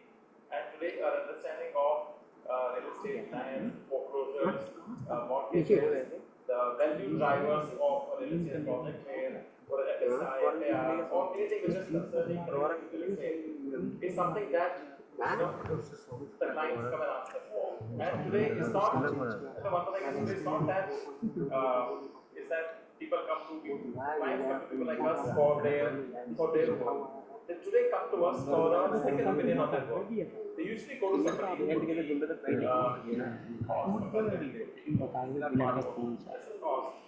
would love to winner एवी है ना preset है ना winner preset उसके बाद change करते हैं ये एक ही दिए थे पोडियम एक एक्स्ट्रा उसका बढ़िया था वो तो पोडियम दिया था उसके लिए भरे और काफी चाहिए बाद में तो ध्यान है कि आपने किया आपने Many developers, they have their in-house legal counsel and everything, and as you said, half of them already know the laws and they know, the regulations. But again, as Hardeep said, domain knowledge that you hold, and also you guys tell what is ought to be said, not what they want to hear, what they would love to hear, but what they should know. So great. If I had to ask you one big advice that you would like to give developers, Hardeep, if you want to go first, one big advice that for many developers who are out here. Yeah, of course. First of all, I must say one more thing is that, as I mentioned, that most of the developers are half lawyers by themselves. Okay? But that's not only good for lawyers. Most of the lawyers are not half developers. Therefore, we always have a bit of a, when we have to acknowledge, we always have a bit of a ceiling whereby we say that this is a commercial call after this is not going to help you to take it, but this is a commercial call that you have to take. If you ask me the things that every real estate developer should keep in mind, which I keep telling to all my friends in the fraternity, it's not just money, it's 3 things. They need to, first of all, they need to have trust. Trust element is to build trust, create trust. If you don't have the trust created, you cannot create a real estate project. So trust is one big foundation that I always say you have to have that. Among your team, among your partners, your stakeholders? Yeah, trust into your, that's a respect. Trust and respect has to be combination. Second key component I would say, and this is a game which is, it's a long-term game, that's the patience. Patience is equally important in real estate. Real estate cycles are not 1 year stock market cycles. These cycles are world over 5 to 7, 5 to 8 years cycle.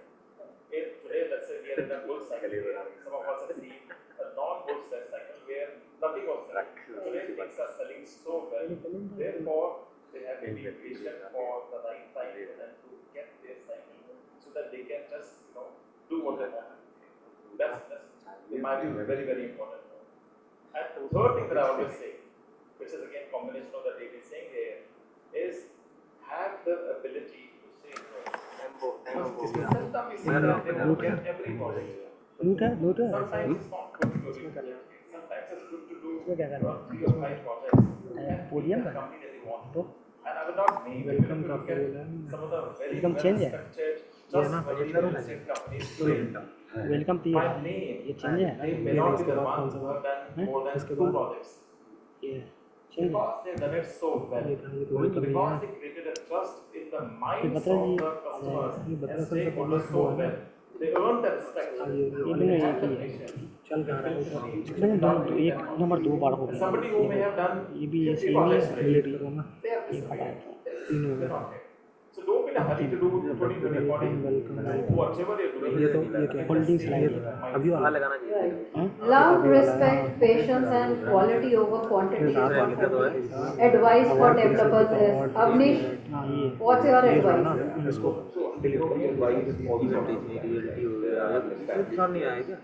who have actually, over time delivered on some of the values that have been just mentioned.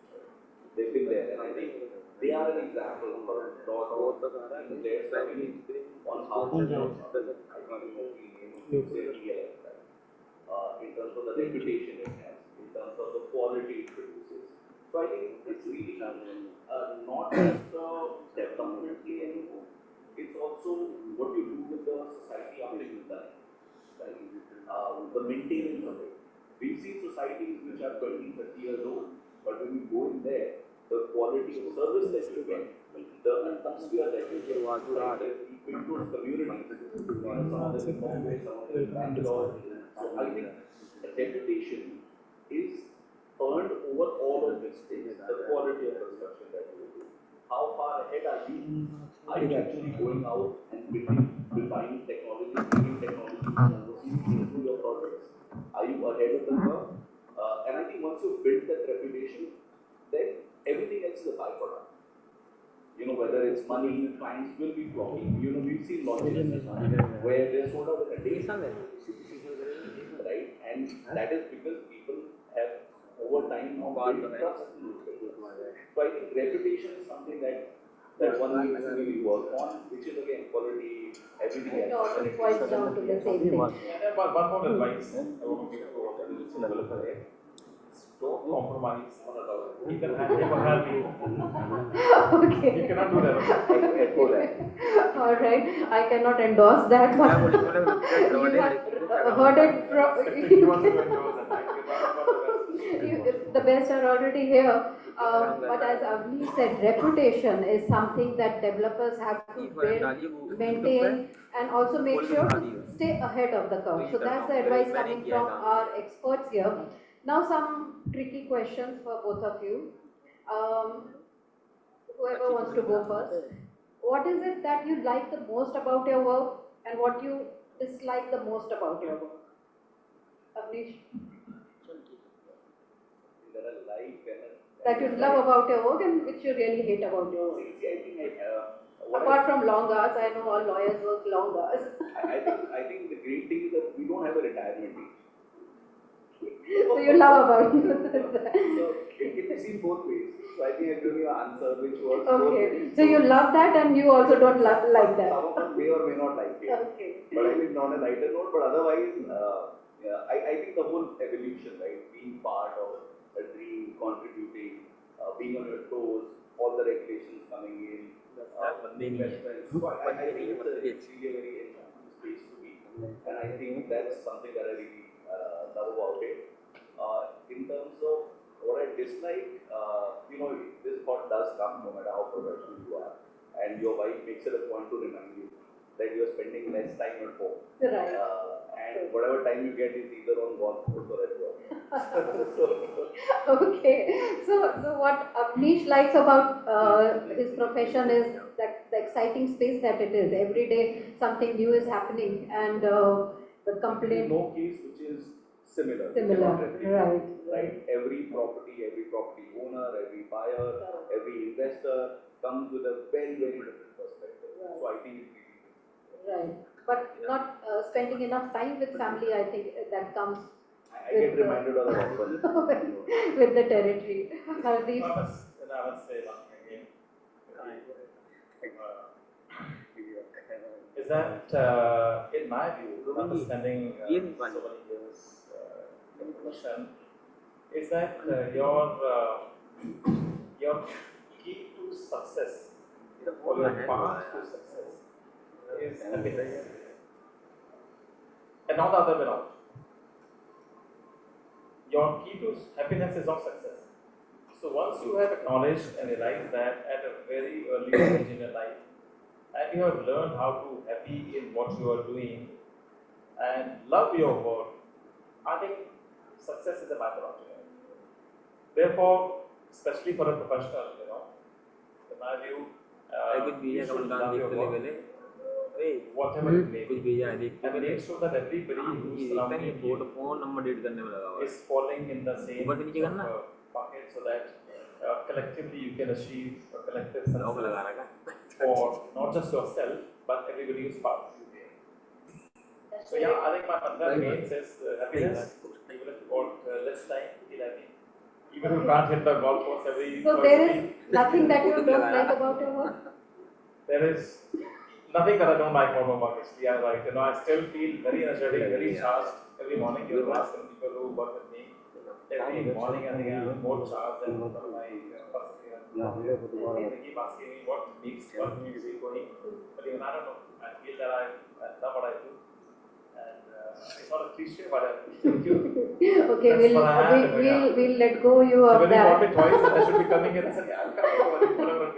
So if you if you enjoy your work, then it's not work anymore. Like therefore, you let's say. succeed. Actually, the path to success is happiness. What can drive you, what can make you enjoy. You of course achieve your end goal. Great. So you like everything about your work. Fantastic. Your journey is your destination. Okay, fantastic.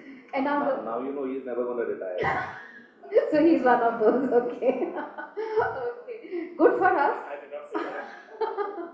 So fantastic. Now another question that I would like to ask you both is any lessons that were learned the hard way during your journey?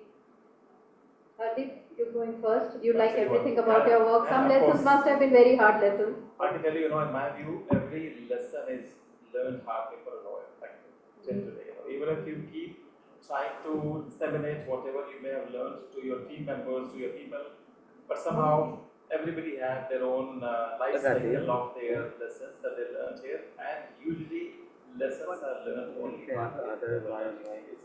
There's no easy way. I mean, you need to have, as far as I think, you need to have your dedication, commitment, and your hard work so thoroughly into it. I mean, hard work will not work. If you feel that you're working 6 hours and client should be happy, you need to have that dedication after sending the mail over to the client, call him, ask him, has he got the mail or not? Small as you can do it. And then ask him any questions that he has he got that or not? And do always go an extra mile. I'm sure we all do that. Go an extra mile here. If we go beyond, what you think you can do to get the best quality product back to the client here. And these can keep going for so long as your mind is so active and easy. You can just keep going. So you have had a lot of hard lessons during your journey. I told you, see, one thing I was telling you, I joined this firm in 1995. So we have to change my job to figure out what could be harder than this. I'm sure it is, hard or easy, whatever it may be. Okay, great. So that was quite a open-hearted sharing. Avnish, any hard lessons that you would like to recount here? Like you said, anything that doesn't kill you only makes you stronger. But of course, I think, because we're dealing with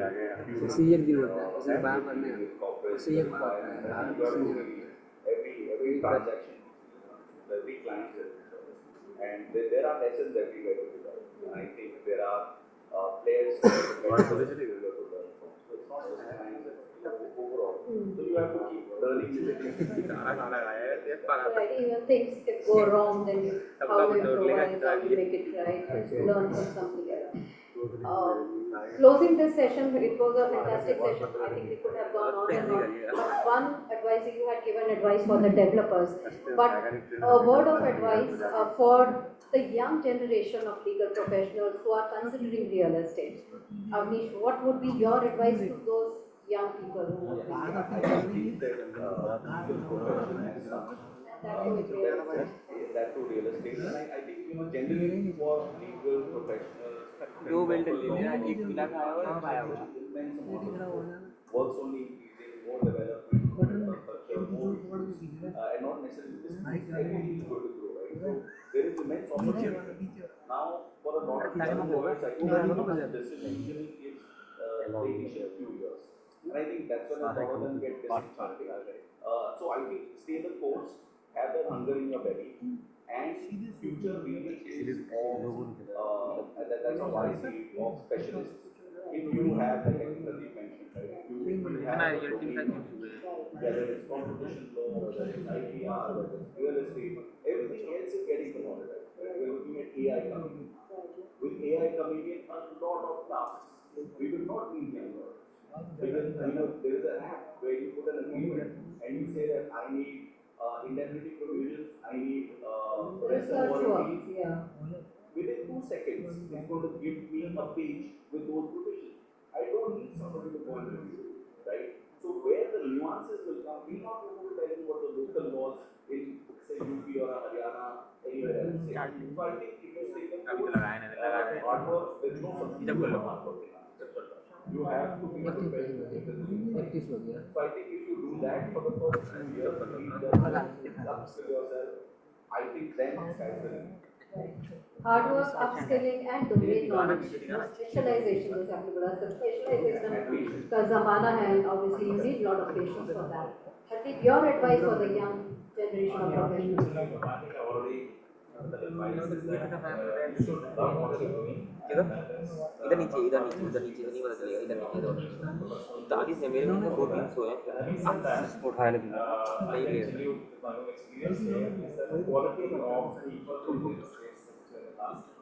Sunny को ले नहीं जाऊँ सनी कैसे सनी को ले नहीं जाऊँ दे रहा है इंग्लिश होगा नहीं। Even if we go to Western world, best universities are are giving you degrees which are real estate. गाड़ी नंबर अपनी अगर चलान डाल ही रखा है To create that sort of a manpower, that requirement for a institutional for the quality youngsters to come and be here. Obviously, as it could be in any other sector, especially this one, because of the, as I mentioned, extreme level of regulatory involvement and complexity of others and need for a domain knowledge. Somebody who is really willing to work hard, with a choice, is the one who should be jumping into it as a lawyer. Otherwise, there could be many choices to be, still be a little easy lawyer and still do well in your life here. But especially in real estate, you have to work, beyond normal hours for a normal balance. Fantastic. I think what Pradeep and Avnish said is real estate is getting organized. In fact, a lot of people said it's still a very young sector because it got regularized with RERA 2016. We can say it became an industry actually, and it's a young industry. A lot of MBAs are now coming in, they are, as you said, they are taking it as a first choice for their profession, for their sector. And the advice from our speakers for these young people who are joining real estate is be prepared to work hard, have the domain knowledge, have the patience to grow, and then the sky is the limit because the way real estate is growing, it has immense potential. And for developers, obviously they have already shared their advice and they have also recommended who are the people you should look for if you are looking for any legal advice. So we have them right here. Thank you so much, Avnish, and thank you so much, Arvind, for joining us here, sharing those, open-hearted advice and comments and opinions with our audience here. Thank you so much for being here and sharing your time with us. Thank you. Thank you so much, Avnish ji. Thank you so much, Hardeep ji. Give it up for them, please, ladies and gentlemen. Thank you so much, Sapna, for this wonderful discussion. I request Sapna to kindly please hand over the token of appreciation to both of them. And very grateful to both of you for taking out time and being with us over here. Thank you. बता देना चल सकता है non कर दूँ मेरे सब हमें गाइड करना छोड़ क्या बढ़ाओ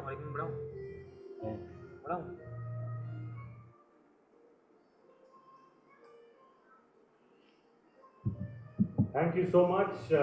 Truly grateful in the true sense of the term.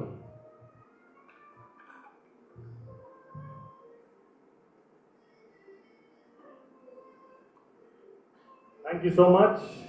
And ladies and gentlemen, on that note, we come to an end of the Realty Plus Conclave 2024 North over here. We have the awards going forward later on in the evening, but for that to happen on time, we need this room to be prepared, and that's why I would request all of you to kindly please vacate the room so that we can prepare this room for the awards going forward later in the evening. Thank you so much for your time, cooperation, patience, and really happy to have all of you as a wonderful audience over here. Looking forward to seeing you all very soon in the second half with the awards where we celebrate excellence like never before. Thank you so much. This is a wrap on the conclave, and I'll see you all very soon. तीनों mic उठा के ले तीनों उठा के उसके बाद ना चला जाएगा इधर नहीं चलेगा उसके बाद फिर एक फाइनल स्टेशन हमारे पास लास्ट है नहीं अभी तो 3 बजे तक हो स्टार्ट चाइना माइक उठा लिया ना 45 मिनट का सीधा करते हैं स्विमिंग पूल पे भाई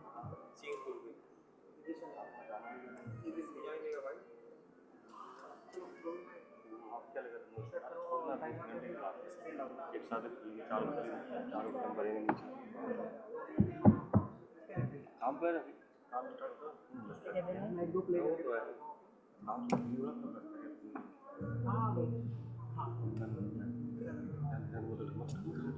इस पे वही आउटपुट देना जो एक स्क्रीन आ रही है टाइमर वाले को अगले फोन आ रहा तेरा अरे फोन आ रहा है भैया का फोन आ रहा है कुंदन और ये अन्नू को ये आ रहा है कहीं से ना कुंदन भैया का फोन आ रहा है कौन है भाई थोड़ा जो भी तैयारी करेंगे यूपीएससी वो भी तैयारी करेंगे सारे पुलिस वाले बनेंगे सारे नंदन को दही चीज ज्यादा भाई नंदन ने कर लिया है मान लिया है बताओ भाई तो कर लिया है तो ही है ना और इसमें करोगे पहले वाले में जो गाना होता है ये दे दो आप